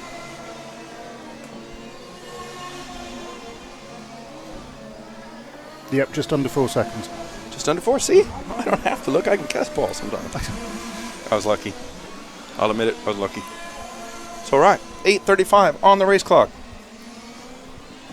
Our third place driver, who was quicker than Paul, but he's shown that he cracked under the pressure. And from down here, I'm not sure on actually what they're calling. And will Paul Wood know that the car in front is the final transfer spot? Yeah. I don't know. How would he know? Could be a lap car. And Stefan running out wide. It's going to be a little bit closer, I say, next time they cross the line. Yeah, maybe not. Let's get him across the line. 3.7. Yeah, a tiny bit. Maybe a fraction. Sasha Puvagel out in front, followed by Ivan Majers second, Stefan Strausser third in the final transfer spot. Should we pick up the third place, car 8? I think so, yeah. Yep. Car 8, please. Sorry, I'm looking at Harry and he's looking at me, but he can't see me because the glass is tinted. Oh, and something's happened now. There's a big gap. Paul Wood has had trouble there. Must have been 1 lap ago because the difference between him and Stefan in third is 7.3 seconds.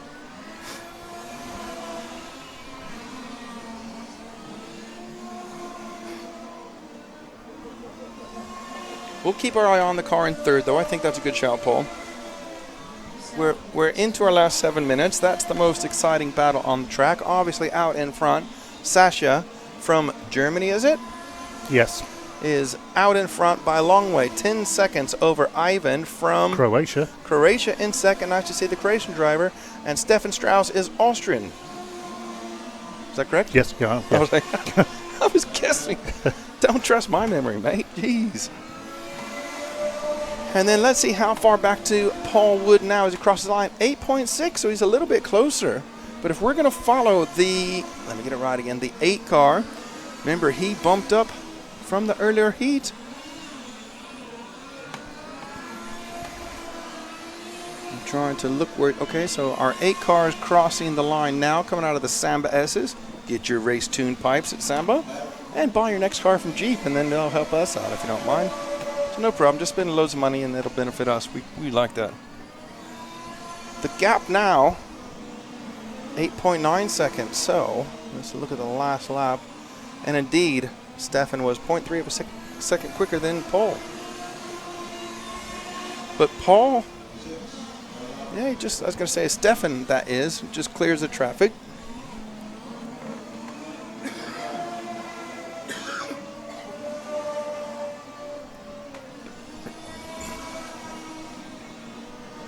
We're following the 8 car, Stefan Strausser.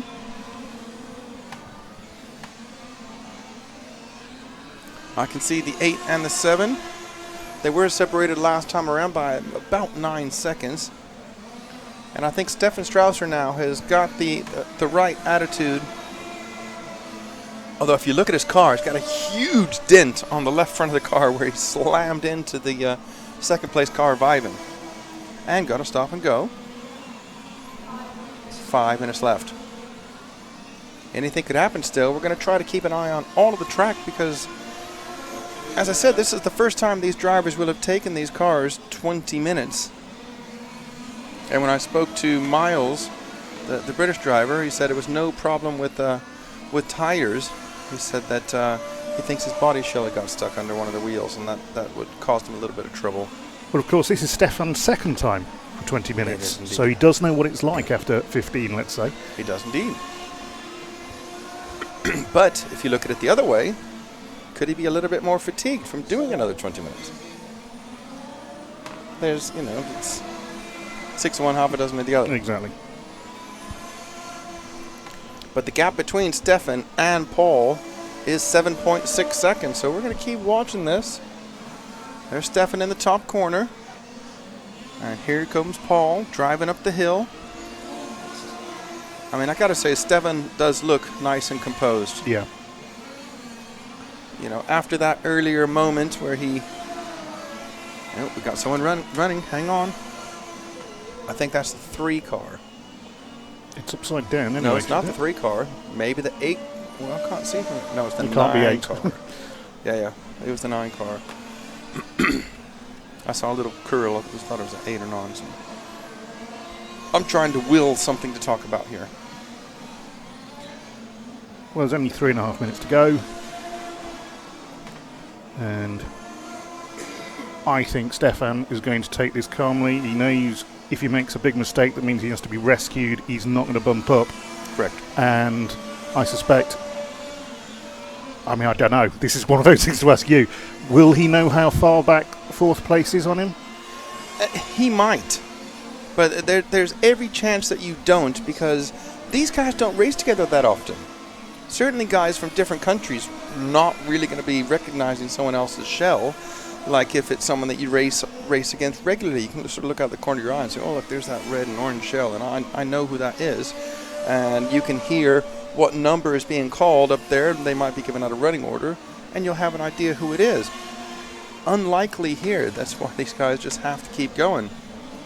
Looking at Stefan, though, he seems way under control, and he's definitely opened up a bigger gap on Paul Wood. 11.4 seconds. And you can see behind that there's nobody, approaching him quickly, and therefore he knows the laps he's doing should get him there. Exactly. That's the smart thing to do. Don't what he did earlier was not smart. Keep it off the curbs. Keep it on the racing line. Who cares if you go a quarter second a lap slower or half a second lap slower? It's not going to make any difference. We've got the 9 car off the track again, but he is not in contention. We're going to keep our eye on the 8 car, because first is Sasha, and he's safe. Second is Ivan, he's safe. It's the third place driver that if he has an off, if he goes into the grass, he could lose his final bump up, and it will be his second bump up of the day. So I think you got to say he underqualified that car, or maybe he's found a better setting, or maybe just driving better. Maybe none of the above, or all of the above, as we've said many times. As the 9 car pulls into the pits, he's had enough. 1 minute and 20 seconds left. So it's about 3 laps or so for Stefan Strausser to bump up. And I think that means he's got to race one more time today. Because there's 6 finals today. This is our 3rd one. 1 minute left now. Can Stefan Strausser hang on in the 3rd spot? And he's definitely enjoying better laps at the moment than Paul Wood, who is now... Got to get him across the line. He's heading towards the line now with 40 seconds on the clock. Paul is 13 seconds behind. So with 35 seconds, if Stefan doesn't put it onto the green stuff, he is going to go through. On to the Jeep Sweeper now. Go on, Paul. I would say, so he'll have one more lap after this, won't he? He should do, yes. And that'll be it. If he crosses the line before time is up, that's it, because Paul Wood will not cross the line again. Only 3 more corners. There's the first one. There's the second one. And there it is. He is starting his victory of the 3rd and final bump up. He didn't win the heat, but he is certainly going to be a winner in his mind, bumping up twice. Everyone's finishing as they cross the line. There's Paul Wood, who's going to finish in 4th. I'm sure he's going to be gutted, nearly 14 seconds back. But Sasha from Germany is going to take it. Ivan from Croatia is going to be 2nd. And Stefan Strausser from Austria is going to be 3rd. And I've done all those countries from my memory, so that's pretty good for me. Right, I'm going to have a 30-second break and compose myself.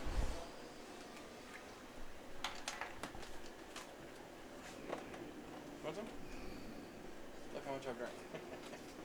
I was just going to have a sip of the other guy's. Like, no. I don't want to hold you. If you want to have it, I don't want to. Do you want some? And now are the results on your screen. With Sasha coming in 1st, Ivan in 2nd, and Stefan in 3rd.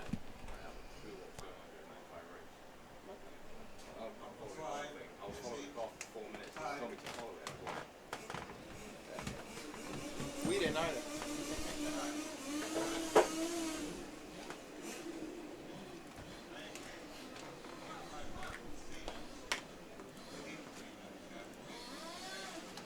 Ooh. Information I'm hearing coming through my speaker.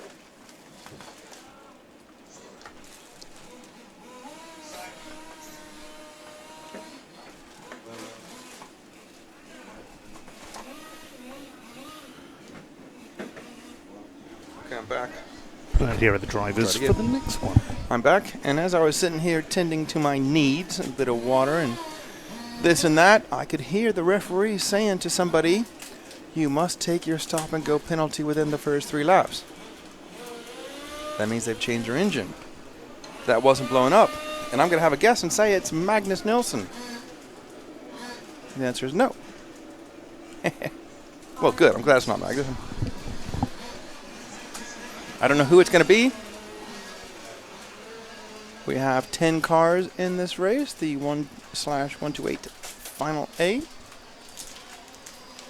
But I did clearly hear the referee saying you have to take your penalty in the first 3 laps. So we'll keep our eye out on who that is. I know I was speaking to Magnus Nilsson earlier, and he was telling me that his engine was rubbish, had 0 power. We might not have a cameraman for this. He's not going anywhere until he's got into this packet of biscuits. And it's taken him over a minute so far. It's childproof. That's it, he's put him down. He's storming out. I said it's childproof. Do you want me to open it for you? Here.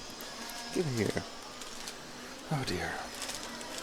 Let Uncle Davey open it for you. Or not.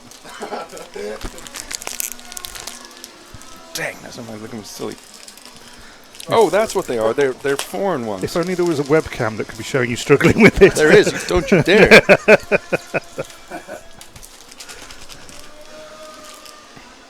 Childproof. I'm nearly a child and I can't do it. There's got to be. Oh, there it is. Look, there's the red thing.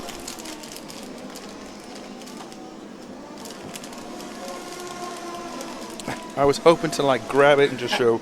Here you go. This is how an old man does it. There it is. Look how easy it is. Show it on camera. Just got to pull the little thing. Oh, just got to pull the little thing, but I couldn't find it. Well, this is what it's resorted to keep ourselves happy after some 15, 17 hours. Oh, no, thank you. Of commentating. I wouldn't accept a biscuit at the moment because I have my snooze in. Huh? Well, yep.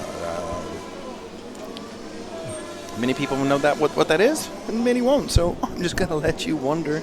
And no, I'm not going to tell you what it is, because that'll be a little bit of fun for me. Anyhow. Huh? Okay.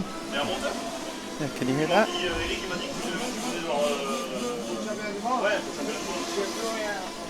Yep. Maybe I should just pass them the headset. It's fine, I'm joking. Ooh, one's off at the top of the hill. And that's the number 8 Marshall running out there. Is that Patrick Bidet? That's one of our transfer drivers. Uh-oh. Oh, look. Did you see that, Paul? I love it. They go out there and they look at him and they sort of wave their arms at him. You know, it's like wave your arms, give it some throttle. I'm sure as soon as he picked it up. Car 5. Is it car 5? Okay, cool. I'm sure as he picked it up, if it was still running, he would have given it a little throttle to indicate that it's still running. No, they start waving their arms. Give it a throttle. Oh, no, it's not running. Either that or I'm sure you could feel it, couldn't you? I mean, when they had one running on the bench downstairs, oh, yeah, our whole floor was vibrating. So you can pick it up and not feel it running. Exactly. It's fun. Mongo mechanics. Hey, I'm one. I'm a Mongo, so I can if I can call myself a Mongo, I can call other people Mongos. The warm-up is done. They're pulling them into pit lane. They're assembling them in numerical order, i.e. 1 to 10. Then they slowly go around the track and take up their grid slots. One car has to take a stop-and-go penalty in the first 3 laps, and I only know that because I overheard it on the speaker next to me, which is saying what the referees say, or the drivers are hearing. So we'll try to keep an eye on that and see who it is who has taken an engine change. That would be an engine change without the cylinder being damaged, which then gets you a stop-and-go penalty in a 5-second stop-and-go penalty in the first 3 laps. And number 1, very aggressive.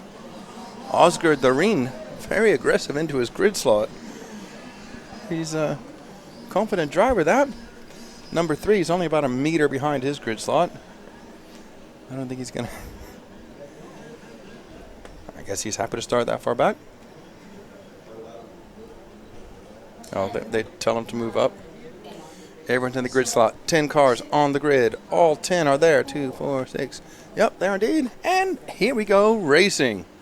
A good start for the one. The number 2 did not move. Well, you say a good start for number 1. Did he off? I can't read the numbers. Somebody went straight off into the right-hand side of the grass. Yeah, that was the number 1 car because it's the number 3 coming around in the lead with the 4. So that is Gunther Stark. Oh, sorry. Louis Simon. Well, okay, I got that all wrong. Never mind. Michael Hassler is our early leader in the 3 car. And that's who we're following. Then it's Gunther Stark in second. Patrick Bidet in third. Oh, who is it now? It's the 5 car taking the stop and go. Frank Beneteau. Where is he from? France? Yep. What a guess, what a guess. Of course, he's the one that went off during the warm-up. Is it? Indeed it is. So he's taking his 5-second stop and go, and I would do the same thing. I would take it as early as possible before the cars start spreading out. There's a change for the lead. The 3 car of Michael Hassler runs wide. Gunther Stark comes through. These 2 are joined together as they're crossing the line, and the Samba S's onto the Jeep Sweeper now. It's getting harder and harder to say, I gotta be honest with you. Down the main straight they go. These 2 have a nice gap already over the 3rd place driver of 3.6 seconds. And they're looking really quick at the front. It's got to be said. Oh, Gunther runs a little bit out of control, but Michael gives him loads of respect. If these 2 come together right now, they're going to drop down the field. Bouncing across the track markings. And I got to say, Michael in second, Michael Hassler, given a ton of respect for Gunther out front. He could have easily had, well, he did have at least 3 passing opportunities, chose not to do it, and I think it's the smart thing to do. There's every chance they could have come together. Both of them end off in the grass. And with the field so closely bunched, you can go from first to last in like 12 seconds or so. Now, down the main straight is the 4 car. Gunther out in the lead by half a second from Michael. Leonardi Bottinelli. Bottinelli? That's a nice name. Bottinelli in third. And I'll tell you what, that red car in third is closing right up on him. He's just 1.7 behind him last time around. He's definitely not 1.7 behind him, and it's 1.0. We've got a race. It's the 7 car in fourth of Bianca Trotman now. But he is 3.7 behind our leaders. And the 3rd place car is off at the end of the straight. Leonardo Bottinelli, who's come back on, but he's lost 1-2 places. Our new 3rd place driver is the 7 car of Bianca Trotman. Where's Bianca from? Switzerland. Switzerland, so the Swiss driver there enjoying a gifted 3rd place to him. Long way to go, 16 minutes and 45 seconds on the race clock. At the front, it's still Gunther in the lead with Michael second. I gotta say, Michael's looking far more composed than Gunther. I'm gonna say Michael's just waiting for Gunther to have a mistake. And Gunther's out wide, nearly spun the car. Down the main straight they go. This is what you're seeing on camera. Now, if you see what I mean about Gunther out in front, Michael's way quicker than him. He could easily go for a move, but he doesn't want to. Why would he? He's going to wait until Gunther makes a mistake or leaves the door so wide open there's no risk of contact. That's what I think. And they're going to be coming up on the 10 car pretty soon. Down the main straight they go. Michael a little bit wide coming onto the straight. At the end of the straight, Gunther getting 2 wheels up on the curb, as does Michael. Turning right, going up the hill. Michael's definitely more composed. Gunther's not slow, though. But I think Michael's just a little bit more calm, cool, and collected at the moment. 10 car moving right out of the way. Don't be a factor. Oh, there's a good joke. Should I say? I've done this a few times. I've gone like, and in 10th place is blah, blah, blah. There's a race going on out there, but you're not in it. Move out the way. And in fact, I think Michael's just gone through there. Has he? He does, and Gunther nearly drives into the back of him. Gunther, do the right thing. Just follow him around. Who cares if you're first or second in the transfer spot? Gunther knows. He knows he's not as quick. Anyways, I was telling a joke and I missed the pass. It's a good joke though, wasn't it? Was? I have used that live in a race. And it normally gets a good laugh, but Michael now a little bit out of shape going up the hill, running wide in the top corner. Gunther right there, but again, missing his braking point into the Samba S's now. And believe it or not, Gunther makes the pass back into the lead. It's kind of like whoever's in second is far more settled than leading. It happens. Let's have a look at our third place driver is Leonardo Bottinelli. He's gotten back up to 30, 6.7 behind our leaders. And he was quick earlier.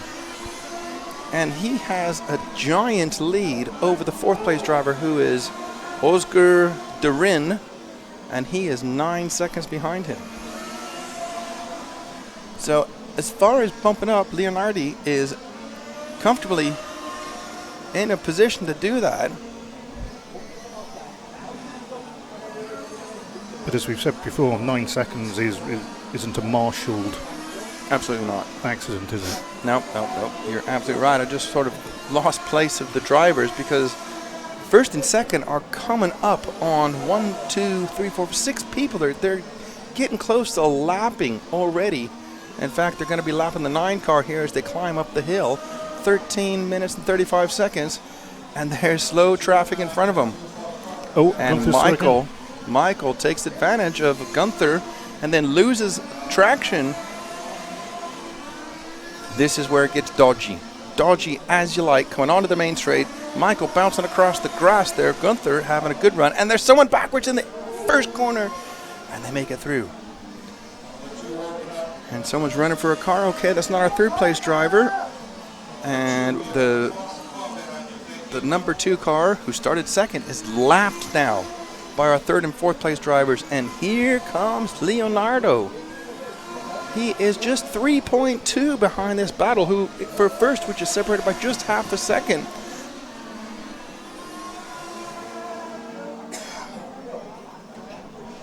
Leonardo was closing right up on him earlier in the race and then slid off at the end of the straight, showing his pace again. 3.2 last time round. He has a lapped car in between him, number 2, but number 2 is not enjoying good conditions at the moment. Leonardo 3.3 behind, so let's look at the lap times. And Gunther and Michael are just a bit quicker than Leonardo even, last time around. Oh, and someone's upside down at the top, and they crashed. That was Gunther upside down, and it was the lapped car of the number 2 runs into him. Michael now pulling away, and guess who is with Gunther? The new battle for second is going to be between Gunther and Leonardo. And guess what? It's not a battle because Leonardo just drove straight past him. Great camera work from Harry. Didn't have to tell him. He just went to the hot race on the track and picked it up. Gunther now. Did something happen to his car? Earlier in the day or yesterday, we saw some drivers that we thought they just weren't, lost concentration or something. And they were saying it was something like a ball stud popping out or a roll bar braking, and it was undrivable. The rear end of the car just collapses. And the number 9 car pulls into the pits. That's Miles Dixon. So Miles has stopped. 11 minutes and 15 seconds left. A long way to go still. Let's pick up the 3 car down the main straight. He's with the 5 car. Oh, and he's off. He's off. He spun. Our leader spun. Michael Hassler spins in the first corner. In my opinion, definitely went in too hot trying to pass the lap traffic. You got to give the lap traffic time to understand that you are the leader. The referees will give you a hand. And here comes Leonardo. The gap between first and second is 1.4 seconds.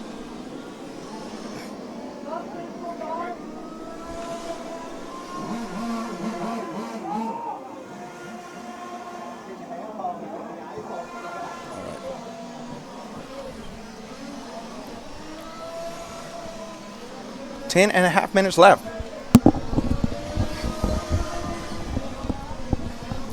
It is Michael Hassler. Hassler out front, followed by Boltinelli and Stark. That's your first three. Those are the three bump-up drivers. 10 minutes and 10 seconds left. Let me pick where the leaders are up on the track. It's the 3 car, our leader, Hassler, crossing the line now. Boltinelli in second. And Durin in third. The gap between first and second is 1.4 seconds, 9 minutes 45 on the clock. And I'm going to say that Gunther Stark, he has damaged his car in that collision. He crashed, was upside down, and the 2 car hit him. And since then, he's fallen right back. I can't even see him anymore.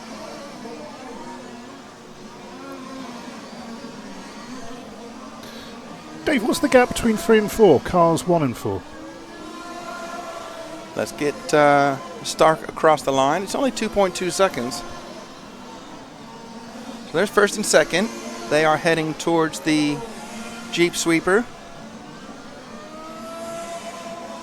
And who's that? Who's just spun at the beginning of that Jeep I Sweep? can't quite see from here. It looks like the 9 car. Waiting for 1 and 4. So there is the 4 car, and here's the 1 car crossing the line. So 1 car heading up towards the Jeep Sweeper now, and there's the 4 car. The gap between 1 and 4 is 3 seconds now, but our third place driver, Durin, is some 19 seconds behind our second place. So Stark, who was leading for quite a while and looking good, had a crash upside down. Someone ran straight into his car, flipped him back on the lid, so it done him a favor there, but I'm going to say his car is damaged because it's not looking the same as it was. He's the one coming out of the Jeep Sweeper now.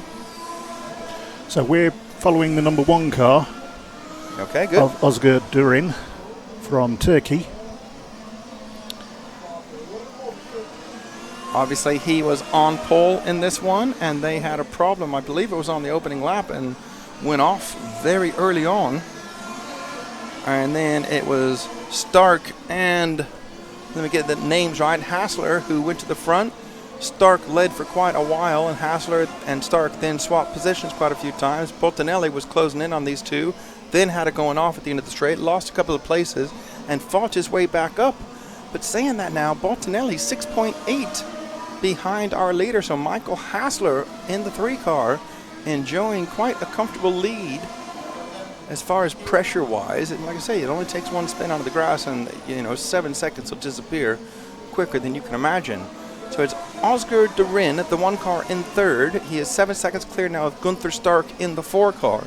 And it's looking like Gunther or Stark's car, I'm trying to say the name that you can see on the screen. Stark, his car is not well. I'm going to say that he definitely did not look the same after he had that crash and that impact. But things have settled down now. Here's our leader at the end of the main straight as our second place driver comes off of the Jeep Sweeper.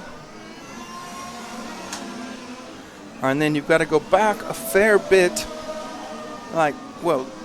Hassler in the lead is 10 seconds clear of Boltinelli in second, who's 10 seconds clear of Durin in third in the final transfer spot, who is 7 seconds clear of Stark.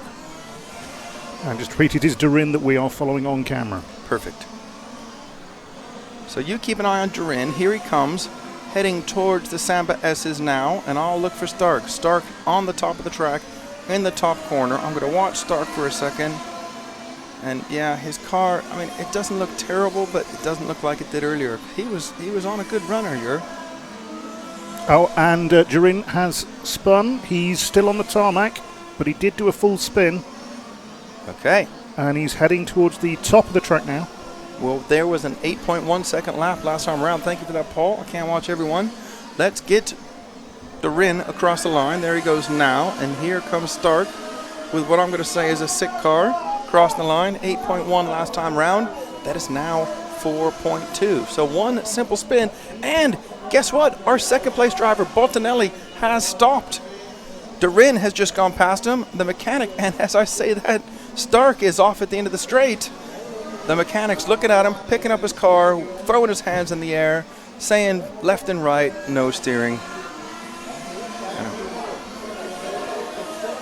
Okay, so where does that leave us now? Well, I was just being quiet for a second. Okay, sorry. No, that's all right. No. I couldn't hear what he was saying anyways. The mechanic was yelling up, and I'm guessing he was yelling up at Stark to tell him you are in the final transfer spot at the moment. 4 minutes, 45 seconds, but look who's there. Patrick Bidet, just 5.8 behind Stark. Remember, Stark has a 6th car. So if we can pick up car 4, Harry, of Gunther Stark, who is our 3rd place man at the moment. He's heading for the line now. The next car behind him is the bump-up driver, Patrick Bidet, in the 8th car. And Stark's car is not in the best shape. I mean, from the pace he was going earlier, and it seemed to be well in control, and then after that crash and that collision, certainly did not enjoy the same amount of control. In fact, let me give you the time. It was, no, I didn't look at that. Well, nope, I didn't see it in time. Here comes Bidet crossing the line now. 2 seconds behind. Last time around it was like more closer to 5. And Gunther Stark has spun at the top of the first corner again. Well, it wasn't him doing it again, but the last person who did it there as well. So he'll have lost time there. He will indeed, as he's coming around, hanging a right and a left across the line in the Samba S's. And here comes Patrick Bidet. Gunther or Stark's car is sick. Bidet was 2 seconds behind last time around, and now he's 3.3.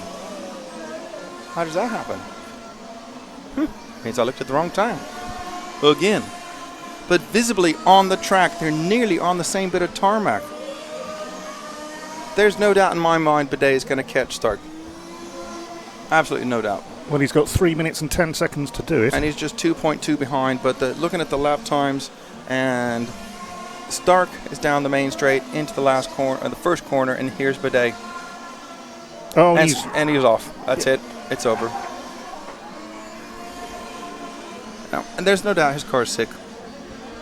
So the next question is, how far behind is Beneteau of Bade?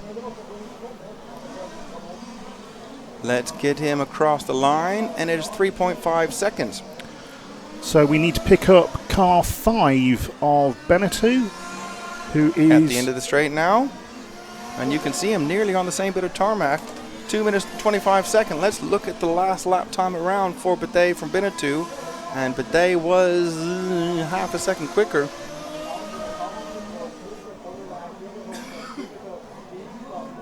As Stark's car is carried back to the pits, no point even trying to carry on. It is sick. It is not well. The battle for third, as Bidet getting wild in that first corner. And here comes Beneteau. Last time around 3.5 between them.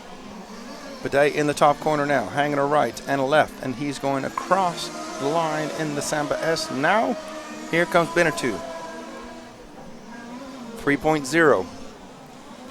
Half a second quicker last time around for Beneteau. Okay, Harry, move up one car to Bidet in 8. He's the 3rd place man. Last time around, they're separated by 3.0 seconds. 1 minute and 25 seconds on the clock.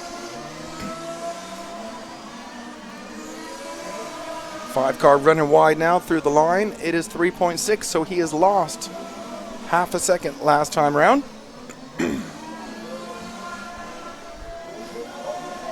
I think it's going to be too much unless Bidet makes a mistake.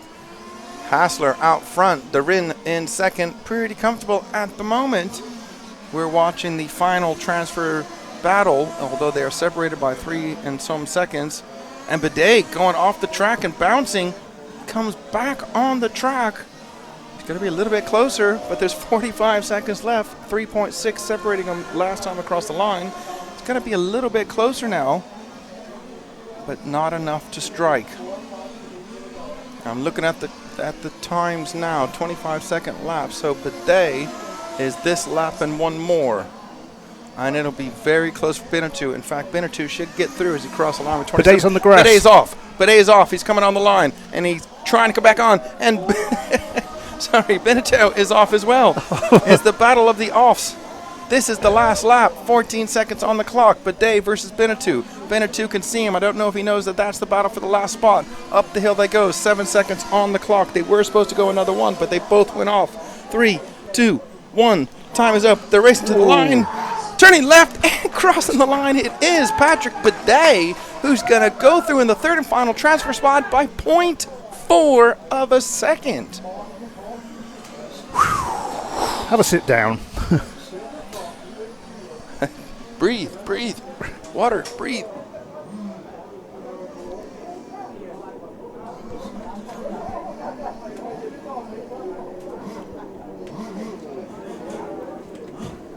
And let me post those results.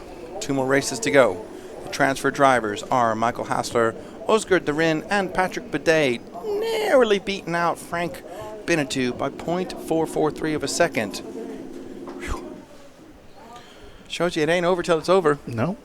Even on that last corner, Bidet almost ran wide. Benetton tried to stuff it up the inside, but couldn't get enough traction to get the job done. If he wouldn't have gone off at the beginning of the Jeep Sweeper, that's Benetton, he would have done him. If Bidet wouldn't have gone off, Benetton wouldn't have got him. Buts and ifs. Absolutely.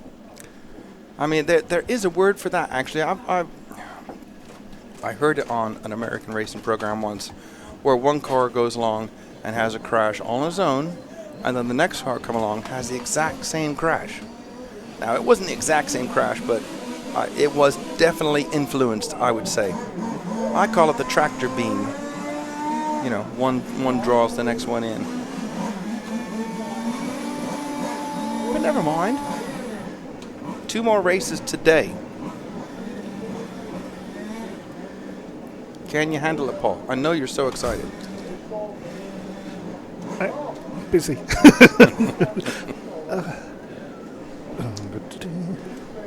Somebody's doing me on graphics. All right, that's that. Wow. I mean, I got to say that, you know, qualifying was nowhere near as exciting as this. How's that? That was a pretty polite way of saying it, wasn't it? And there's our grid for the 164 sub-final B. Benz, Isler, DeFeo, Venhart, yep, Nielsen, Harleman, Vicky, or Wiki. Yep, either would do with me. And then our 3 transfer drivers, Poupagel, I call them. Yep. Madger, Strasser. Yep. I've had more practice than you. Yep. And you know what? I'm just making it up. Could be completely wrong. You know, I've been at so many meetings, and I say to people, please forgive me if I say your names wrong. You know, it's my ignorance that makes this happen. Please come and tell me, and you know what? They don't tell me. It's why that they don't, I'm saying it so bad they don't even understand it's their name. Never mind. Let's see what's happening in the chat room during the warm-up. Well, Ella was very, very jealous of the biscuits, or the cookies, whichever you want to call it. Where did Harry get those from? Fridge. Were those the ones he had hidden away at the back for the last 2 days? Possibly. Okay. Yes, it was, apparently. He's just nodding through the window. Yes, Brian came in. Yes, he says, wow, that was close. It was incredibly close. Ella Utz saying, I think was Piera who hit Gunther. Yeah, it could have been. It was the 2 car, the yellow one. I didn't have time to look at the number. And Brian Kinneman, where's the location of the race? We are in Lostallo, Switzerland, in the Swiss Alps. The southeast of the country, not far from Italy here, but definitely. Oh, Thorsten Fiege has already answered that. Well, thank you very much, Thorsten. We appreciate your help. Hopefully, you guys are enjoying this because the racing has definitely been more exciting than the qualifying. We had super tough conditions yesterday for qualifying, and the track is cooler now. We're under cloud, so the temperature's a bit lighter, and a lot of people are enjoying these conditions better, and I think it's showing in the racing. But say enjoying the conditions, they're still still getting around to that 20-minute mark, the 18-minute mark, and the brain fades. The brain is fading, and off they're going, and that gives us a lot to talk about, so we like it. We like it a lot. I'll be interested to see if my friend Magnus Nilsson has to take a penalty because he said that his engine was really slow, like really, really slow. So he's here today. He's in this heat. He's 5th. He is 5th. And as we said earlier, I think in this sort of heat, if your engine is slow, unless he could actually have found a problem with it, you'd be better off changing it and taking that 5-second stop and go penalty, because with a slow engine, the quickest lap he could do in the last round of qualifying was something like a 26.2 or 3. That's not going to get it done. You're not going to be able to rely on that. You're going to need full performance out of your engine to get it done. Plus, there's also the mind battle that if you think your engine's not right, you're not going to drive right. There's so much in racing as a racing driver. You have to believe. If you believe your car is the best, you know what? You're going to do well, even if it's not the best. Drivers are all pulling into the pits. Paul's giving them the once-over. Anything happening out there, Paul? Or is it routine? No, it's routine. Okay, so they bring them down the pits. And mechanics have a quick look at them. Often look up at the driver to make sure everything's happy. And then they take them out one at a time for a slow lap around to the grid.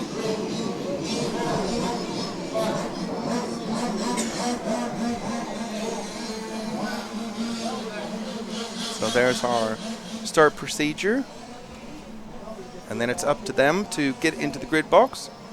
And I got to say that it's better than I thought they were going to be. 1 or 2 people they've asked to reline up, and they've had to turn around and try again.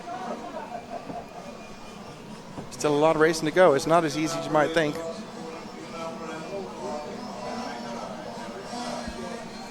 So they're telling them, start on your number, obviously, behind the line. Here we go, number 1.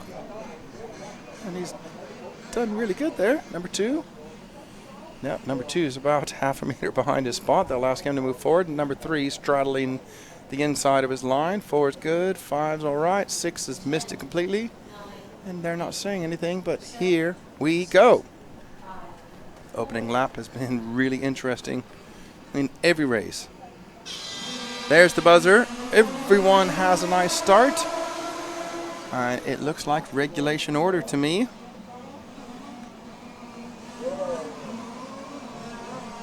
With, unfortunately, Magnus Nilsson going right back. So it's regulation order near the front.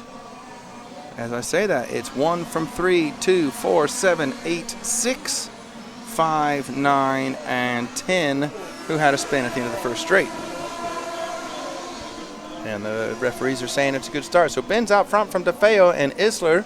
Then it's Wernbach, Wiki, Poopvagel, Harleman, Nilsson, Madger, Strausser. So Strausser, one of our bump-up drivers, having trouble in the opening lap, but it's not over till it's over. At the front. Good close racing onto the Jeep Sweeper. Down the main straight goes our 1 and 3 machine. Benz, DeFeo, Isler, Vernart, Vicky, Poopvagel, Harleman, Nilsson, Madger, Strausser. That's your running order now. Oh, and the number 4 makes a bonsai move, getting away with that. Vernemont nearly punted off Isler. He definitely would have got a penalty if Isler would have spun around, but he didn't. And Vernemont went backwards just a bit. So let's get him across the lines. We can have a look. 1, 3, 2, 4 now. So Benz, DeFeo, Isler, Vernart. And then it's the 8 car. He bumped up. Long way to go. 18 minutes, 25 seconds. And there's a change of lead. So running wide was DeFeo. Man, let me get it right here. No, running wide was Benz, and DeFeo went underneath him, so the 3 car takes up the lead. Let's keep it to the first 2, Harry. Unless they catch up again. Up the hill they go. And there has been a change for 3rd when I was watching the leaders. So DeFeo from Benz, 1 and 2, and it's the 4 car in 3rd. That is Vernert now up to third after that earlier bonsai move, nearly having a collision. He did get a warning, but got away with that one. Into the main straight goes the battle for the lead, 1740, and the one car's up against the fence. I think that is Vernert. Is it the 4 car? Indeed it is. So Vernert chucking it off into the grass. Mechanics yelling something up like this going to help. It is DeFeo out in front, opening up a small gap now over the 1 car in second. Then it's 8. So it is Sasha Puvagel from 8th on the grid, bumping up into this final and showing that he knows how to drive at this pace. Our leaders heading towards the line. Puvagel looking at making a move on the number 1 of Benz. Let's drop back one, please, Harry. So our leader, DeFeo, has a nice little lead on this early stage of 1.2 seconds. And there's a good battle for second between Benz, Puvagel, Isler, with Vicky not far behind. Up the hill they go. Benz in second, trying to make a gap on Puvagel in third, and there's a mistake from the 2 car who gives up the line for the number 7. So Vicky up to third now. Isler drops down to 4th.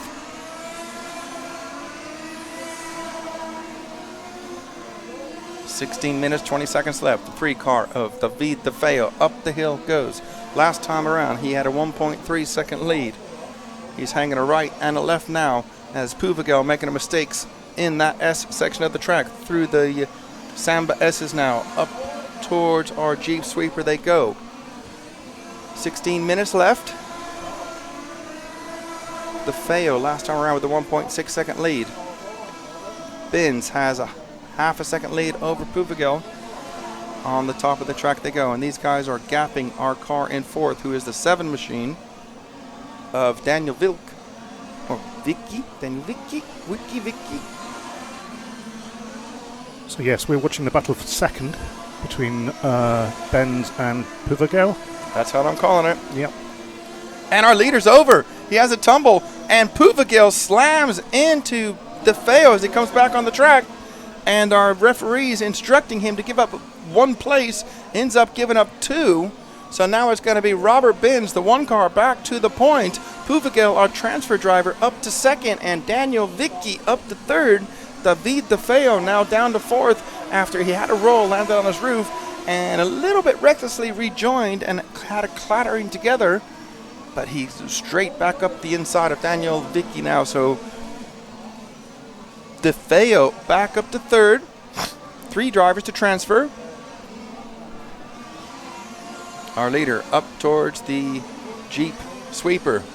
Down the main straight he goes. Oh, they're coming together towards the back of the field. 14:30 left. Robert Benz and 3 is spun. front. And 3, that was David DeFeo, who was leading for a while, then had that crash. And it's all changing now. It's all changing. We have a new 3rd place driver. It's the number 4 car. Sebastian Vernert from way down makes up 3 places on the second half of that lap.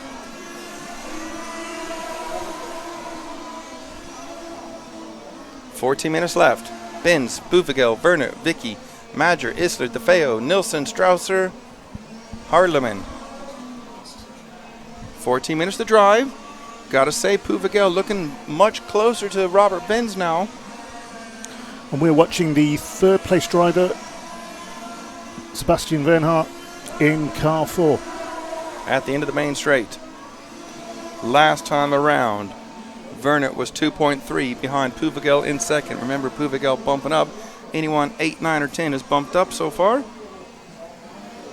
And the gap between first and second is 0.9 of a second, with 1.9 between Puvagel and Vernert.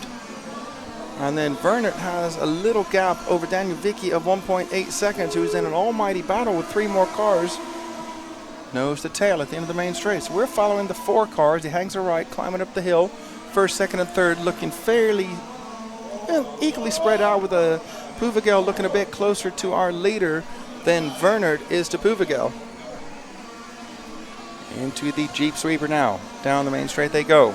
The gap between first and second is 0.7, with Vernert 1.8 behind our battle for the lead. 12 minutes, 50 seconds left.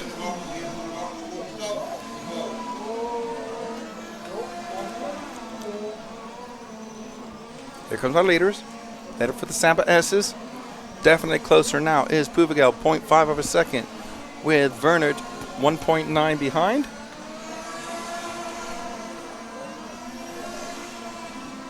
At the end of the main straight, 12 and a half minutes to go. Puvigel slowly getting forward. Let's follow this lead, this battle for the lead, please, as they're heading towards the Samba S's now. Puvigel started 8th, transferred up. He's going to understand how his car is going to work after 15, 18 minutes, where our leader will not have done a 20-minute run. Enjoying a better run down the main straight that time was Robert Benz. Puvigel second, Vernert, then is Vicky, Isler, Nilsson, DeFeo, Strausser, Major, Hardeman. 11 minutes and 50 seconds to go. Our leaders crossing the Samba S now. Here's the third place driver on the same bit of track. Out of the Jeep Sweeper now. Puvigel with a much better run. He's going to be a bit closer. I do think Benz's car is a little bit quicker, but Benz getting all squirrely, bouncing off the track markings. They have it coming together, and Puvigel almost went to the lead, but then it was Vernemont banging into Puvigel, who lost traction after he had it coming together with Benz. And guess who the leader is now? Sebastian Vernert, the 4 car. Benz is going to be second, Puvigel third. Right there in 4th is the 7 car of Daniel Vicky. Then is Thomas Isler, not far behind. And Magnus Nilsson with a sick engine earlier, 2.1. So it doesn't look too bad now for Magnus, but he just needs to get closer to have a chance to bump up. 11 minutes left now. And Puvigel putting a move on Benz. So Puvigel up to second. His car is definitely working better now. Vernemont down the main straight. And I'll tell you, Benz's car is quick because he pulled right up alongside Puvigel. But Puvigel had the line and didn't concede, maintains in second position. Last time around, the difference between first and second was 1.4 seconds. Our leader crosses the line now. There is our second place, 1.6, so a little bit quicker last time around for Vernert over Puvigel. Let's see if Benz can close right up on Puvigel. Again, he does at the end of the straight. Benz's car is quick. There's no doubt about that. Puvigel's is working better on the infield, but Benz is definitely faster down the straight.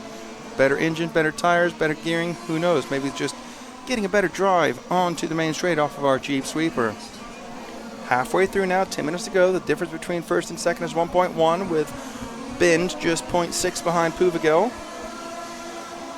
And our leader's going to be in some traffic. Let's see if the ref call him through. And our third place man, Vernert, having a half of a spin, is going to release the backdoor pressure from Puvigel. And there's not that much between third and fourth now, is there? There is not. So our first place driver's up towards the Jeep Sweeper. That's Sebastian Vernert, 0.9 clear of Puvigel, who's 1.3 clear of Benz. Those are the 3 transfer spots.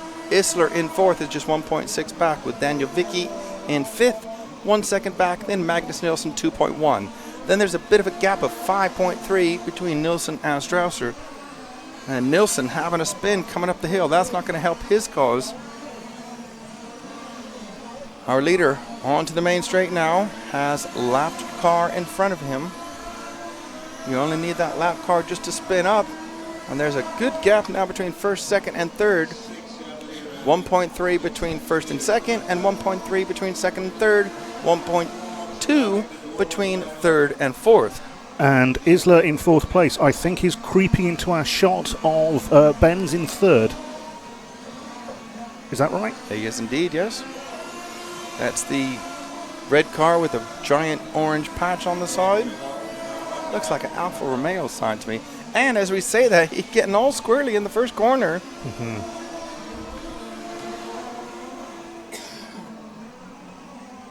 That's going to mean he drops back just a bit. Let's look at the time. 8 minutes 15 on the clock. Vernert out front is 0.9 clear of Puvigel now, who is 2 seconds clear of Benz. Benz 1.3 clear of Isler, who's falling back into the clutches of Vicky, just 0.6 of a second between those drivers. So Puvigel was closing up on our leader just a bit, literally driving away from Benz in 3rd. Puvigel, remember, he bumped up. But between our leader and our second place, oh no, there's, and the 6 car, it's not, that's a 3 car. Okay, that's a lapped car, David DeFeo. I thought it was the 6 car, my fault. And 3 spun out at the end of the straight, and I think Isla has just taken the place of 3rd. The 3 car is right down the field, unfortunately. I thought that same thing, very similar colors. Right, we made a big mistake then. No, you're right, because the 6 car, who is a lap down, is right there in between our 2nd and 3rd place driver. So 1st and 2nd are clear. They're gone at the end of the straight now. And then there is 3.3 between 2nd and 3rd, who has the 4th place driver of Vicky just 0.8 behind. So let's follow that battle. They are heading for the Samba S's now. The red and orange car and the white and blue. That's the 2 and 7. 1st and 2nd are gone. They're already at the end of the main straight as 2nd or 3rd and 4th enter the straight, who are separated by 0.6 of a second. 6 minutes and 40 seconds left. We're following this battle for the final transfer spot. Up to the top of the hill they go. Hanging a right on the infield now. And hanging a left into the Samba S's, crossing the line. 0.6 of a second between them last time round. And it's 1 second now, so Isler having a better lap last time round. But Vicky having a good run off of the Jeep Sweeper now. And that car just in front of Isler is lapped, and he's running out wide and spin. Very lucky that he didn't end back up on the racing line and collect these 2 drivers. 3rd and 4th cross the line. 1 second between them last time round. 0.9, so a little bit closer, but physically on the track looking much closer now as they head towards the end of the straight. 5 minutes and 50 seconds left. Is Isler versus Vicky. Hanging her right, going up the hill. Vicky definitely closing up on him. It was just under a second last time around. It's definitely closer. Vicky runs it a bit wide into that. They're crossing the Samba S now. And the gap between them is 0.8, so he was a little bit closer. Vicky had a little bit of a scrappy couple of corners coming towards the line that sees him drop back just that another tenth or two, 5:20 on the race clock. Still, it's Werner out front, followed by Puvigel. They are 4 seconds clear of the battle we are watching on screen between Isler and Vicky. That's for the final transfer spot. This will be the last race of the day for these guys. If whoever transfers up will be racing tomorrow. Whoever doesn't transfer is done. 5 minutes to go.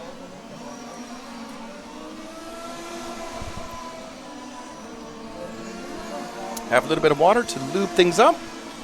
With 5 minutes to go now, I do believe that Daniel Vicky knows that that's the final transfer spot. Just ahead of him. 0.7 of a second. We're going to stay trained on this battle. Well, this is the one that matters. It is the one that matters. Of course, we're going to be watching to see. And Puvigel having a big squirrel. These guys are not far behind our second place driver, Puvigel now.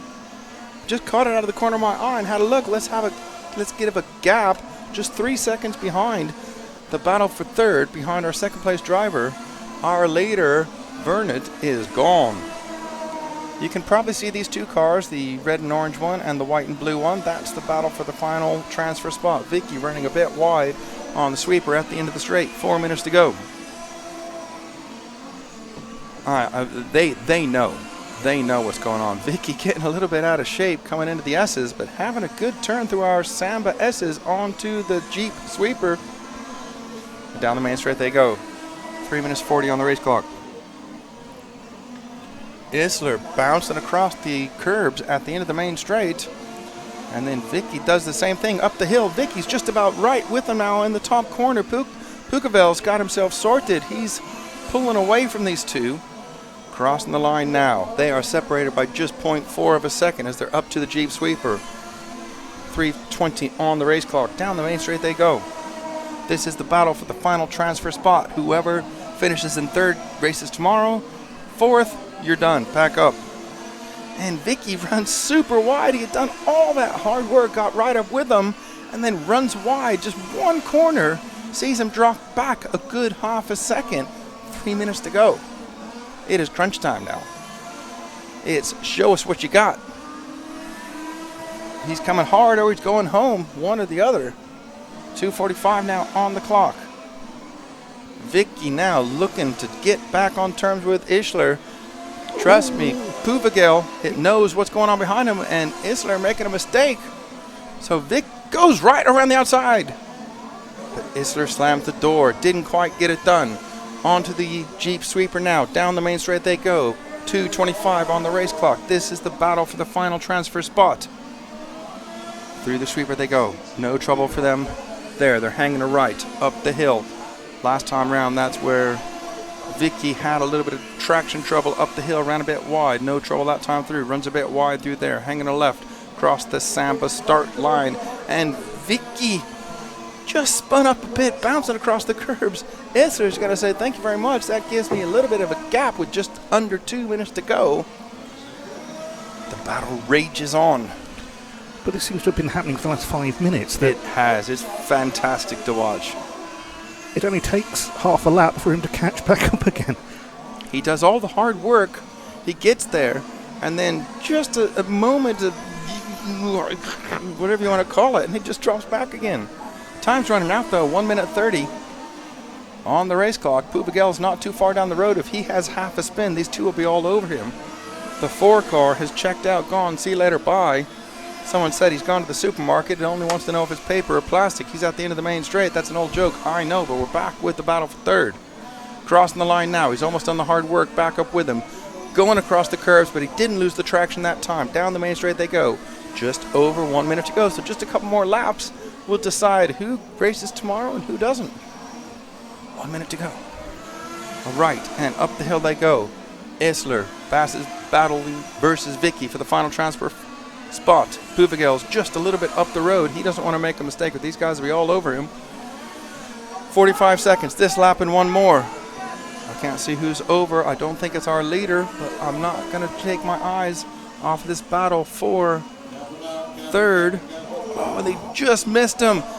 And up the inside, he puts a move on him to take over that third and final transfer spot. And Isler spins out. Guess what? We got a new transfer driver. Daniel Vicky getting it done. 20 seconds on the clock. He's starting his last lap now. Move forward to Vicky, Harry. Down the main straight he goes. Puvagel just in front of him. 10 seconds on the clock. The number 4 car is going to make it through on a victory lap. He's already started his last lap. Here comes, and their third place driver, I didn't see. He just went onto the grass. Just about threw it away with half a lap to go. Time is up. They're racing to the line. Puvagel finishes second. Your third and final transfer spot goes to Daniel Vicky in the last lap and a half. Every race has had drama at the end. Every race. Wow. Breathe, breathe. See, on races like that, you don't have to try to make it sound exciting because it is exciting. It is exciting. That's where the bump-up type of racing works in this class. Well, works for excitement. There's always that argument, though. Let's say you TQ the meeting. You're the fastest driver all weekend. And then you, I don't know, say a wheel comes off in the semi. You're done. Two sides to both sides of the coin. Let's have a look what's saying in the chat room. It's these guys are having a chat amongst themselves in a different language. I'm going to guess it's German. Nice to see you guys joining in. Here comes our cameraman. He's looking tired. Last one. He should be energized after all those biscuits he just ate. I think he ate the whole pack. He's trying. He's trying. It's a work in progress. Right, I'm going to go silent for a few seconds, get some water, and my ears are sweating, so I'm going to have just a little bit of a break. Thank you.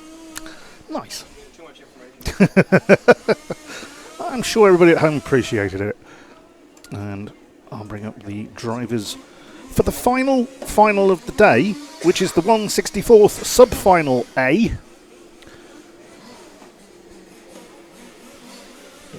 And the 10 drivers are on your screen now. Cheers, buddy. Thank you. Can I pee in an empty one?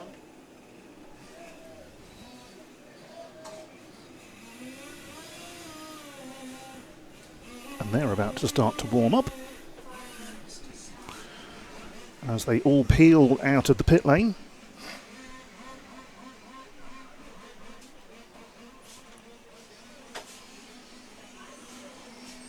And that's 10, so they're all there. They've all made it this far. Will they make it through the warm-up without incident? Hasn't always been the case this afternoon.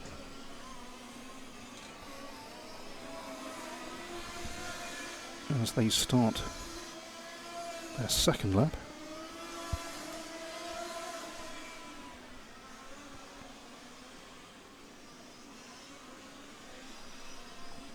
It's clouded over here again, although it's only patchy cloud looking up and down the valley.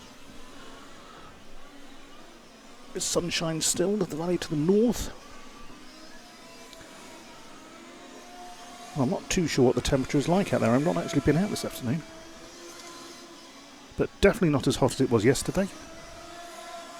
Where the cars were having real trouble. Car 10 having a bit of a problem down the straight there. Doesn't sound very good, that car. You hear me? There we go. Turn up. No, it doesn't. Aha. I'm back. And relax. the sweaty ears are slightly less sweaty, but they're still sweaty. Just thinking, I really need the toilet as well. There's not enough time to walk all the way over there and back. No, there's not. That's the only thing we're missing over here is the toilet. There's nowhere sort of private back there. There's a bucket in the corner. Yeah, I don't know what the lady will think who's making herself a coffee. Here's a good one for you. They have shared toilets here, like ladies and gents together, and one of them is like a building they've had dropped in here. They also have permanent toilets, but there's only a few of them there. So they've had a building delivered that have showers at the back. And it's a male and female toilet, and also they share the showers. Not at the same time, obviously, or maybe they do. But believe it or not, there's a urinal in there. You brave enough? I've used it. I know you'd be brave enough. Oh, sorry. If you gotta go, you gotta go. And I keep drinking all this water, trying to keep the old throat Kubler-rated up. And I did say Kubler-rated. Figure that one out. It's like saying I'm a smart feller. Dyslexic. I'm not as think as you dumb I am. That's one of my favourite ones. I like that one. Silliness rules king sometimes, especially towards the end of the day after your brain's melting. And I'll tell you what, the racing has not let us down at all. Referee's calling the cars to the pits. We got one more 20-minute race to go. And then, No more laps. No more laps. Back to the pit lane. Who we got in this one, Paul? Give us a rundown. I've already had a look. They're easy. But one's hard. Maestri Andrea, I'd say. Andrea. So I pronounce that Michael person. Mikkel. Because there's people in Britain who have that spelled that way and pronounce Michael. But okay. He's Swedish. That's Mikkel person. Leonardo, here's the tough one. Leonardo Rignanesi. Riganese. Torsten Nilsson. Perfect. Linos or Lino?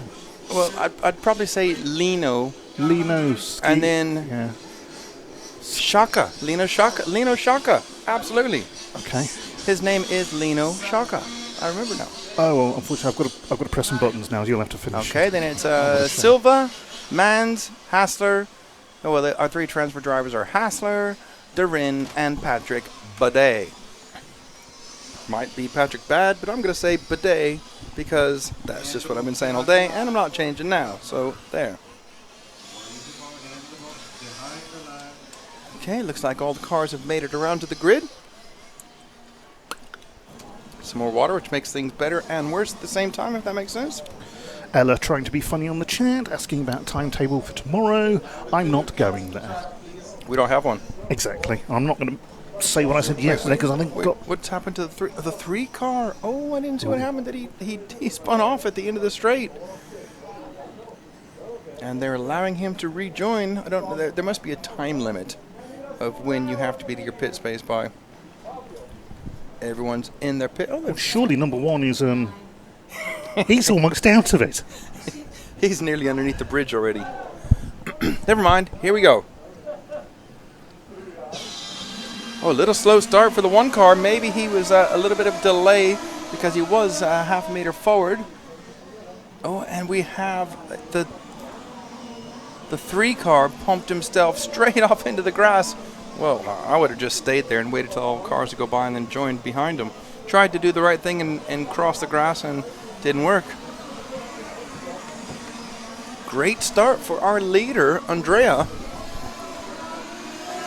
Then it's the 2 car, Person in second. We're going to have to get another lap on the board to tell you who's doing what. And it looks like the 2 car is just going to pull up. Something's wrong. Yeah, that's terrible luck. Andrea out front, Person in second. Then it's the 4 car in third, Torsten Nilsson. So good battle between the Swedish driver. Nilsson off the track, does some grass tracking. He's going to rejoin in last place. Oh, and the leader's gone off as well. So yeah, join there. Yeah, the battle for second, I think, Harry. If the leader goes. Sorry about that. So it's going to be the 2 car of Michael Person, Mikkel Person even. Oh, I just corrected you and then said it wrong myself. Person in the lead, followed by Andrea, our early leader, and Lino Shaka in third in the 5 car.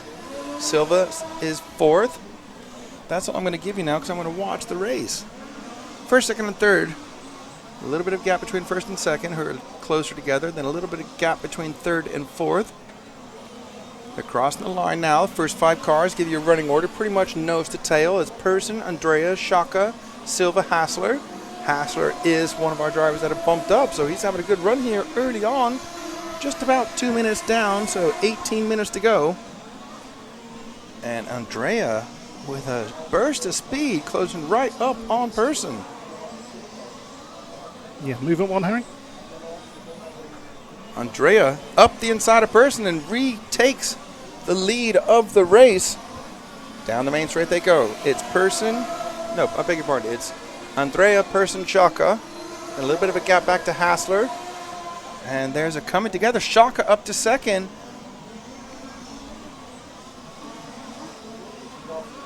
Person dropped down to third. I'm just trying to make sure I got this straight. So Andrea first, Shaka second, Person third. Then it's Hassler 4th, Silva 5th, Nilsson, Mans. It's not anymore, I don't think. No? Okay. I don't know which car it was, but one of the cars we were following just went straight into the grass. Oh dear. That's not the fast way around a tarmac trash. A tarmac trash? Tarmac track. Crack myself up sometimes. First and second have opened up a gap. That is Andrea and Shaka. Hassler is third. Silva 4th, and that must have been Mikkel Person who went straight on. 16:45 on the race clock. We're following car 8, who's in third place out of Hassler. That is Hassler, one of our bump-up drivers. I think this is his second final of the day. I don't think he's bumped up twice.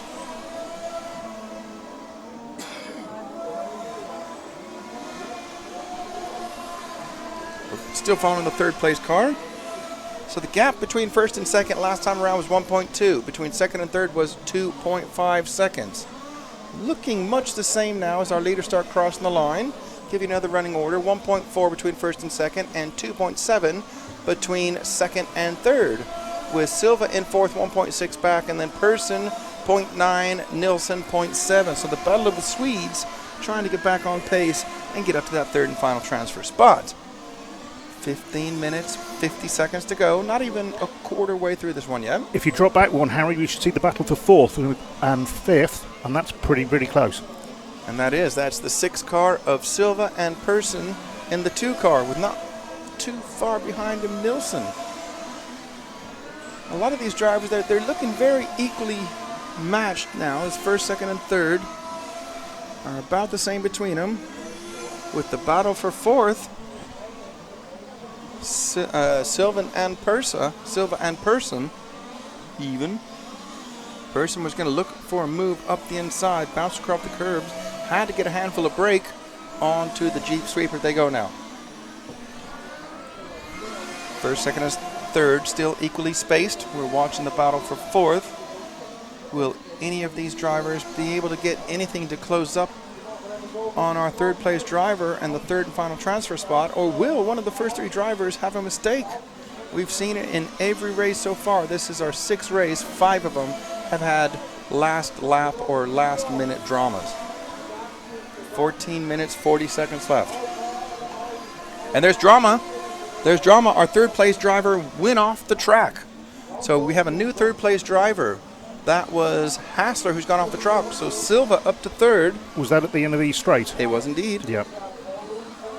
So Silva up to third, Person's fourth. So it's Andrea, Shaka, Silva, Person, Hassler. Nilsson, Mans, Bidet, Therin, and Rigonese was the car that had trouble on the opening lap. And Silva spun at the end of the first corner, so that means that Person's gone into third, I think. I can't tell. Let's get him across the line. This is where I'm proven wrong. Computer doesn't lie. Might say no, but it doesn't lie. Andrea Shaka is 1 and 2. Person third. Hassler fourth. Silver fifth. And Nilsson is sixth.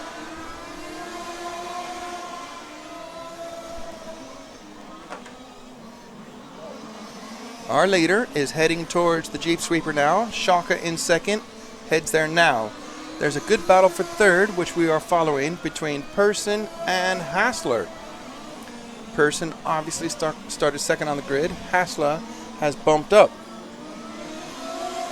You wouldn't tell any difference in pace between these two drivers. Person a little bit out of shape at the end of the straight. Hassler hassling him, trying to make him make a mistake. Into the top corner they go. Nice and tidy for both drivers. Hanging a right now. And the left into the Samba S's. Person across the curbs. Hassler had to get a handful of brakes up on 2 wheels. Brings her back down. He's going to lose about 4 meters on the car in front, but maintains his fourth position. 12 minutes, 45 seconds left. And the 4 car is off into the grass. That is Torsten Nilsson. He's beached. He is stuck. He's going to drop way, way back. He was in contention as well.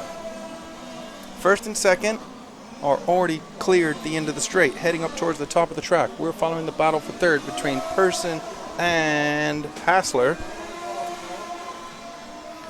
Hassler looking for a way past. Person with a big blocking move, lost traction and spun across the track, and we're going to have a new third place driver. That looks like the 6th car to me of Silva. Silva's going to come through in third indeed. And then it's Mans fourth, Person 5, Hassler 6, Bidet 7th. It can happen that quick. Person, I think, had a moment of panic and gave it a handful of throttle. We have a car off at the end of the straight who's not going to come out of the grass. Can't see the number from here. Silva is in third. First and second are gone. They've checked out. See you later. Bye. All right, and then it is Silva third, Mans fourth, Person fifth. That's the battle. And Person's just got fourth. Indeed he has. Thank you very much, Paul. Person up to fourth. The chase is on. Person originally had made a mistake. Oh. And Person makes another mistake, as does Silva. It's the 7 car now of Marco Mans, who's going to be in the hot seat. 11:15 on the race clock. The gap between third and fourth now, as you can see, Harry has picked that up, is 1 second. Into the main straight, through the sweeper. Marco Mans, the 7 car, has just stayed with this group battling for third, and as they've fallen off the track, he's just driven himself right into third. 10:45 left. Mans down the main straight. Here comes Silva. Last time they crossed the line, they were separated by 1.4 seconds. Into sweeper they go. Mans getting a little bit sideways. The car yawing a little bit, sort of like a boat, just sort of left and right, but he kept it going in the right direction. In the top corner they go. They were separated by 1.4 last time round. Looking like it's going to be a little bit bigger. And indeed, it's exactly the same, 1.4. With Bidet in 5th now. He's not far behind. But he has a mirror full of the 4 car. That's Nielsen, but Nielsen is a lap down. The battle for 3rd into the top corner. Our leader's already at the end of the straight. And then it's Shaka, who is right together. There's a good battle for the lead as well, but we're going to focus on the final transfer spot. I'll keep my eye on that battle for the lead, and if it hots up, maybe we might give you a little bit of that. But they are a long way clear of our 3rd place battle between Mans and Silva. Let's get Mans and Silva across the line, 3 more corners, and I'll give you the gap between this battle for 3rd and the lead. Crossing the line now, 13 seconds. Down the main straight they go. The gap between 3rd and 4th is just half a second. 9 minutes and 15 on the clock. And it's less than half a second now because Mance making a little bit of a mistake coming off of the sweeper at the end of the straight. And Silva definitely closer, closing right up to the bumper now, into the Samba S now. The gap, not like you needed, is 0.4 of a second into the Jeep sweeper now. Down the main straight, definitely a better run for Silva, closing right up on the bumper at the end of the straight through the sweeper. Silva looks up the inside, Mans carried the speed, slammed the door closed, 8:45 to go. Mans bounce across the curbs, going up the hill, and Silva sliding into that. He's going to drop back a bit. Silva having trouble. Something's wrong with Silva's car. He's just dropped back a huge amount of time. Well, it seems to be going okay now, but for some reason he just dropped back about 15 meters.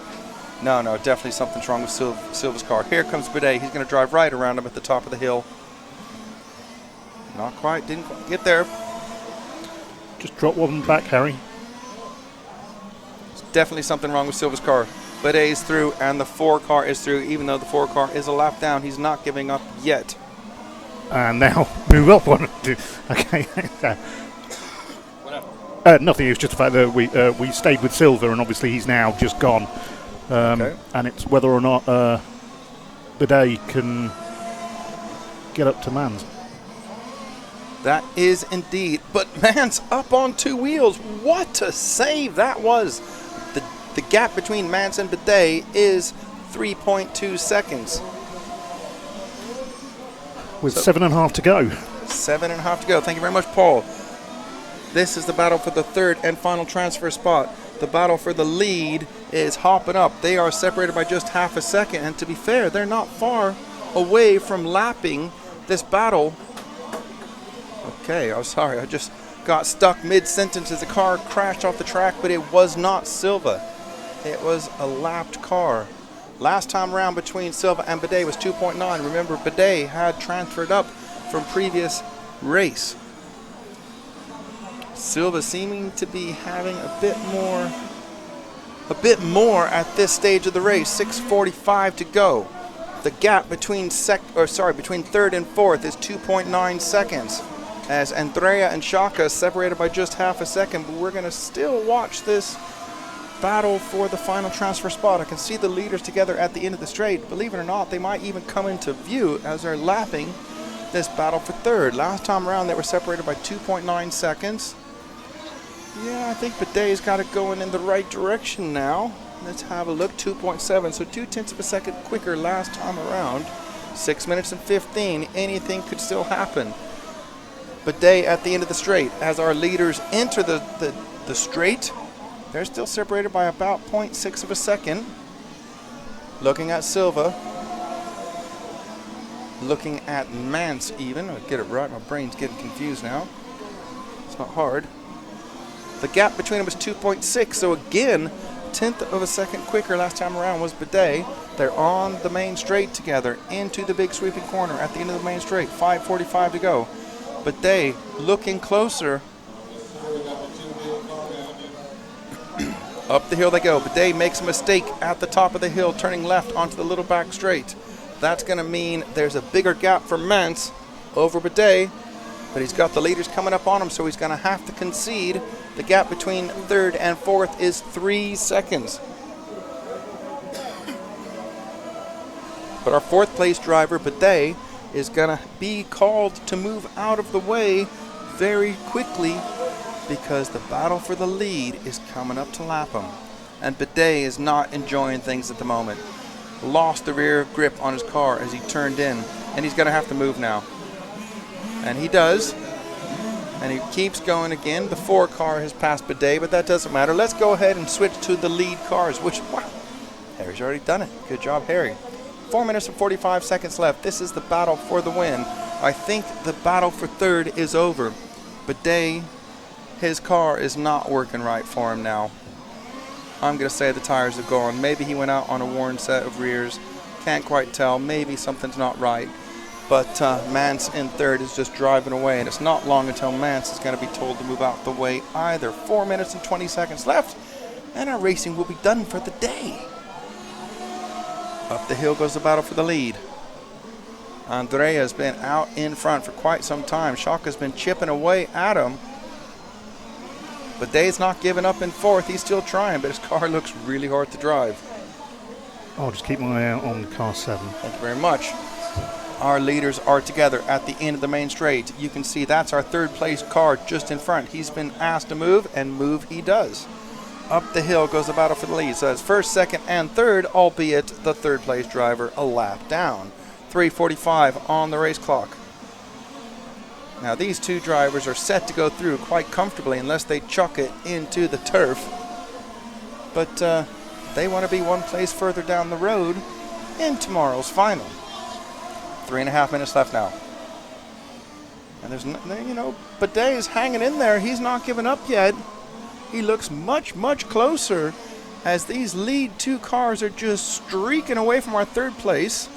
I'm trying to watch both things at the same time, so our leader's coming off of the Jeep Sweeper. I'm going to give you the gap between third and fourth. It's 2.4 seconds as we're just over 3 minutes to go. Andrea getting the better of Shaka. Shaka bounced across the track mark and Mance has spun. Goes. Mance has spun. Guess what? We have a new third place. Let's follow that. Drop back to the 2 orangish cars going up the hill, please. Our new third place driver, Bidet. Thank you very much, Paul. We have 2 minutes and 45 seconds left. And it was obvious that Mance's car all of a sudden wasn't working the way he liked it. Once the leaders went past him, they just drove away from him. And that's Shaka having a spin, so our leader is going to be all out on his own. And guess what? Guess what? Shaka has pulled up. As I say that, Shaka has pulled up. Hassler in the grass as well. Shaka is going again. He's let this drivers go through. It's bizarre. Whether something's wrong with Shaka's car, he will know that he's that far ahead, and the 7 car, that's it. He's pulled over. Mance's car is finished. 2 minutes left. Our leader, Andrea, out in front. He has a 14-second lead over Shaka in second. Shaka's car is stopped in the end of the sweeper of the first corner. It's over.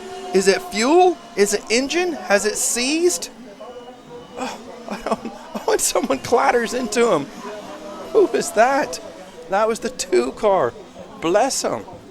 Beatty had a small spin as well. Car 10 in third on that lap. Okay, we got to wait for him to cross the line. It's too much to figure out. Right. Maestri, and there's another car having trouble at the end of the straight. This is too crazy to even think about. Let's let him cross the line. So it's Andrea in first, Bidet second, the 10 car, and Hassler in third, the 8 car. So 2 cars that have bumped up are in the hot seat to go through. Let's look at the difference between Hassler in third and Person in fourth, and it is 14 seconds.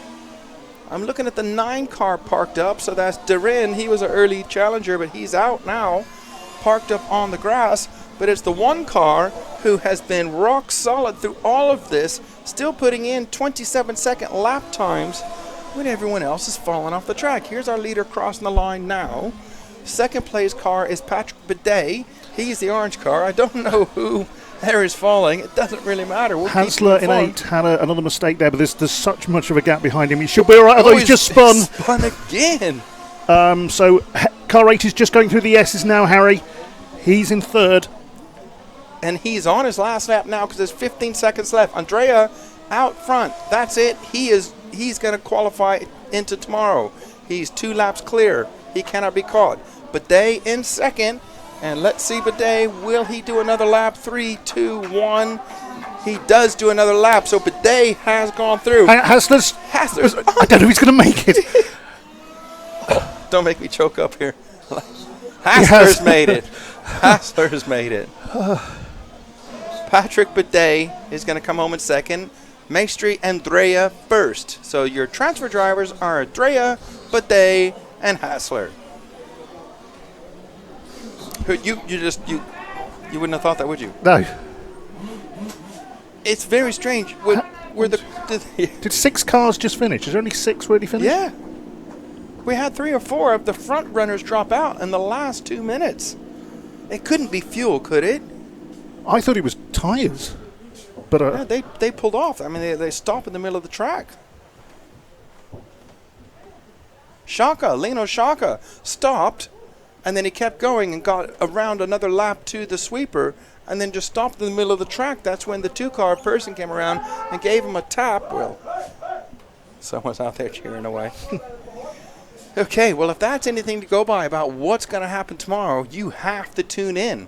No excuses. It's your day off work. Tune in. We don't know what time we're starting because we don't have a timetable yet. No, and I'm not going to say what I said last time because then they changed it. So they did change it. I'm not going to predict. It wasn't a prediction. I was told. Yeah. Best thing to do is check my RCM. Give it an hour or so, I reckon. And, well, it changed after the team managers meeting last night. I think they looked at the time frame and thought, well, there's no point starting at 9. Let's let the track conditions even out a bit. We'll start at 10, and it's more fair for everyone. The RC Racing Facebook page will be updated as well. There will be details on there in a bit of when we're starting tomorrow. Yep.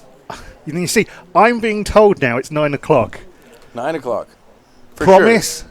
Sure. Promise? 9 o'clock. 9 o'clock. Okay. But I still say check the my check RCM. all the places. A little bit later on, once they figure out the exact time schedule, it will be put up on the My RCM page under tomorrow's date and time schedule. I'll just post the results there of the last one before we go. So we'd just like to thank our sponsors, Absolutely. Jeep, Samba, and all the lovely people at EFRA. Yep, you've done a great job. And until tomorrow, that's it from me, Paul. And me. Thank you very much for all you guys watching today, and thank you for all the chat in the room. We really appreciate all the banter. Thank you very much, guys. Thank you, Paul. Thank you, Harry. I don't think his name. I will see you in the morning. See you later, guys. Thank you. Bye.